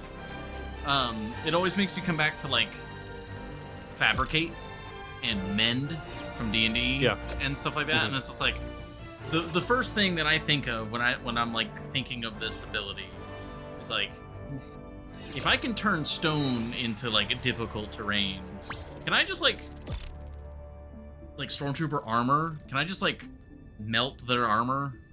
Like, can I like do things to people? Can I make their body physical like difficult terrain? Like, where does it stop? Like, if it's natural I would have to objects, look again. A body is a natural object. I would have to look again at the exact wording. It's definitely not meant to do that because that's the domain of a different force power, actually. Not turning people into difficult terrain, obviously, because that kind of doesn't make a lot of mechanical sense without explanation. But you know, as with any RPG thing, it's kind of like the in-game ability, the mechanical effects have to be written in a way that it's understandable what they do in the rules. But there's all of the other stuff in the game world that is just kind of governed by how the GM and the players decide to handle it. And especially since this game, while still like medium crunch, is a more loosey-goosey cinematic game than something like D&D is, in terms of like how specifically a lot of things are modeled. Like there's not, like in combat, there's not spaces. Yeah. Like positioning and range and stuff is all kind of abstracted in a big way. Oh god, there was a system I was reading. Maybe it's the same Star Wars system where it was like, it's near, like distant and far, where it's like it's descriptive words and not like 100 meters, 200 meters, that kind of thing. Yeah, there are various systems that work that way. Star Wars is one of them. Yeah, I mean for me, as someone who has been a GM and likes to do a lot of world building, like Horny Jail, for me it's like, all right, mechanically for the rules it has to be that way, but like, why in universe can you not, like, if you can just like transmute stone, why can't you do that to like a living thing? And like for me, I would want to have like a justification behind it. The Force probably has, like, if you're, that's kind of a dark side thing to do. If your GM allows you to, sure. Like, there's nothing to say that your GM wouldn't judge that that's a reasonable thing. Now, in this context, my answer would probably be, again, without looking at the text, because the text might have covered this. I think the text specifies the kinds of materials, or at least examples of the kinds of materials, and it's all like mineral kind of things, or like plant growth. But obviously, depending on how liberally you then extrapolate from there, it's very reasonable to be like, well, okay, so that must mean that you could do this to flush. But I would also say, like, the heal harm power is all about manipulating biological tissue. Because in this system, they just make heal and harm the same power. So if you know any of it, you can do either of it. But of course, if you use the harm effects, it's explicitly dark side, because you're using the Force to just rip people's bodies apart to varying degrees. So, you know, that is an important factor of whether or not you should do it. Yeah. But, like, moral obligations aside, like, can we physically, like, melt this man? Next question. Which side of the fence would a stone golem fall? For me, I would immediately have to think about, like, how is the stone golem constructed? Like, is there, like, a fleshy heart or a crystal that, like, is actually the stone golem and it's controlling, like, the strata around it. And in Yeah, that or is it case, just totally stone. yeah, if it's the crystal situation, the crystal is immune, maybe, but the rock around it is available. Like, he's, like, interactable. Because, like, in magic systems, you can kind of start getting, like, the soul, and then you get kind of, like, there's the force, where it's like, light side, dark side. In magic, it's, everything has an innate magical resistance called its soul, and it's gonna try not to be just ripped apart. Yeah. Hellpod launch. Is there so that's one thing about Star Wars that is always like I like everything about Star Wars except Jedi and like the space wizards. Is there like a neutral?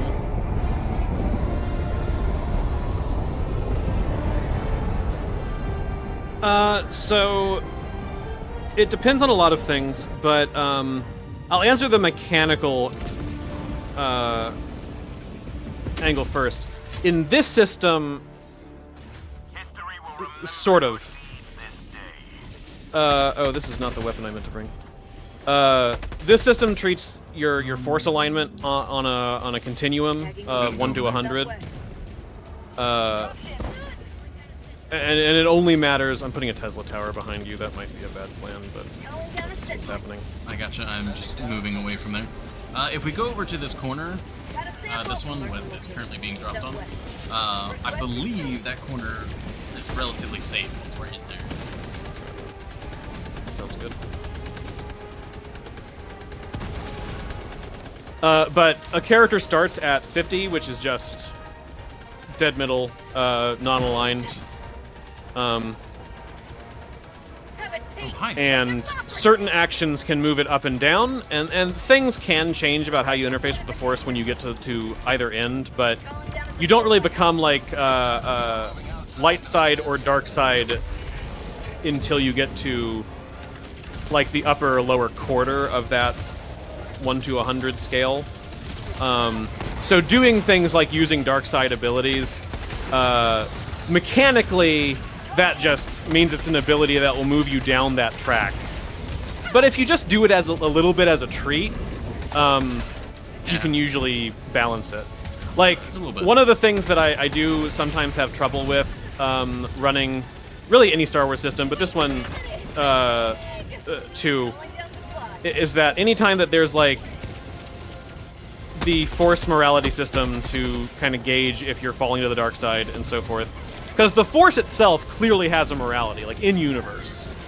Like there are objectively things that the Force, whether light and dark and good and evil are equatable in a natural law sort of way is debatable, but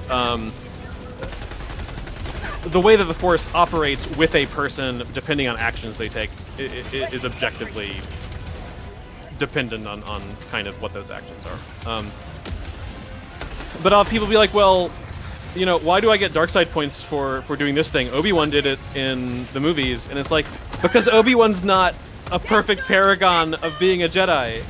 In fact, none of the Jedi in the movies are perfect paragons of light side Force users. That's the point of the plot of the prequels, is that the Jedi Order is very like, we're objectively good and better and stuff, but we as viewers see that there is absolutely nothing true about that statement. Yeah. They use a lot of really awful tactics and approaches to solving problems, and just kind of like sit on this moral high horse that they really don't deserve to be on. So like, does Obi-Wan or Qui-Gon or various other characters who are like Jedi and heroes in the movies sometimes do things that the game and other sources would say are nominally dark side actions? Abso-fucking-lutely. They just don't do them all the time. It's like in moderation. As a treat. As a treat. I mean, I would consider that a form of torture, Echelon, so I don't think that would quite, like, come out, like, flat neutral.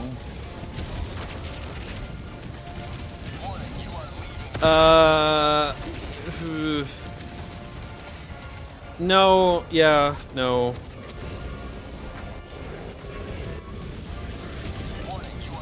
Because the way the Force works, and this is both mechanically true and I would argue thematically true based upon like non-game sources of Star Wars, taking actions that are like quote evil or at least dark side pulls you towards being susceptible to the dark side, tempted by the dark side, etc. But taking actions that are not dark side or even actions that are particularly good do not have the same effect. There isn't... The light side of the Force does not tempt you or pull you to it, right? It has to be a choice. Oh, yeah. So doing good things doesn't undo doing bad things, I think, in the Force's calculation. That's my read on how the Force functions anyway, and it's a thing that I've spent a lot of time thinking about and having to try to explain to people over the years for a variety of reasons. Yeah. Partially because I've worked on a bunch of like official Star Wars products, and so I've had to kind of have opinions about. I was about to say it's like it was your job or something. Yeah. That's a doggo.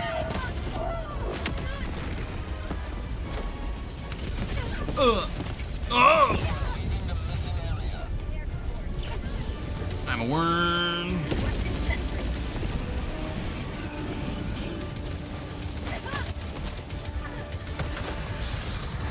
If you can take care of these Devastators in the rear, I will try to deal with the tank and the Robo-Boy. 'Cause I have a recoilless, it's just the game's not letting me use it. I'm dead. I realized I didn't have any ammo.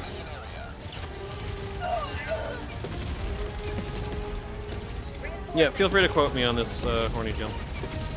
He's a professional in the industry. You can quote him. Yeah, I've worked on quite a few official Star Wars products. I probably... Actually, Lucasfilm would have a conniption if I went around being like, I have official guidance, or some kind of official stance, because, oh, they do not care for that. But, I have opinions. I have interpretations that I think fit with the presented material. Good news, we're about to win. Yeah.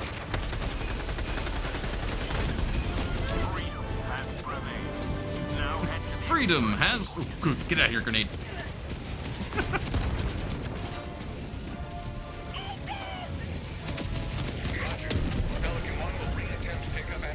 You know, okay. Do you mind if I probe your mind about some Star Wars lore, even though you just Go ahead. Yeah. You can probe away. because especially in regards to like an RPG where you can play as a droid. What's going on with droids in Star Wars? You're gonna have to be way more specific. Because like, I think in one of the more recent movies there was like supposed to be a whole plot line about like there's so many black Devastators.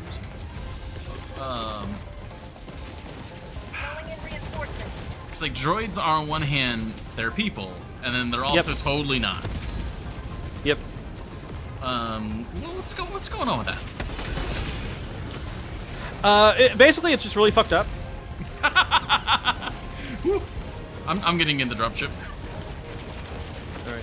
It's not the mind you're supposed to probe. I don't know. Oh no! Oh no! Most interesting bits are. I got ragdolled before I could get to the ramp. No! I'm running. I'm running. Oh no! Yeah!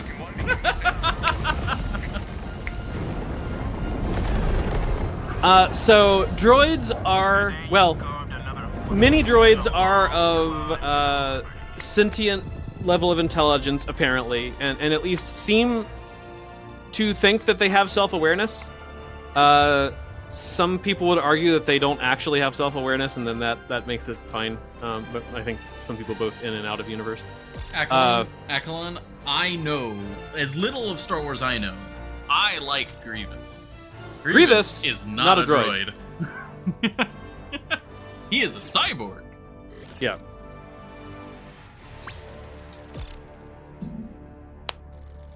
He used to be fully biological, but stuff happened. Stuff that, was not Ever his. since he understood the weakness of his flesh.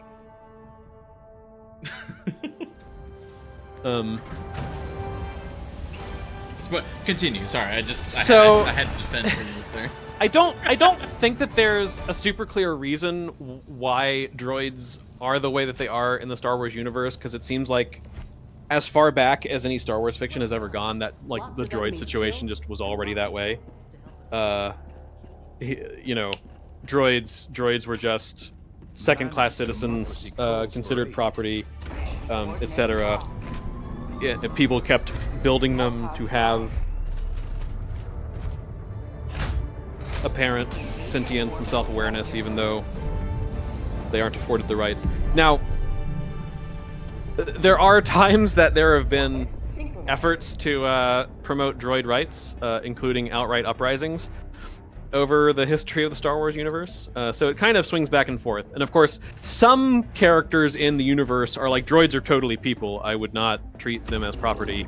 And others are like, droids are things. It doesn't really matter if they talk and ostensibly have some kind of feelings and stuff. It's, it's not how it works. It is questionable that somebody at some point clearly was like, I think that what this robot built for labor needs is the ability to have anxiety and, at least in some cases it seems, pain receptors? Yeah. Sounds like the 60s, yeah. Oh, that's that's a whole nother allegory about it all. Like story-wise, allegories are a thing, but yeah, like in universe, it's like why are they designed this way? Why do they have, why?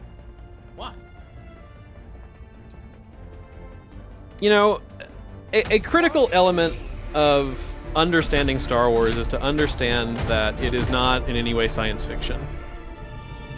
It's fantasy. The space Nothing in opera. Star Wars is required to make sense, and very little of what is in Star Wars things. I mean, obviously, a lot of creators try to put internal logic, and even in a fantasy where things can just kind of happen for fantasy reasons, it's ideal to at least have a sense of internal consistency, and so I'm not saying that there shouldn't be that stuff, but like ultimately Star Wars things are built according to what's gonna be neat in a movie, and frankly what's gonna sell a toy, and that's always been the case from the beginning. A lot of people will hear that sentiment now and be like, yeah, Disney really screwed it up, and it's like, that's not... It's always been like that. No, it's just always been that way.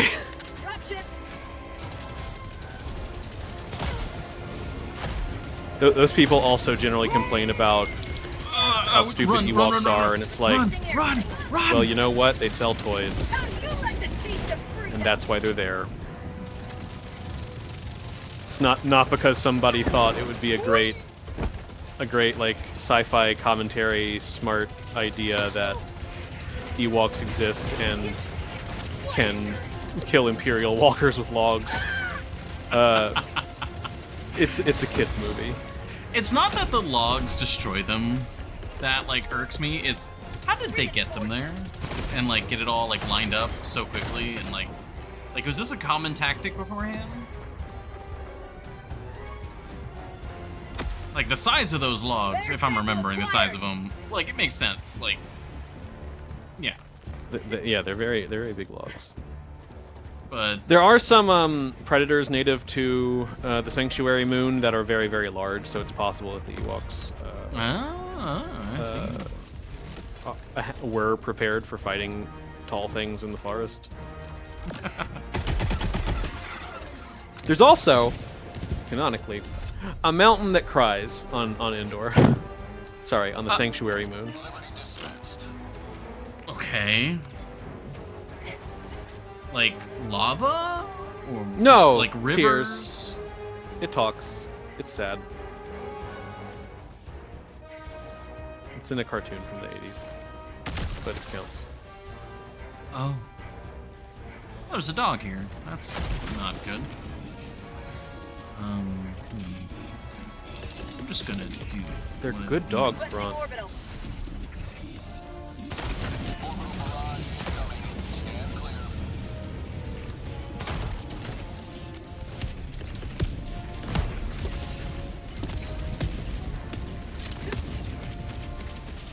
Requesting air support. Ooh, I'm over here now.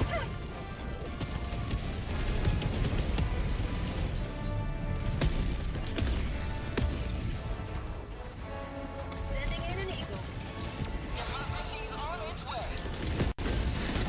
Calling in orbital strike. Oh, that chin gun. Yeah, the chin guns are Reinforcements. brutal.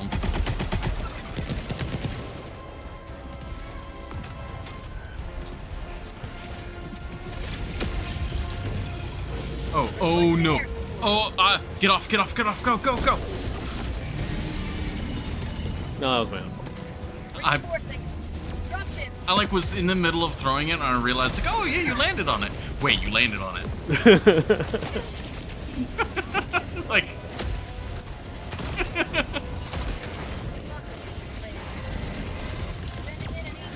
Sending in an eagle. Sending in an eagle. just crisscross.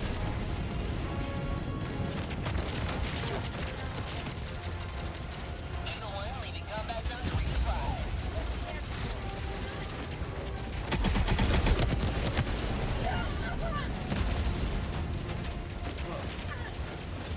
3-5. Realize he has no mortar and he has to kill you somehow. That's not no. Calling in reinforcements.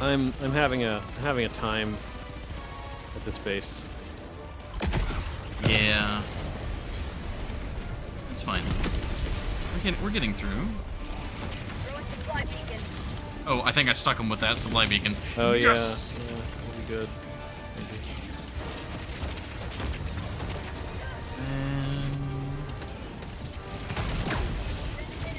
Yeah. Great shot, kid. That was going to move. Freedom never Start with that. I think they got either multiple good hits on me or like the tank bumped me and I died. I don't know. Request approved. Reinforcements have been launched. Reporting to the front. Yeah, and I'd be so curious about like how you would do the sort of interplay of like if you play as a droid, obviously like you're like, is it just very much gonna be something that like you as like a GM would have to keep in mind? It's like, all right, this bar hates droids, so like that's gonna be like a thing for this party. You know, that's kind of a personal preference kind of thing when it comes down to it. I tend to, as a GM, not be all that interested in like having racism be a constant element of just like things that occur. So could one do that? Sure. There's definitely something that, from a game running standpoint, I would make sure the group was all comfortable with. We need to be going. Need to be heading west if we can. But there are enough, you know, parts of the galaxy where people treat droids like they're just, you know, yet another alien species. Yeah. And so it's fine, and you just don't deal with it Found something. if you don't want to. Yeah.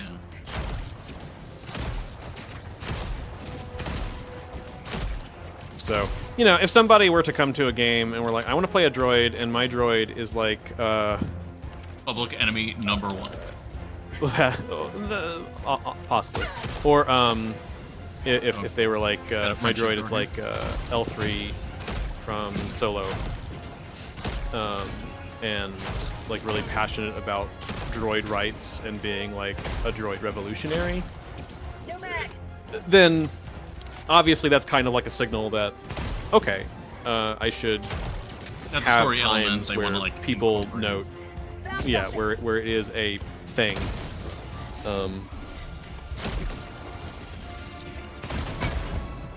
But if it's just kind of like, I think droids are neat, you know. Yeah.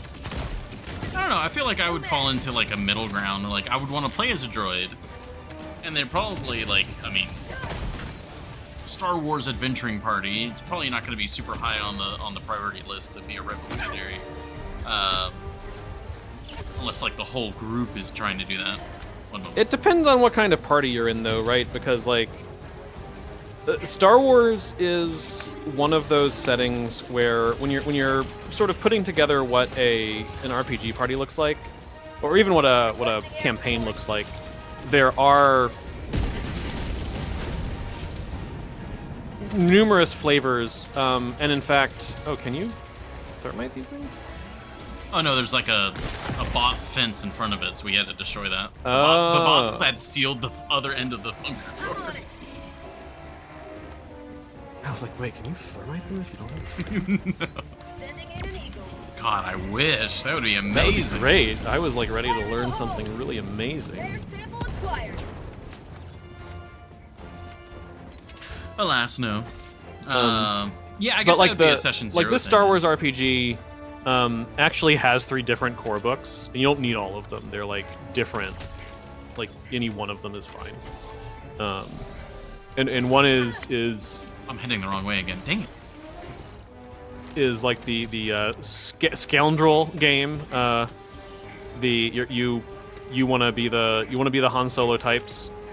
You want your party to be a party probably of Eagle 1 withdrawing to rearm. outlaws, bounty hunters, ne'er-do-wells, etc. Bombing around the galaxy, doing stuff. Maybe you get involved in some way in the Galactic Civil War or whatever, but maybe you don't. There's something here. You know, and that's the model that obviously, like movies like Solo, shows like Mandalorian, and stuff like that. Those all fit that kind of vibe.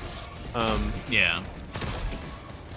Then of course you have the rebel vibe. So one of the core books is the you're part of the rebellion. You might not be a particularly military character, although there are like talent trees for. No, you're literally a soldier. Like you're like a heavy weapon specialist or a fighter pilot or an infantry guy or whatever. Mm-hmm. But you know, it's your adventure is probably you're part of the rebellion and you're going on adventures that are about being part of the rebellion. Orbital incoming. Yeah, it's not Whether just it's something like going on a battlefield or something, or whether it's like you're a covert cell behind enemy lines doing stuff. And then finally there's the force-oriented one, where you can dig more deeply into. They're not explicitly Jedi ability, like Jedi character options, but all of them do. Well, a lot of them do like fit with things Jedi do. So if you wanted to play a game where you're literally Jedi, if you do an era where that makes sense, you could. But it's also just as doable to just be people who are force sensitive and maybe feeling their way out through things. Perhaps they don't have a way to learn about force powers beyond just kind of like doing it. Yeah, they didn't have a mentor, but they are force sensitive. Yeah, and of course there's other force traditions in the galaxy besides the Jedi. That's something you don't see a lot in the movies, with I guess the exception of Rogue One. But But while the Force itself clearly objectively exists and cares about some kind of alignment on some level, the Jedi and Sith are just one interpretation of that. But there are many others, like the Night Sisters, like there's cults on Bardata that are all that have different ways of seeing things.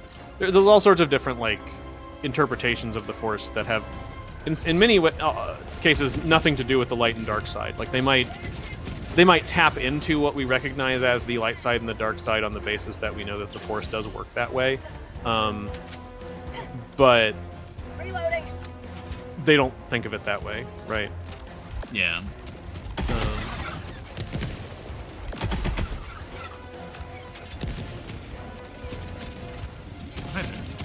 So those are kind of the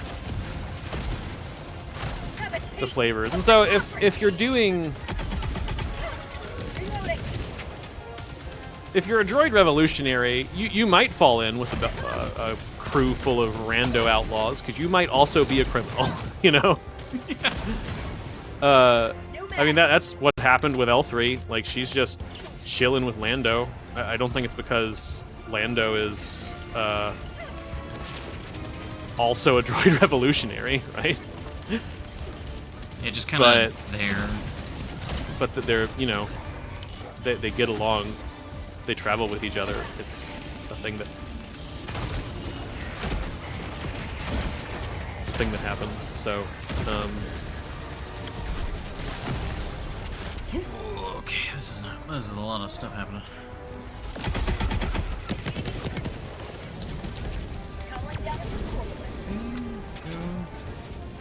They shot me before I hit the last button. I see. If you want to just like move away from that area, I'm about to just drop some ordnance on it.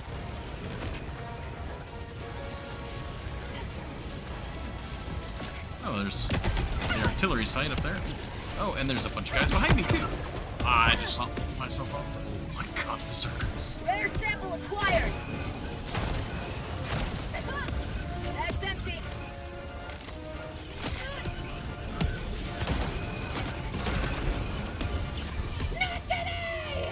Just everywhere I turn, there's another group of guys. Yeah. I'm gonna get that hard drive and go jump somewhere with it.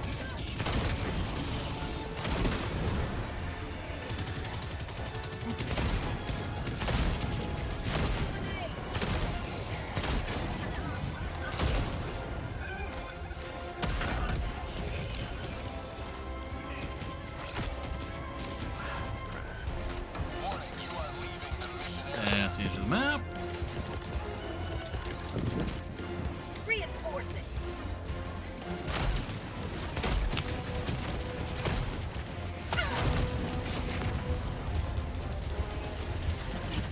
Okay.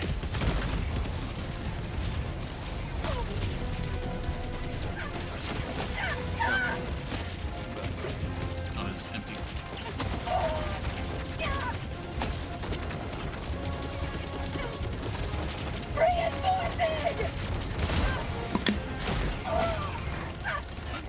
If I just die a few more times, you can reinforce me. I'll just bit by bit get the anti-air. I mean, that's eventually it will work. Throwing supply beacon.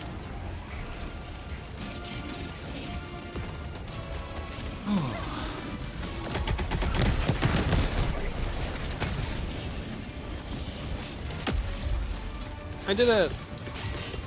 Calling in It reinforcements. definitely was me and not the bombardment. Requesting air support.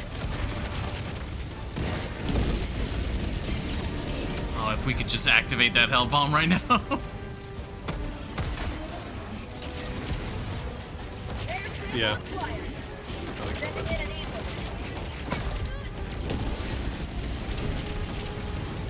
Calling in orbital strike. Ah, dang it. We're freaking ragdoll. It's so dangerous to hold a stratagem when you're up against like high-level bots.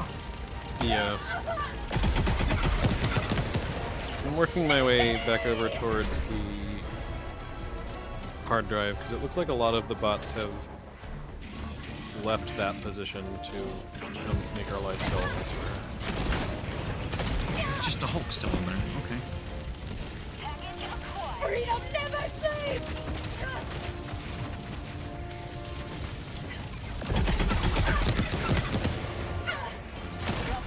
Dropped him!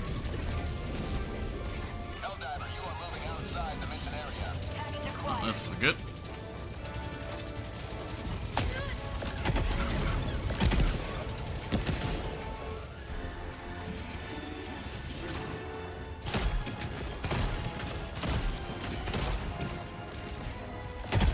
Reloading!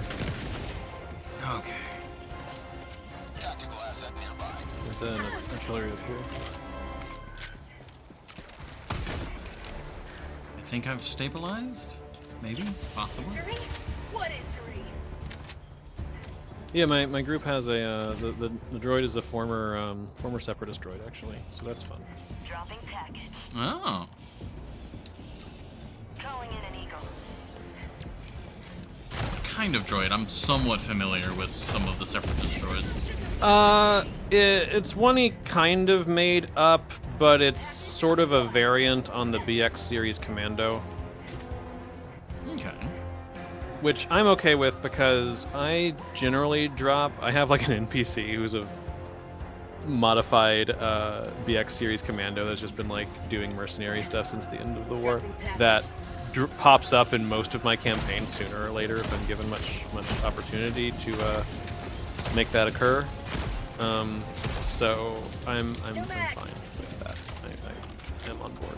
Yes, Commando. Are those the ones that have the staves, like the anti-Jedi ones? No, that's the Magna Guard. Nah, that's okay. The Commando droids, they are very agile, and they usually carry small swords with them, as well as blasters, and they can pretty credibly fight a Jedi for a little bit in melee. Oh, nice. They usually operate in small groups, so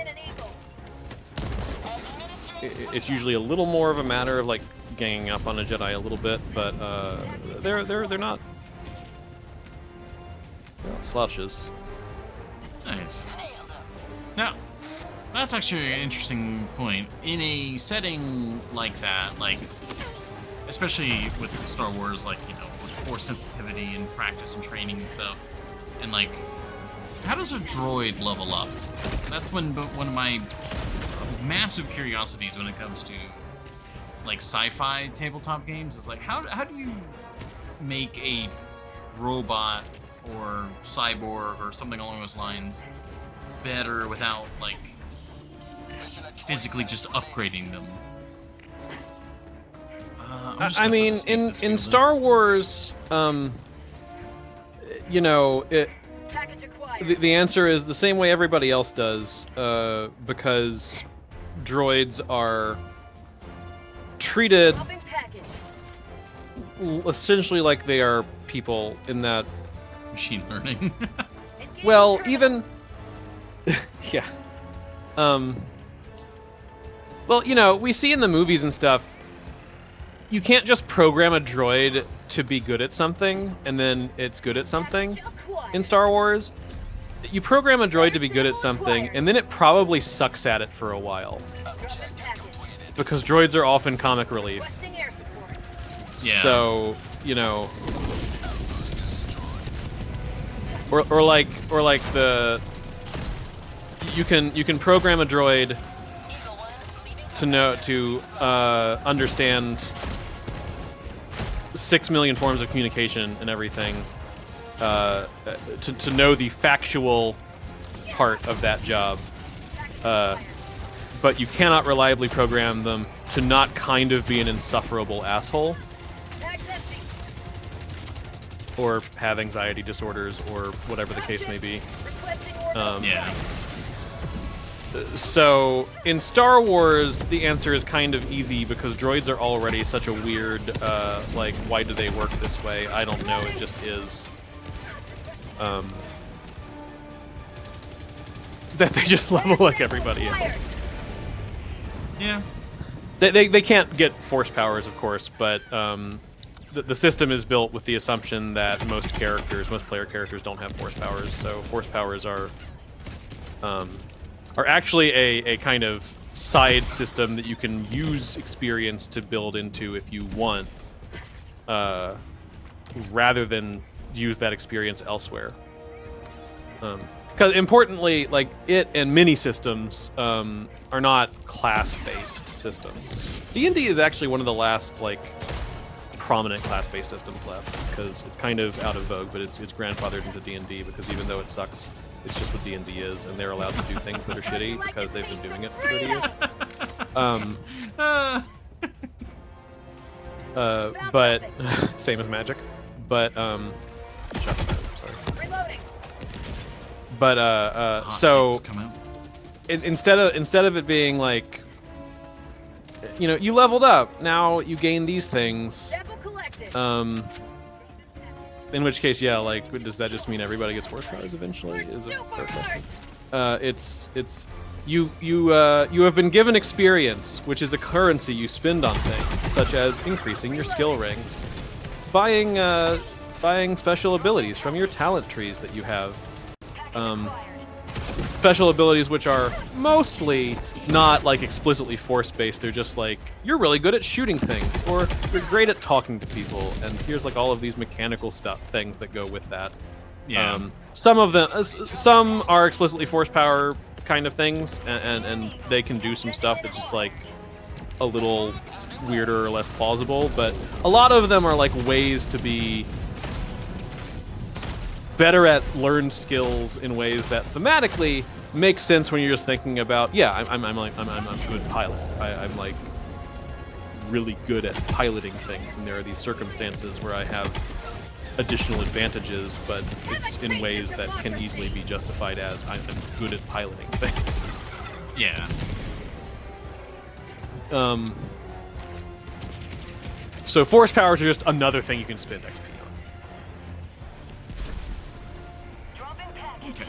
You know, that brings up, so we talked about Grievous, droids, and force powers and stuff.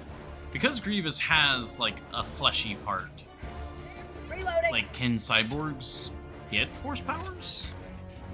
Yeah. I mean, Vader has force powers. Yeah, but he's, like, mostly, like, still flesh. Actually, I don't know. How much of him is still flesh? He's, canonically speaking, he is, quote, more machine now than man. Ah. Yes. That's at least what Obi-Wan says.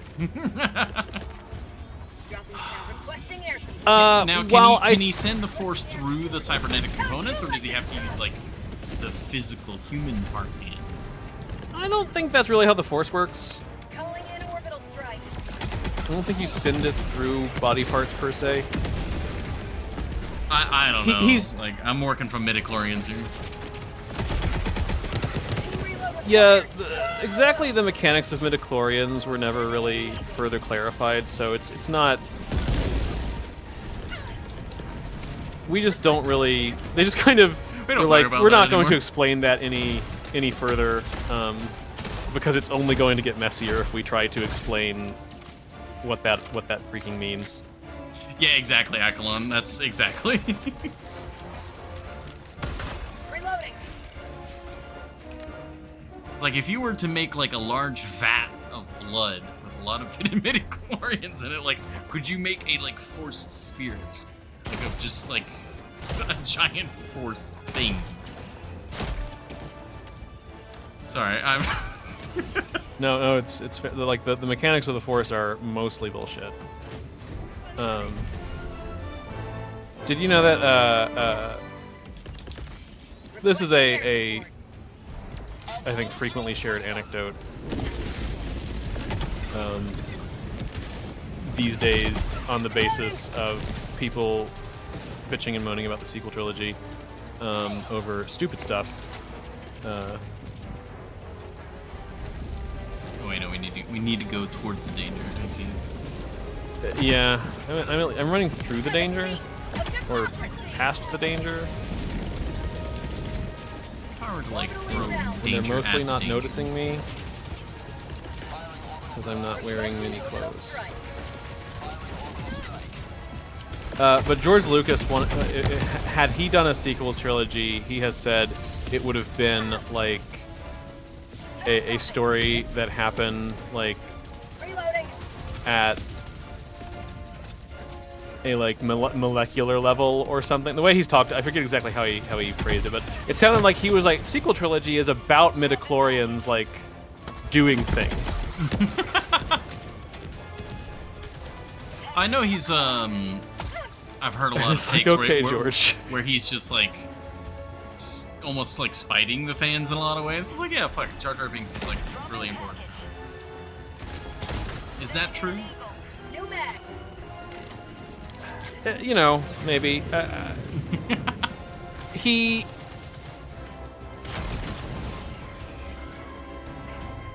clearly doesn't bend over backwards to like appease fans at all times. Like, there are definitely things about the prequel trilogy that clearly sort of shifted and changed, I think, based upon likely fan response to the previous movies. Oh, no. Like the fact that Jar Jar had increasingly little role to play in them. But George Lucas has always been pretty comfortable to just be like, you know, you don't have to like it. I'm gonna tell the story that I want to tell, and if you don't like it, okay, whatever. Yeah. I'm not gonna change it for you. Especially because, of course, Lucas was very aware from the get-go that it was for children. And a lot of fans who complain about things, especially how, like, not Star Wars, successive new Star Wars things are. Because, of course, that was said, you know, about the prequels as well. Before they could blame Disney or wokeness or whatever scare word they have at the time.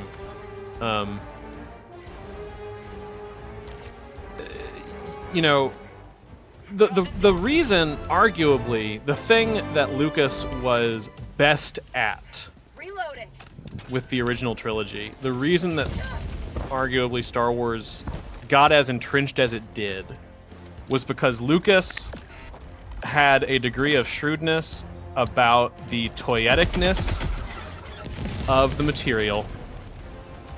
He pursued merchandising before the movie came out, which is wild, certainly at the time, for just some rando to be like, I am making this independent space fantasy movie. Please work with me to make a huge toy line for it. You may have seen my previous movie, American Graffiti.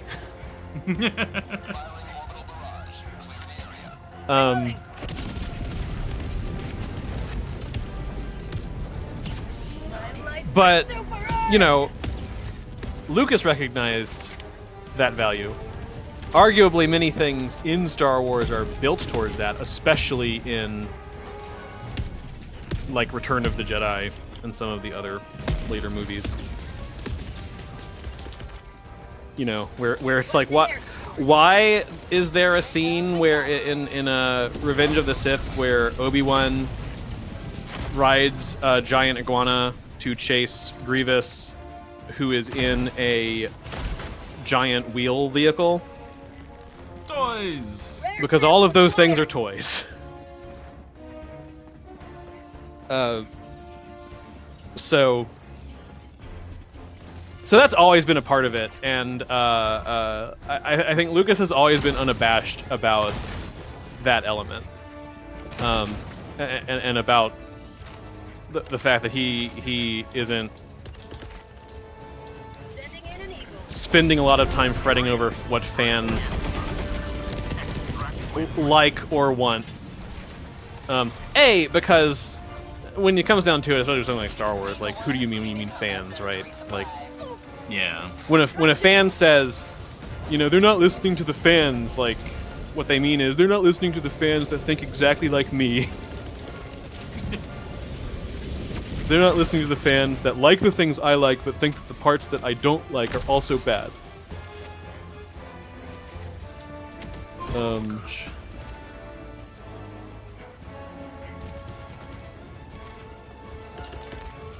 And like Lucas has a lot of weird ideas that aren't very good.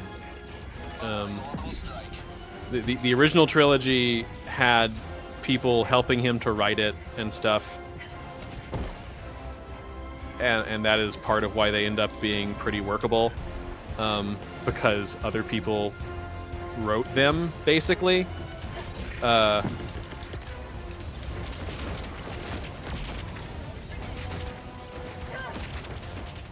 And with the prequels, Lucas had the pull to not have to agree to that, and we see how that goes.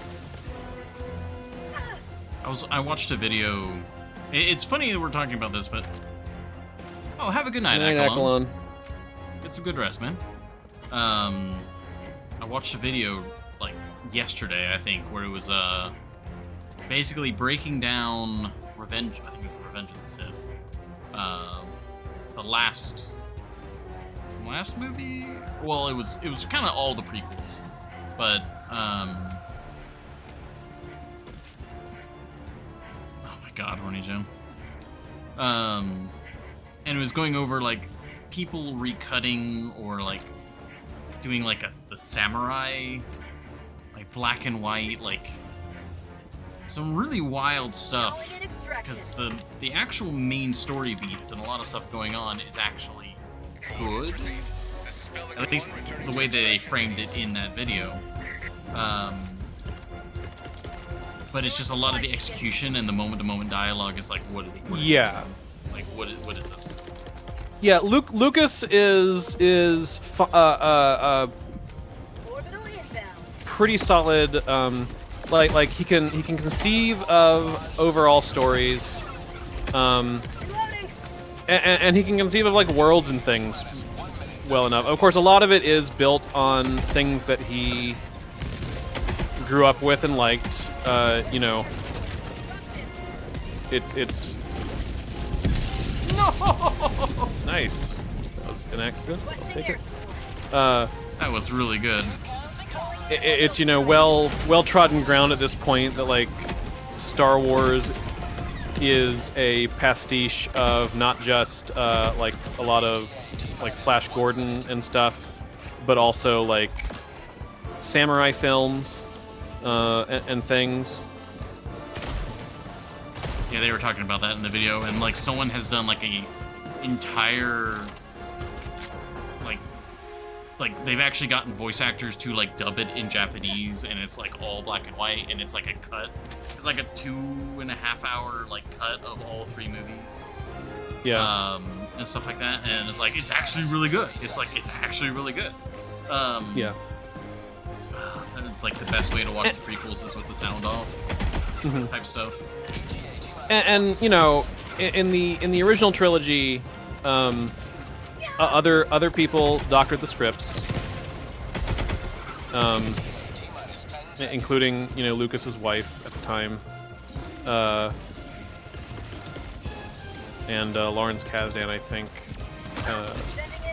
and they probably are responsible for a lot of like the lines and things that people really remember, right? Yeah.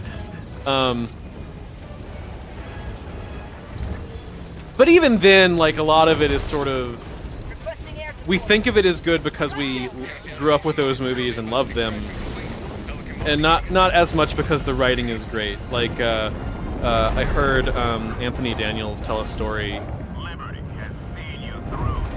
once, and I think he shared this at other times, but about how sometimes, like, he'd be going to film with like Mark Hamill or whatever during the first movie, and they'd be driving to wherever they were going to film, and just like talk about the lines they were going to have to deliver and how some of them were just. And of course, the original trilogy is not devoid of stupid lines either. It just the prequel trilogy totally takes the cake because most of them are stupid lines. Oh yeah. I also come from a position where I didn't grow up with the originals, and in a weird way, I grew up with the prequels.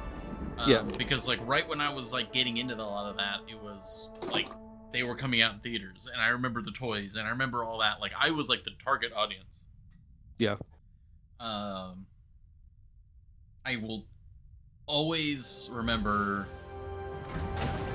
I think it was the first one, like first one. Like everything with Naboo. When I think prequels, I think Naboo. I think like the underwater. I don't even remember their names, but the Jar Jar Binks. Gungans. Gungans. There we go. Like the weird. Like I remember loving the battle droids and their tanks and stuff, and then being like, what the fuck is the electric orbs and like what is going on here? Yeah, and, Boomas. Like using the Booma. Yeah, using the Booma. Implies the existence of low casualty missions. There's always a bigger fish.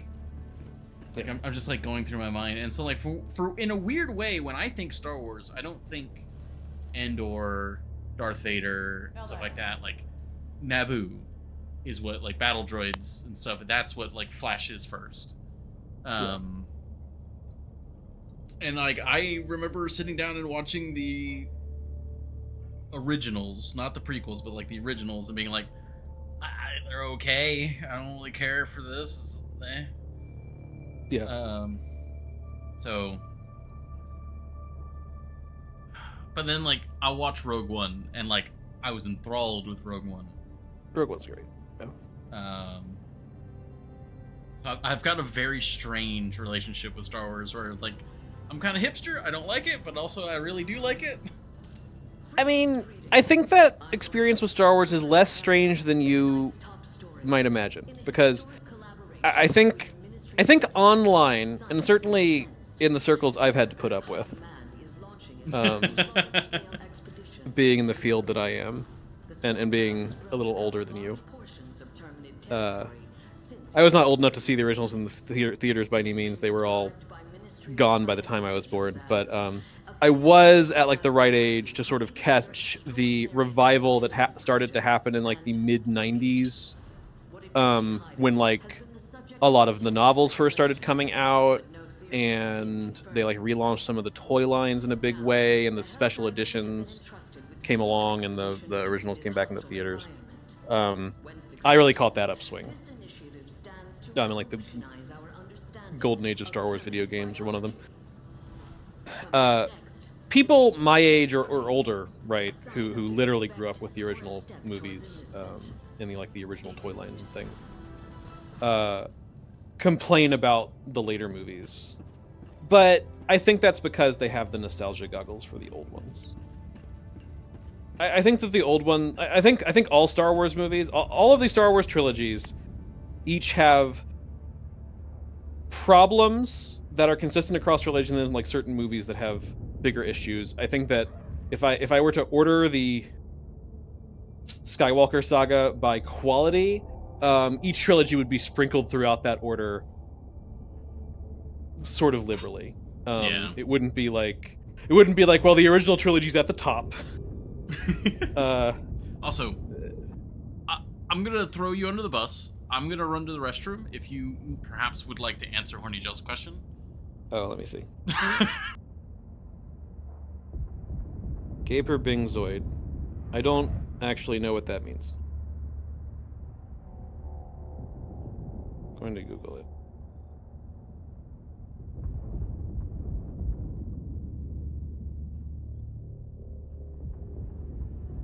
Pronouns Bing, Zoid, he, him.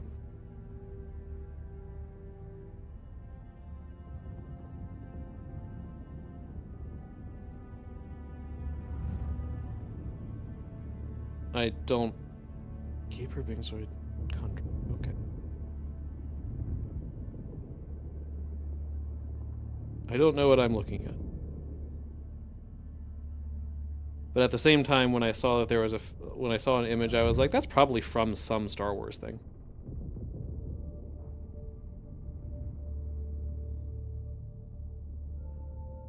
Oh, I see. It's a meme thing.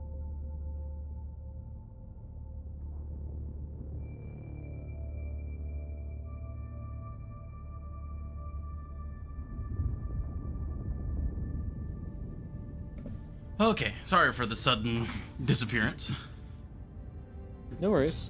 I was like, I really had to use the restroom, but I also didn't want to lose the conversation. That's fair. Oh. So what was the answer? Yeah, I don't know who Gabriel Bingzoid is. Oh yeah. I googled them and I was like, I still don't know who this is. It appears to be some kind of meme, so I think I'm behind on my memes is the answer. Well, I think yeah, Horny Jail's other thing, the Glub character, apparently that's like a real, like an actual character's name. Yeah, that I am a little more familiar with.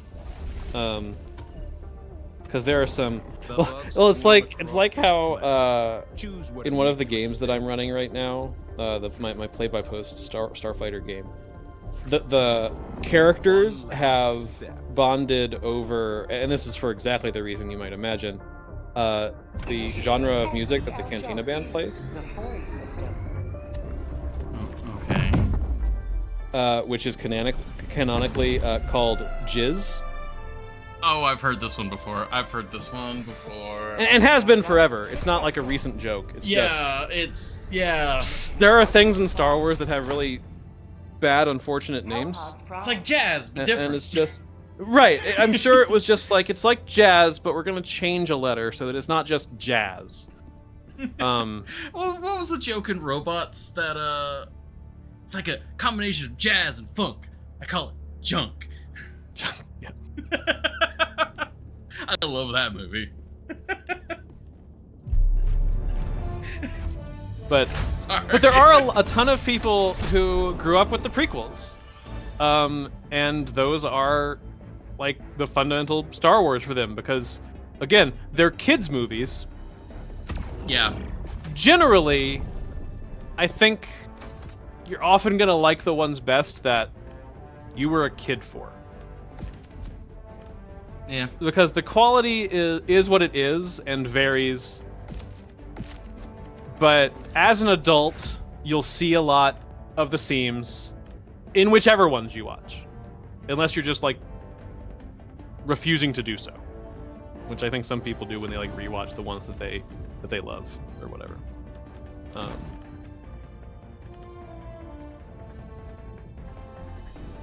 I think for me that might be like I need to sit down and rewatch Lord of the Rings, to like because for me it's like nothing like the pinnacle of cinema, but like I know that there are like I haven't rewatched it in probably a decade, like truly sat down and watched it. So there's almost certainly going to be things that I would watch it now with a more critical eye and be like, all right. Like, it's good, but there are problems. Sure. In defense of Lord of the Rings, though, it's not really the same situation. I don't think. Well, like, I think everyone has pretty much considered Lord of the Rings is, like, it's super good, and there's not really anyone saying otherwise. But I don't actually like them very much, but I understand why people do. Oh. Okay. Well... As I've gotten older, I guess to I'll offer the olive branch. I have heard. I don't care if you like them. Oh, I have offered, or I have seen a lot of criticisms of book versus movies. Have you read the books? Yeah. All right. So what's your opinion on the books? I like them less than the movies. Oof. I mean, here's the like a big part of why I don't like the movies is that I don't like the books. I don't like Tolkien. I just don't. Did I spend several years of my career working on Lord of the Rings games? Yes. And I was damn good at it, by the way. What? But are one of the Cantina musicians named Sliced Noodles? I trust Horny Jail. Like Horny Jail like pulls things out of nowhere, but So the singer in Jabba's palace, with like the long mouth with the weirdly human lips on the end. She's a puppet who shows up very briefly in the original cut, but she's got a whole CGI dance number in the special edition. That's Cy Snoodles, who I have often heard called Spice Noodles, especially at the time, because in the late 90s, it was like, A, we didn't have a good way of knowing what her name actually was, because you couldn't go to Wikipedia to look up, like, what is her name, how is her name actually spelled, right? Yeah. So it's like, it sounded like Spice Noodles, and it's like, okay. But also the Spice Girls were a thing. So it's like, that makes sense. Sure. Okay, yeah. I'll accept that this character's name is Spice Noodles, why not? I mean, we have the Glub characters, so I don't know. Yeah. Anything's on the table at this point. Yeah. Oh, man. Yeah, that's a whole, yeah. Well, The okay. names of Star Wars characters are varied and often dumb. Well, now I gotta know. Because I highly respect your opinion, and especially on, like, fantasy and story and just all of that, because, like, again, it's literally your job. What's the beef with Lord of the Rings? What is it you don't like? I don't like it. That is only... I mean, I just find it boring. I just don't think Middle Earth is that cool. Like, academically, I respect the level of detail, and I understand why people get really enthralled by it because of how much Tolkien put into it and stuff. And like, certainly the effort of like creating languages and stuff, I'm like, wow, kudos, that's really cool. Like, that it exists is really neat. But I don't enjoy Tolkien's writing, like his literal, like, the way that he puts sentences together. I don't enjoy the like frequent digressions into just sort of like random asides that don't really go anywhere, because it's all stuff that he knows, like the mythology of. But I don't like the other material enough to go learn. I know for some people, if you're really taken in by the books and like love them, then it's like, oh, there's more story to find. And there are things like that I'm like that for, and Tolkien's just not one of them. I've never particularly liked the Tolkien-esque fantasy tropes and stuff, elves and dwarves and so forth. In some ways, I'm sure Lord of the Rings suffers from the fact that by the time that I encountered Lord of the Rings, still as a kid, but like, I had encountered lots of other things that were cribbing from Lord of the Rings. Oh, yeah. Right? And so it just... same reason I've just never been that into D&D. I just don't like the fundamental world setup of that kind of fantasy world. It just makes me very bored from the get-go. Can you make it interesting? Yes, but there's so many of them, and it's so hard to tell from looking at like world with dwarves and elves and stuff. Is this one of the like interesting ones that will make me glad that I spent time trying to get to know it, or is it just going to be another like, I really liked Tolkien, but I can't legally make a Lord of the Rings spin-off, so I made this thing that is basically that.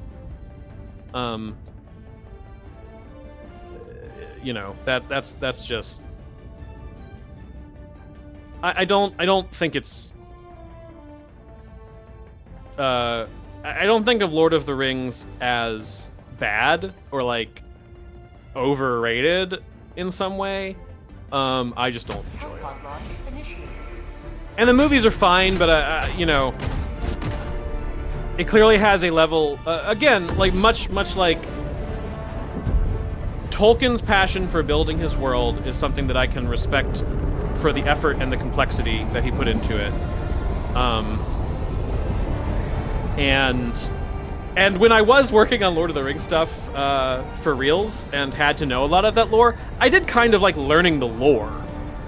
I just preferred to do it through secondary sources who were like condensing it for me, or rather than like literally reading the Silmarillion, right? That's kind of my like experience with Star Wars, where I'm just like, I don't really care to watch a lot of like the main content, but I'm like, ooh, like a 30-minute diatribe of like the Crate Dragon and the lore of the Crate Dragon. I'm like, oh, sick! I like this. Yeah. And the movies clearly have a level of reverence for the material that is great, and put a lot of effort into being like respectful and a good adaptation and everything, and that's fantastic. And there's a lot of really great craftsmanship on the screen, and the performances are often very good, and that's fine. It just still doesn't make me care that much about the story being told. Yeah. And so for me, I'm just kind of like, this is a 3-hour movie that doesn't need to be 3 hours. Like, like I understand that like when there's a film adaptation of a book that I like, and it is like a 2-hour movie, but they have to cut a bunch of stuff because that's how it usually works. I'll go. They should have just made it longer to put more things in. So I recognize that I live in a glass house on that point. Yeah. So I'm thrilled for Lord of the Rings fans that those movies were able to actually like get the room to tell their story, because they are better films, obviously, both as adaptations and as films, than say like the animated ones, which do their best. Like, there's a lot of things that I like about those, but they had to cram a lot of things into relatively short movies, and it, like, you can tell, right? Yeah. You can tell there's big parts of the story missing.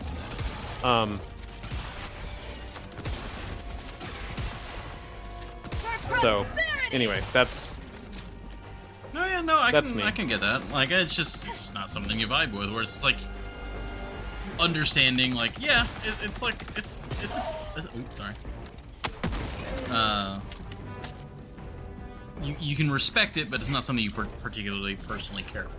I got the Yeah. terminal. I can definitely understand that. Still makes me a bit sad. Also, stalkers. Yeah, I was shooting him for a bit and didn't Another really work, bug breach? Oh, right, because I started the Oh, thing. because you turned on the probe, yeah. Yeah. Going down the steps.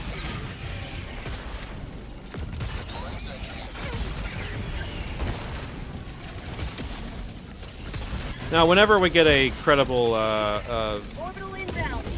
live-action Earthsea adaptation, I'll be insufferable. Don't worry. Of what adaptation? Earthsea. Let's see. That's something I hear about. I don't know anything about it yet. Terminal. It is I a got the terminal. fantasy series from... it was really kind of the generation after Tolkien, and in some ways is a response to Tolkien, by Ursula K. Le Guin. Okay. And it's very good, and I like them very much. And there have been a few attempts at adaptation that are all bad. Going down. All And bad. not like a little bad, but like really bad. Terminal.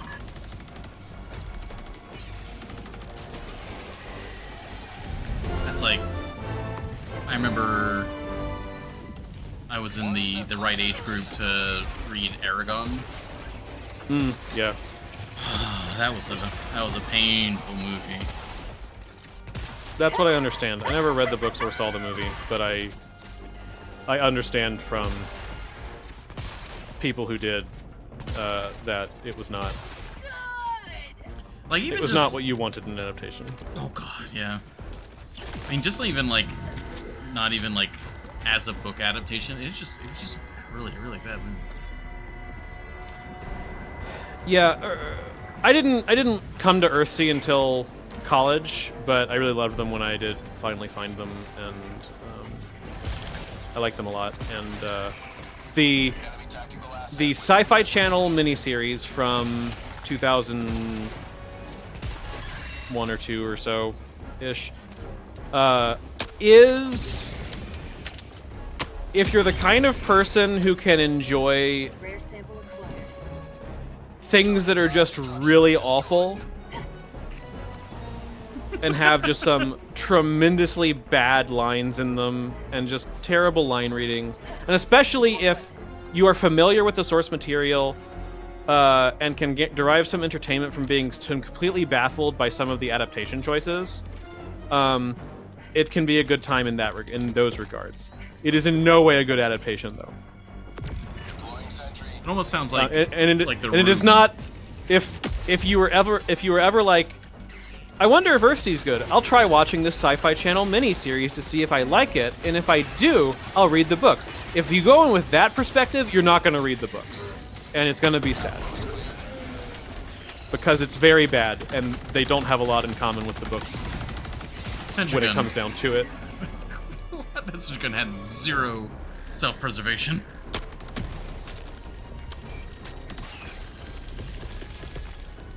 Requesting orbital. If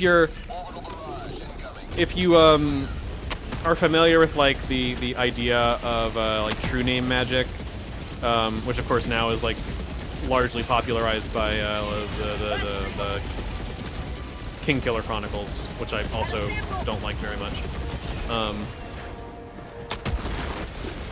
That's a thing that was like sort of initially popularized by Earthsea. Okay, I think we've talked about that before, where it's like, was that your own? Yeah, I blew myself up with I thought I was far enough away from the airburst. I see. And I was not. I was just incorrect.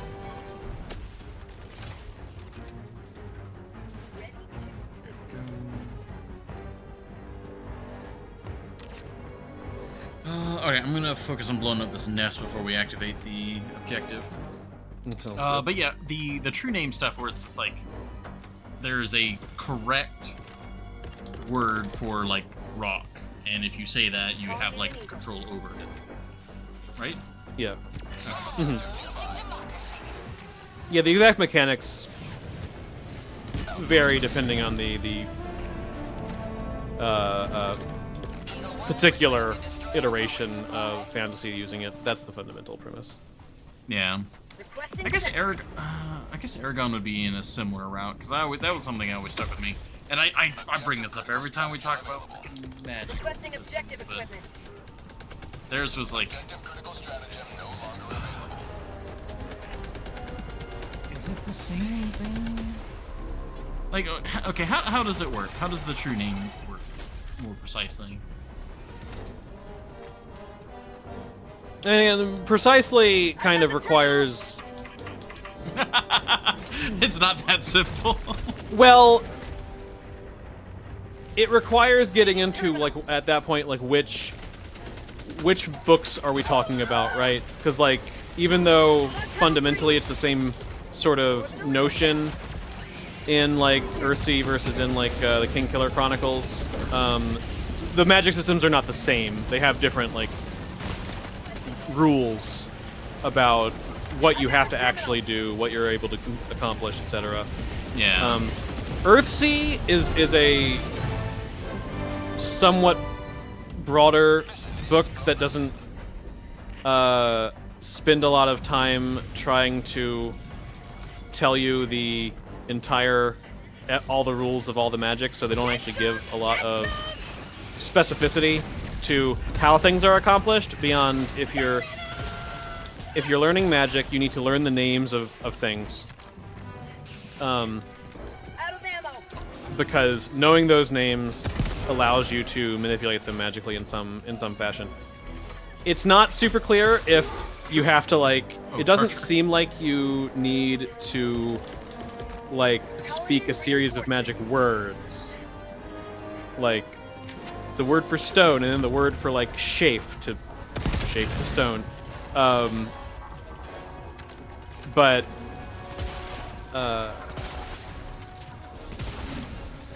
Earthsea doesn't get super specific because that's not really what it's about. Yeah. I was aiming very off to the side, I'll have you know. No, it was fine. It was fine. It was fine. Just like a little static jolt. Yeah, a little bit. Just a little bit of hello. Rare sample acquired. And you know, knowing a person's true name can allow you to utilize magical effects that, you know, harm them or subvert their free will and things like that. So you keep your true name secret, at least in RC. Yeah. You like to taste of freedom. If you know it at all. One of the weird things the adaptation does, I think because they decided one sounded better than the other, was the main character has a use name, which is what you go by with everybody, and it's generally the ones your parents gave you, right? Yeah, it's like your and then your normal societal name.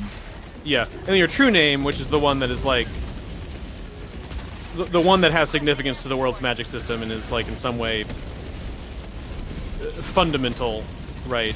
And that's the one that if people know it, they can do magical stuff to you. And generally, especially if you're a wizard, you don't tell people that one. Did they like reverse it, where it's like, yeah, my name is real magic name? Oh, Yep, they no. sure did exactly that. And I think it's because they thought that the true name sounded better than the use name. And it's like, okay, I guess that's fine. Calling down a sentry. There happened to be an impaler over there. There is at least one. There were more. I think one of them is dead, but I can't swear for sure that it's not just somewhere else. Oh, I see it. Hopefully that was a good hit. I think so.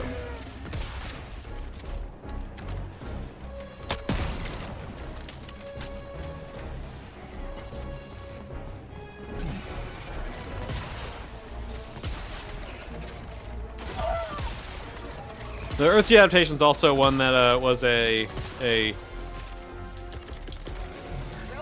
victim of just really flagrant but also kind of backwards whitewashing. Oh. Oh. I like, my brain registered the flagrant and then the backwards. I'm like, wait, what? So in the books, and this was part of the point, it is really specific and significant that the main characters, pretty much all the main characters, like, because it takes place on this island archipelago area of the world, and most of the inhabitants, including the main characters, are equated with no specific, I think, non-white culture in the real world necessarily, but you can kind of get, like, some are more clearly described as being a little more like, okay, they sound like African descent adjacent, and some are like, they sound kind of Polynesian-ish, if we're going to sort of draw parallels, right? Yeah. And there is, like, a secondary protagonist in the second book who I think is canonically white, because she's from a northern culture from a colder area.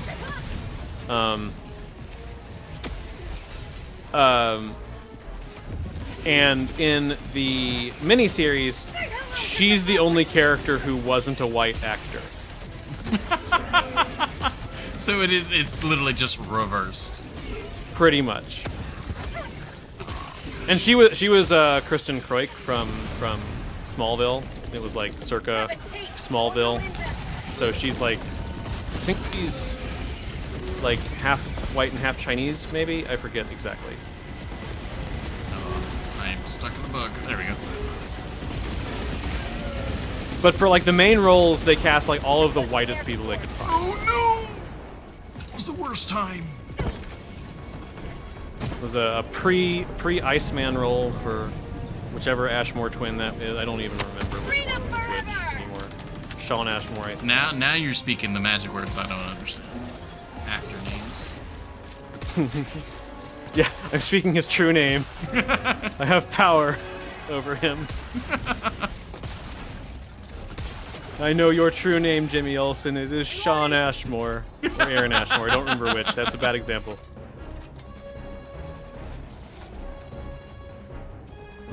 What is she doing? There we go. She's dying. That's what she's doing.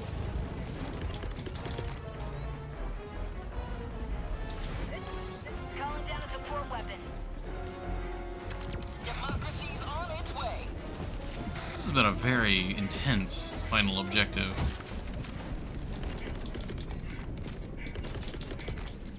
Calling down a sentry. The destroyer.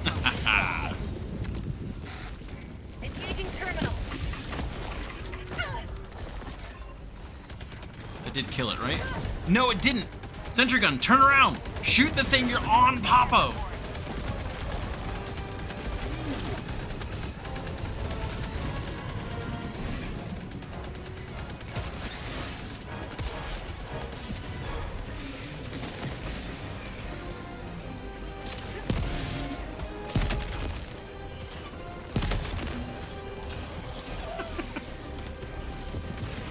Reload. Oh, that's another tentacle. Hello, tentacle. One of them went away, the other two just stabbed me. Or slammed me. I don't know. Whatever they do, yeah. Yeah. Request approved. Reinforcements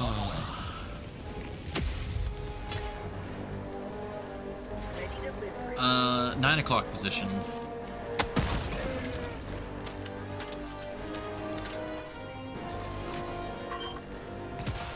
Like how we got to the point in the in just the Helldivers where we're just, we know what we're doing, we're just engaging.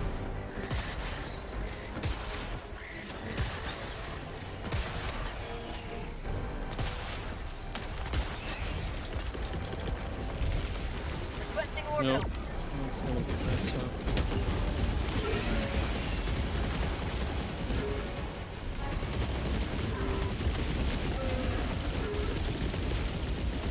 Requesting sentry. If there was one sci-fi or fantasy franchise that you're like, Char, you need to read and or watch or whatever, because like you specifically are gonna dig it, what would it be? What would you recommend to me? I know that's a big question to suddenly put on you, but Eagle back from the nest. I mean, I don't know. I would probably shove you at Engaging some terminal. particular Gundam series. Freedom has prevailed. Now head to the extraction point. Knowing your Supposedly. affection for mecha and so forth. yeah. I've had a lot of people kind of nudge me in that direction, but every time it's like, I don't know. Because there's a certain completionist thing where it's like, if I want to get into something, I want to Supplies. like fully embrace it. Yeah. So what you're saying is I should pick something that has very limited content. In a way. In a way.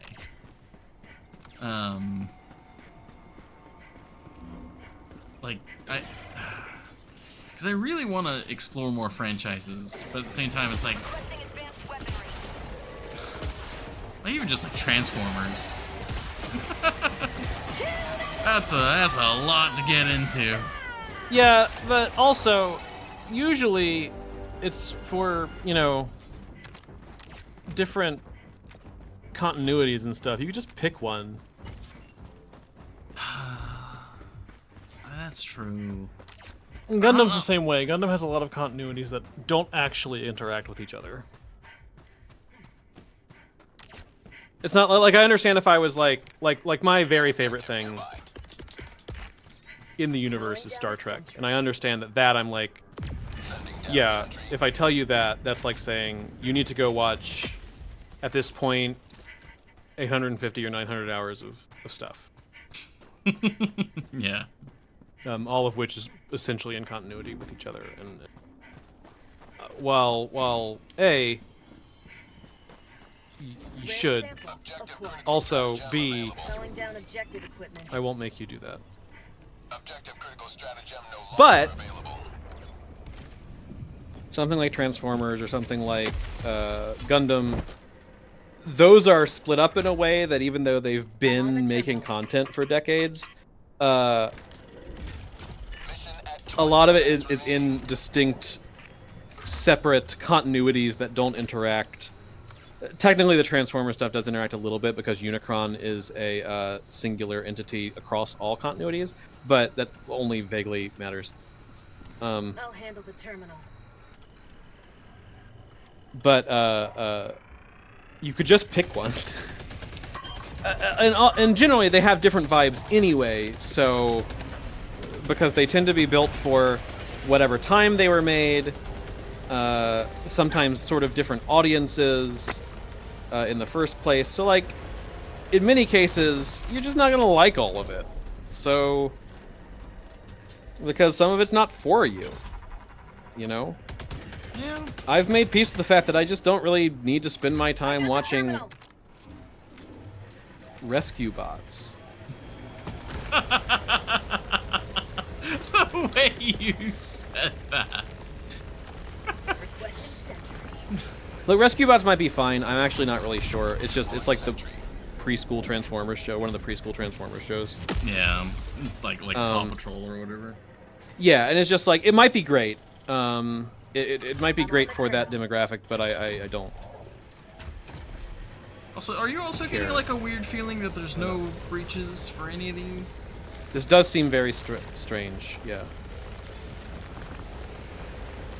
There's a patrol. Oh, your sentry has aggroed them.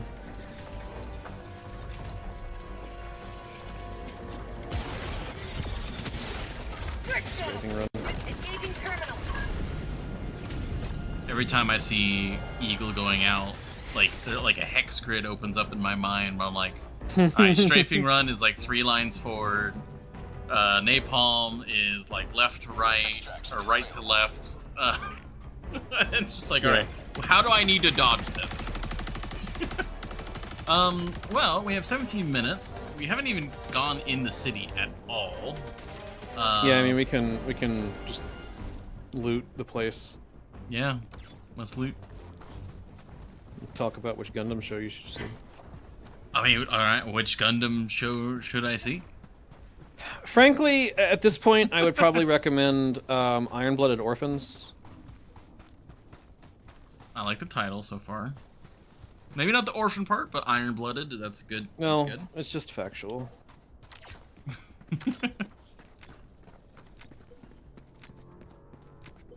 It has it's pretty intense. It's a good show. It's a good Gundam show.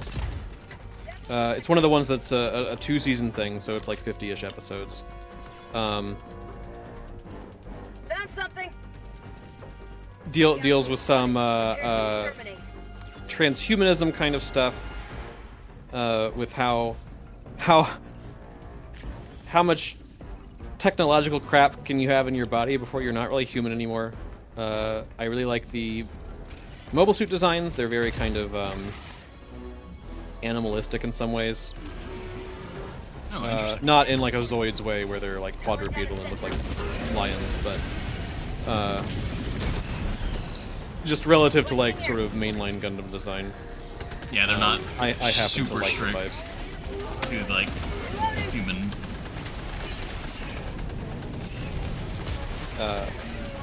And it's good. I think it's a good combination of like action and like good sort of inventive action that makes use of the fact that it's mechs and so forth, not just sort of ambiguous action. Some Gundam shows, as with most any mecha thing, like they kind of just end up being like, well, this is just sort of like a ho-hum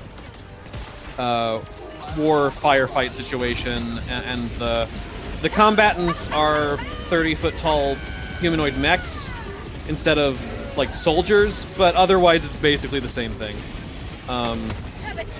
But some engage more, right, with the concept. Often it's dependent on how much money they probably had for animation. Yeah.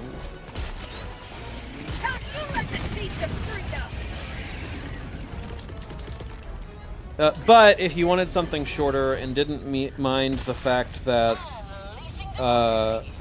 it's a side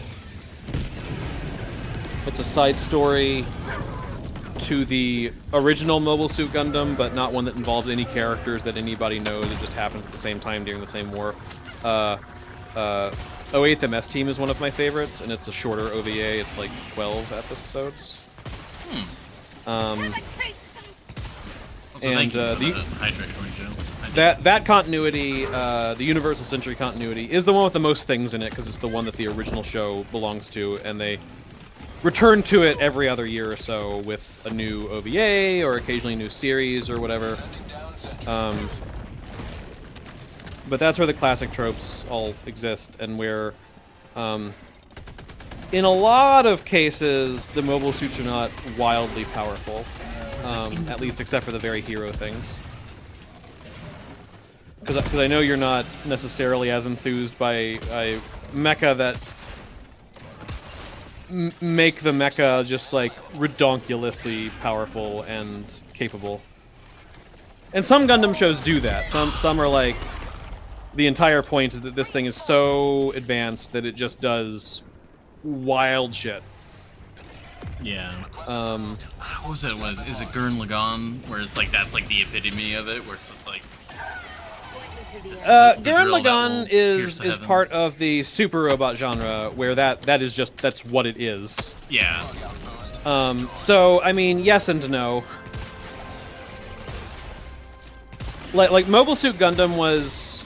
The original one was made as sort of an alternative to the super robot genre, which had been around for a while at the time. Because the super robot does just have like wild powers. They're often at least sort of implicitly magical, if not literally magical. You know, often the kind of thing that the hero summons to fight monsters or whatever, or fight kaiju, and so on. Things like the Power Rangers Megazords are super robots, and in keeping with a legacy of super robots, but there's lots of others. And Gurren Lagann is a super robot show, really. Yeah. Mobile Suit Gundam was like, okay, what if mecha, but not as these magical tools that are sometimes otherworldly or alien in origin, and sometimes have like literal fucking souls or whatever. But what if they were just military vehicles, and they were used in a war that is not a war of like against aliens or kaiju or something, but just people, you know. Yeah. A war. And that that's the real robot genre, is what it's called. But there's still levels, right? And part of the reason that there's a lot of different Gundam continuities is that when they make a new show, I mean, I'm sure some of it's accessibility, right? But also, different continuities give different capabilities to mobile suits and different levels of like what is reasonable and not. And so some Gundam continuities are, while none of them really stray directly into Super Robot, I would say, some of them are definitely a lot more prone to just giving hero mobile suits super bullshit capabilities to solve plot issues. And others more strictly adhere to, no, this is basically a tank, you know? Yeah, it's a vehicle that you have to learn how to use, and if you're good at it, you can be very impressive, but it's like, it's... Internally speaking, its capabilities are constrained by its design. And it might be a better designed one, or a higher tech one than that other one, and outpace it capability-wise, but it's not to the point that it's trivial, right? Mm-hmm.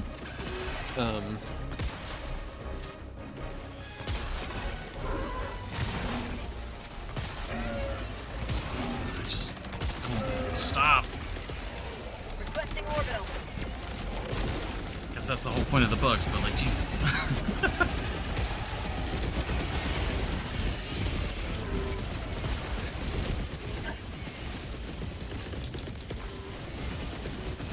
Requesting sentry. Frame rate dip there. Close some stuff. Hello, Sentry. Don't shoot me, please. Just shoot everybody else.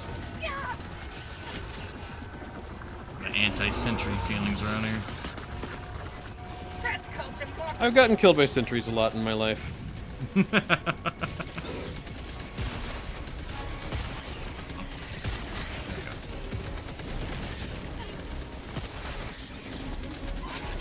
Oh, that's a biotech.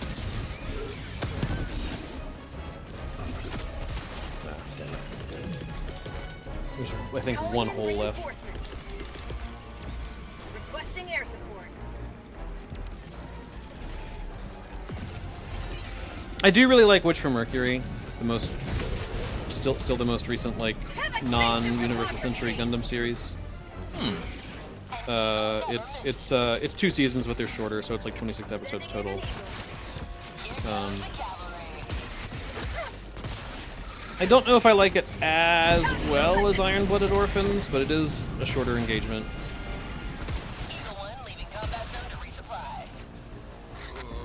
Okay, we only got 8 minutes. We probably need to start moving towards extraction. Yeah.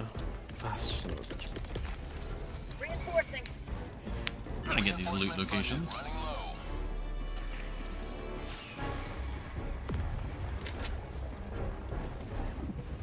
Found something. Now I gotta convince. There's one person that I like sit down.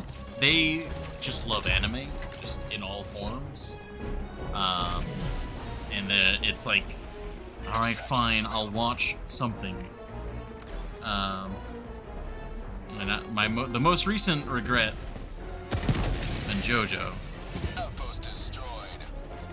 As in, you regret watching JoJo? Yeah. I was like, all right, I'm gonna give it a shake. You know, the internet loves it. Everyone loves it. Like, all of my friend group loves it. It's like, okay, yeah, you know, I'll sit down. I'll finally watch it. I hate that show. I'm like, because literally, the joke goes, that's not recent. Everyone regrets watching that. Oh, I got Super Rock. Oh, good. Do you have life? Maybe. Calling down a sentry. I'm getting super rocked, as you might say. Nah, Eagle's gonna get me out of this. It's gonna be fine. Air support. Alright.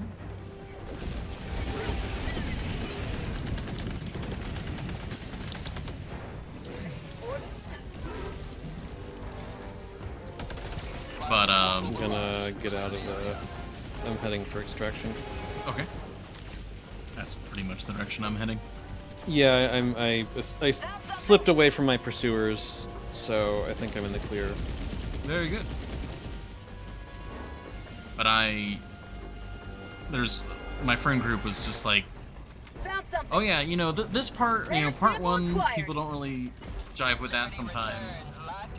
Same with kind of part 2, like, a lot more people like part 2, but like, you gotta watch part 3. Part 3 is like, because you kind of talking about how, you know, the different things were written at different times and have different vibes.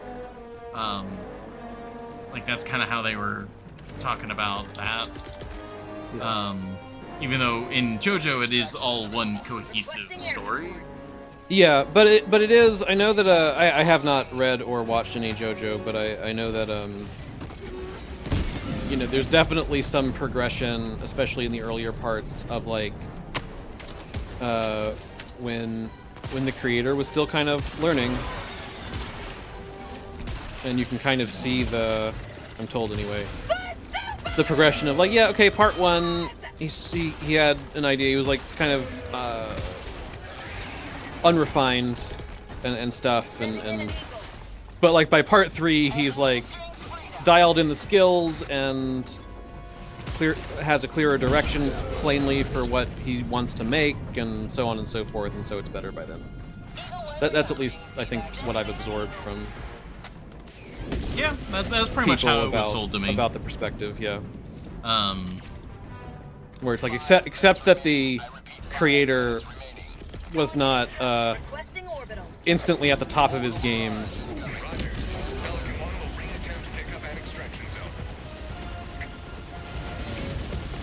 yeah, it's getting into the craft and all that. I did not like part 1, did not like part 2, do not like part 3. That show is so incredibly dumb. And not even like in a like fun way for me. Like at this point it is a morbid curiosity to continue watching it. Especially because like now I'm getting like I pointing things out and I'm like, well yeah, but like it's a fun show though. Is it? Also that's very dangerous.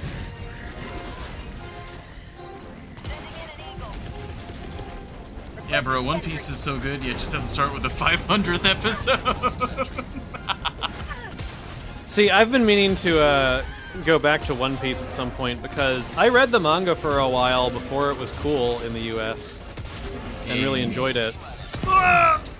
Oh no, they Mr. Presidented. Oh, there's stalkers here. I have no desire to watch. I just can't watch an anime that long. But I have a mean to like go to the manga at some point because I don't mind as much a long manga. I just need to have access to it, and I'll just work on it over time. Oh no! Oh, she lived. I got dead. Oh, we're both gonna get super deaded. So if we can just. Okay.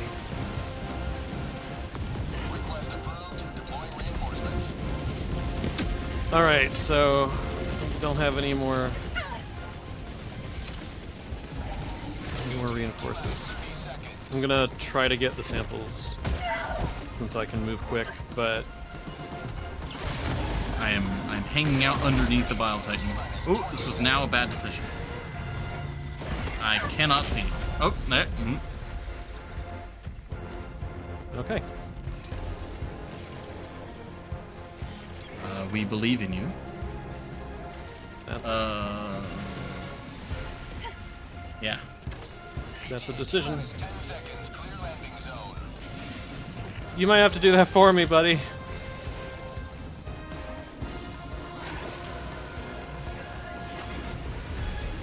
Clear the landing zone, please.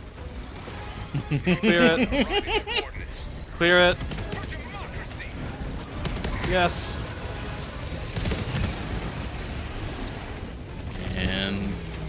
And come on. Come on. Yeah! And through the rock for good measure. Today you've carved another foot in a long cry. Yeah, depending on... I can definitely modulate my Gundam recommendations based upon the vibe of who you might watch it with, because that also matters. Some of them are like, oh my god, everything is awful, everybody dies horrible deaths. And some of them are like, oh, this is very goofy and fun, and nobody dies a horrible death.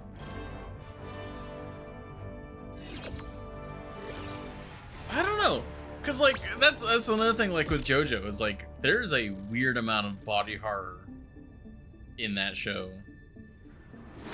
Like people don't really talk about that when they talk about it's JoJo, it's silly, it's a silly show, and it's just like body transmutation going on like half the time. Like the way vampires work in this setting is they jab their fingers through the skin of your neck, but not like piercing it like a wound, but like the thing type jabbing in, like it they grab you. It's really weird. We will fight on in the name of those we lost. Man, oh man, I don't know. I'm just remembering all the weirdness of JoJo. Like there's a character that's basically the Blob. Mm-hmm. Helldiver, stomp any bugs lately? We just got back from a bug mission.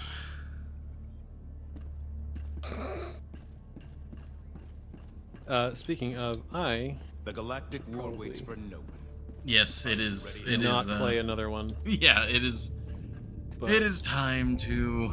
pretty Put the decent cape away. timing. So, and I didn't get enough super credits for Warbond, but I did get enough samples and stuff for it. So Oh, nice. Yeah, I didn't and quite get also the to be Warbone. pretty well on my way to another module. So that's all good. You can end stream 7 minutes early, as a treat. Yeah. If you were setting aside any robot-related thing and just wanted some other opinion, Well, that's what I was isn't saying. Like sci-fi huge- or fantasy or like really any franchise that's like you should get into this. Okay, this might not really fit your rubric. I don't know, but I will force it onto literally anyone who will accept me forcing it onto them. But my other favorite thing in the world is Dinotopia, and you should read that. And there's like 4 books. They're not even long. They're like mostly pictures. Not kidding. When I was a kid, I watched the movie, and I remember finding Doesn't out. count. I know. Oh, I know. But I was enthralled when I was younger. It was like all of the lore of like a high fantasy, like D&D setting or something, or I guess like Lord of the Rings or something. But it's like dinosaurs. Yeah.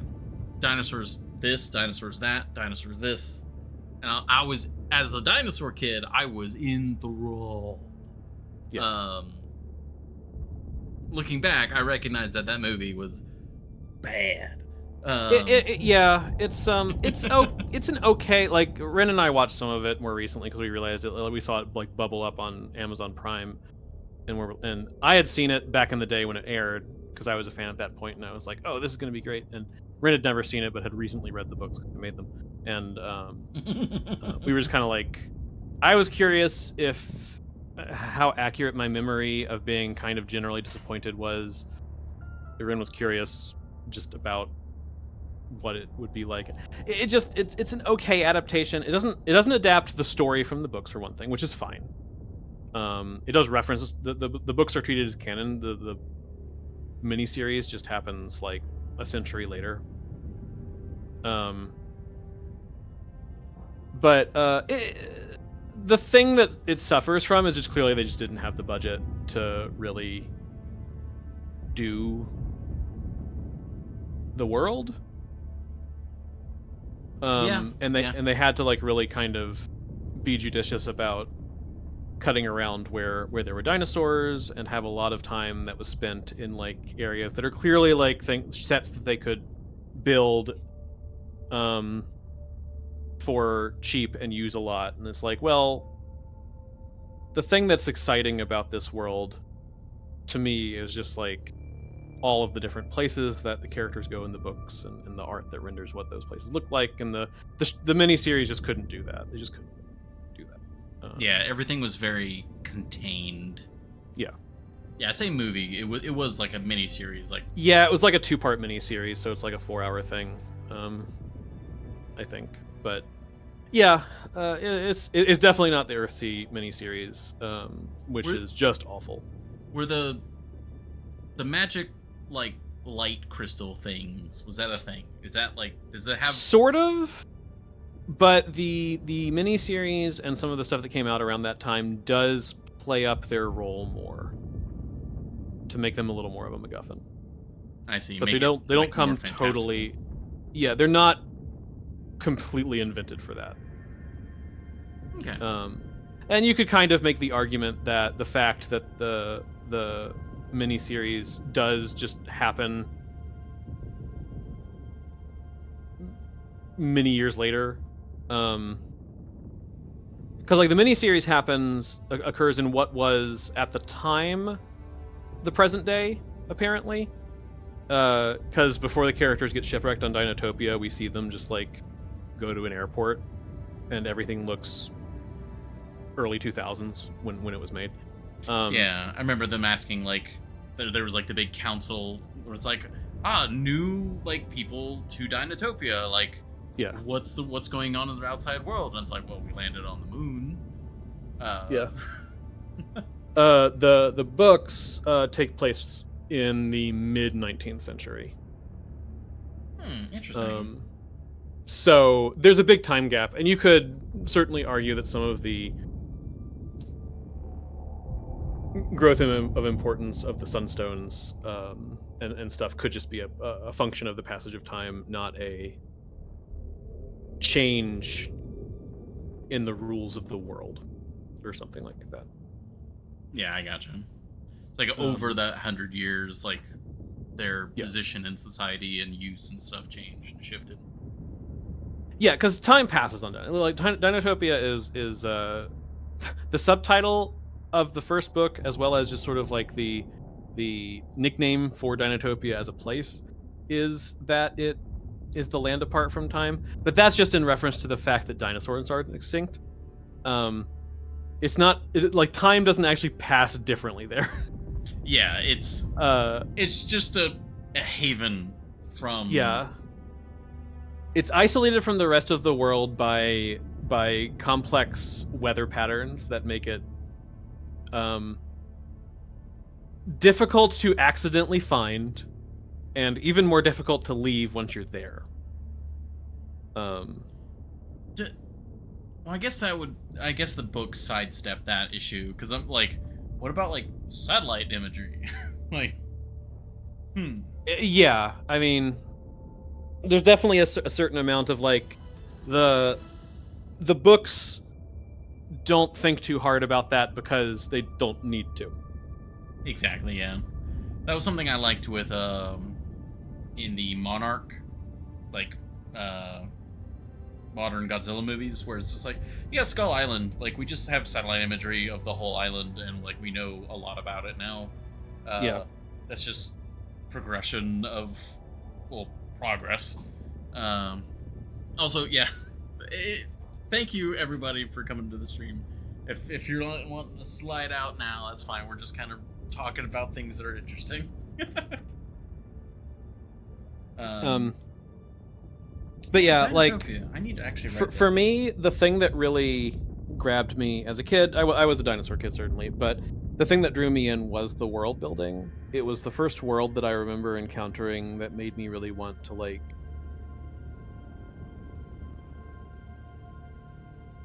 build worlds myself or imagine other stories that would happen in that world and stuff like that, rather than necessarily be just specifically about the characters and stories that the books are telling specifically. Yeah. And I still love them. I think they're great. The art's amazing. And there have been lots of ancillary media over the years from time to time. There's like 2 novels that have come out over the years by as tie-ins, not by the original author. There was a series in the 90s of like young reader novels, so like middle grade novels, and I was at the right age for them when they came along, so I read a lot of them. They're also fine. They're just like by a who's who of ghostwriters and stuff at the time. But they're all things that exist around the IP at various times where there is some effort to like merchandise it more. None of it is critical to the fundamental like existence of the thing, which is the core like 4 books that James Gurney has done. Yeah. Well, I mean, you're saying mid-90s, it's probably like, oh, Jurassic Park. We have a franchise that's dinosaur related. Yeah, there's the 2 the two times that Dinotopia has had a big push in like realms beyond just pushing the books themselves, is like the mid 90s, which I'm sure was partially driven by Jurassic Park, and the early aughts, which is when the miniseries came out, which I am of the mind was driven by Star Wars, because the miniseries relies in part on having characters who are entirely CGI, and that wasn't really considered a thing that was a good idea to do or try until Episode 1 came along and Jar Jar was there. You know? Yeah. Like, say what you will about whether or not Jar Jar specifically is a character that you want to spend any time with, but it's easy to forget that Episode 1 completely raised the bar on having, arguably, like, uninstalled the bar and just like put it in a totally different place that nobody thought the bar could be, for having entire characters who were generated by computer, and interacting with other characters and stuff, not just kind of like, you know, oh, they're like in the shadows or something and you just get a glimpse of them a little bit, right? Or we occasionally use CG to kind of spruce them up a bit, or you know, they have a brief CG form at the end of the movie and whatever. I remember there's a bunch of hubbub about like the Apple scene with Jar Jar.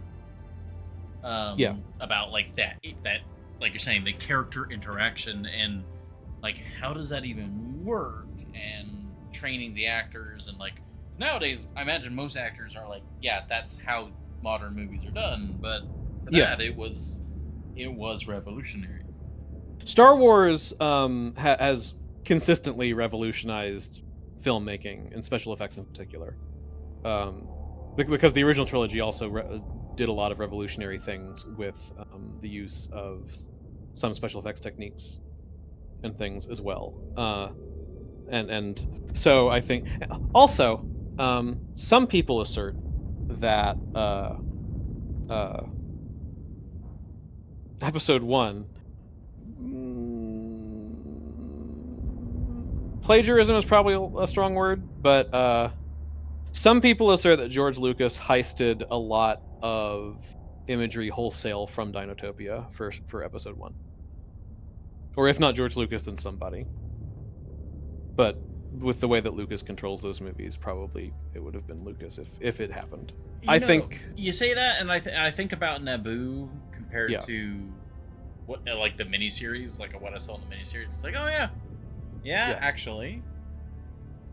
Well, and if you Google the miniseries and stuff, you can definitely find people online, or at least I feel like I've seen this, who didn't know Dinotopia was until the miniseries came along on TV, and they watched it, and at the time they were like, "This is such a ripoff of Star Wars," right? And that's not exactly unfair, because, like I said, I think that thing was made partially because of some of the things that Star Wars had a few years prior done special effects wise, and made them think, oh, well, maybe we can do this without having to just like deal with a puppet the entire time. Yeah. I think it would have been better off if they had just done a puppet, but at the time it was very impressive. As with most CG, it hasn't aged great, so now you look at it and you're like, oh, Zippo, you just don't look very good. Oh, Zippo. What? That was the I forget if they probably named, like, species name dropped him. Yeah, I don't remember what species he is, but he's but like a ornithomimus, kind of gallimimus, kind of. Yeah. Okay.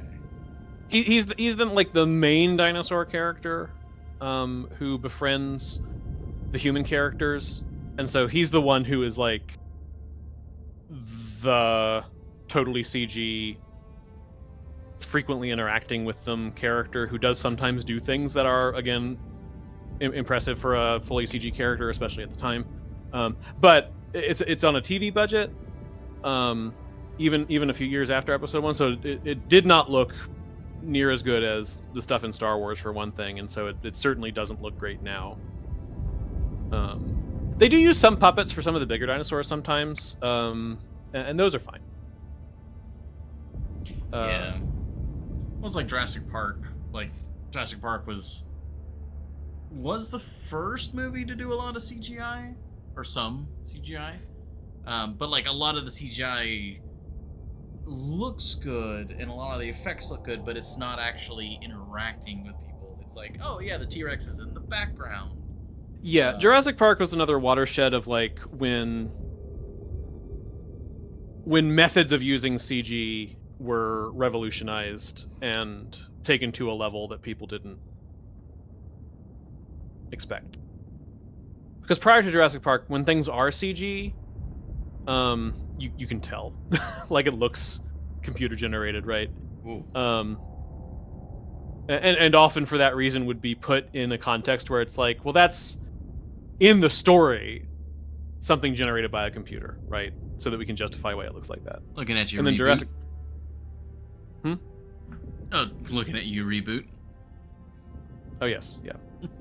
Well, even separate from that, even if it's like a live action movie, but that has CGI stuff in it. Oh yeah. Or something like that. But Jurassic Park again moved the bar for techniques for using CGI in a film, in a way that wasn't just, we have made this 3D model character and they look like crap, but they're cool because they're 3D. They're a CG model, and that's neat. But of course, Jurassic Park also does use like liberal use of miniatures and puppetry for when things do directly interact. Yes, yeah. Or when things do need to have like some notable weight. The artistry of Jurassic Park, of course, is blending all of those things into what is even now a very seamless like presentation. Yeah, I think one of the things I often see commented on of Jurassic Park is just like whoever did the special effects sold their soul to the devil, because so much of it still is like incredibly good looking today. Yeah. Well, and I think a lot of that's because it's not just, they're not just CG dinosaurs. There's a lot of practical effects and stuff too. That often is like the sign, right? Like consistently things that use practical effects age better. Like, can you tell they're effects? Sure. Are all practical effects good? No. You can obviously be bad at it, but we see that CG effects, particularly if you're like really leaning on the CG part, they tend to age badly. A decade later, they don't look very good. Yeah. Especially if it is the kind of thing where you're trying to put CG things in scenes with human actors, and so everything has to look kind of like realistic.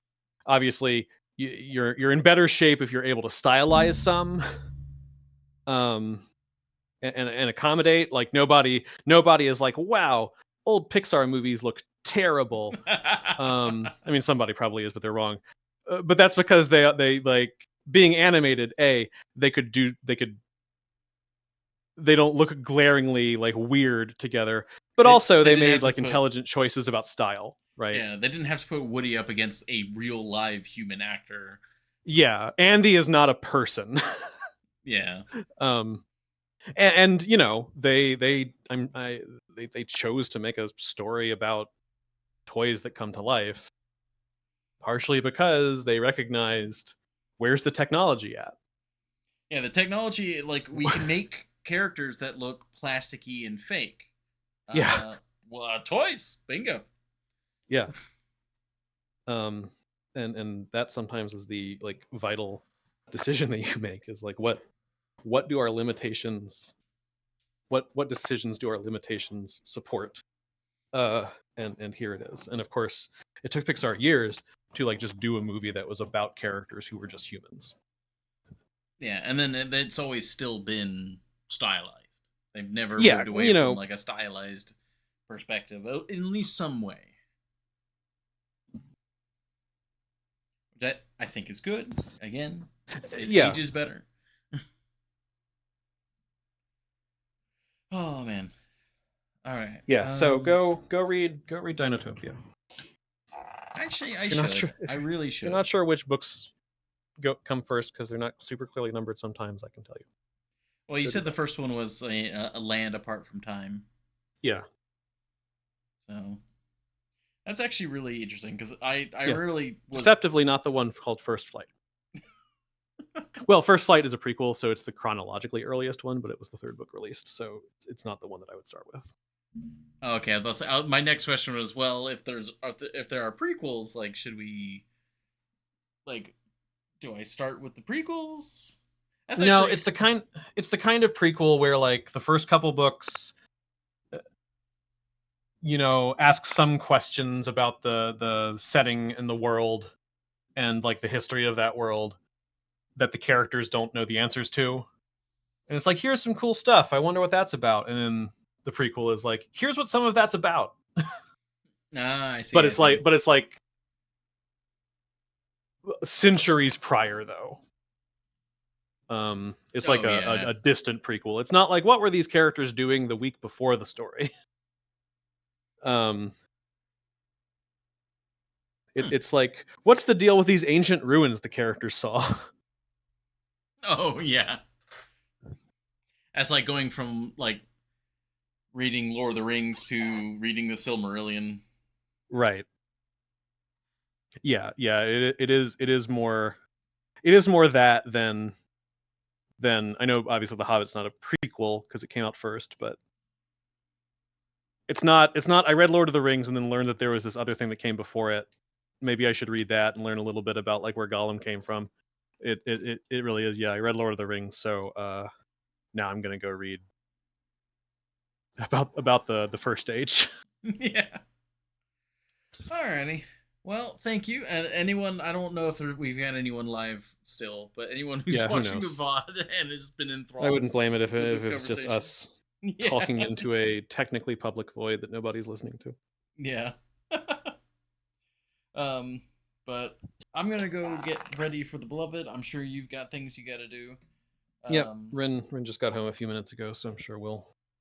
Something that I meant to ask when like in the middle of the stream, but I guess anyone, like, here's the secret information for anyone watching the VOD. We're probably going to be expanding Saturdays to be more than just shooters. So if you've got any co-op ideas of various games, let us know. I'll post it in the Discord as well. I know, Pico, yeah, you were talking about action RPGs. One game I have that I just realized would be a good option would be, I think it's called For the King. Oh, I like For the King. Yeah, I have that. I played half a campaign before it, like, the people I was playing with, it kind of like ran out of steam. We didn't come back and finish. That's understandable. It does sometimes go a little longer than maybe it entirely supports, but like that would be cool. Hi, Sophie.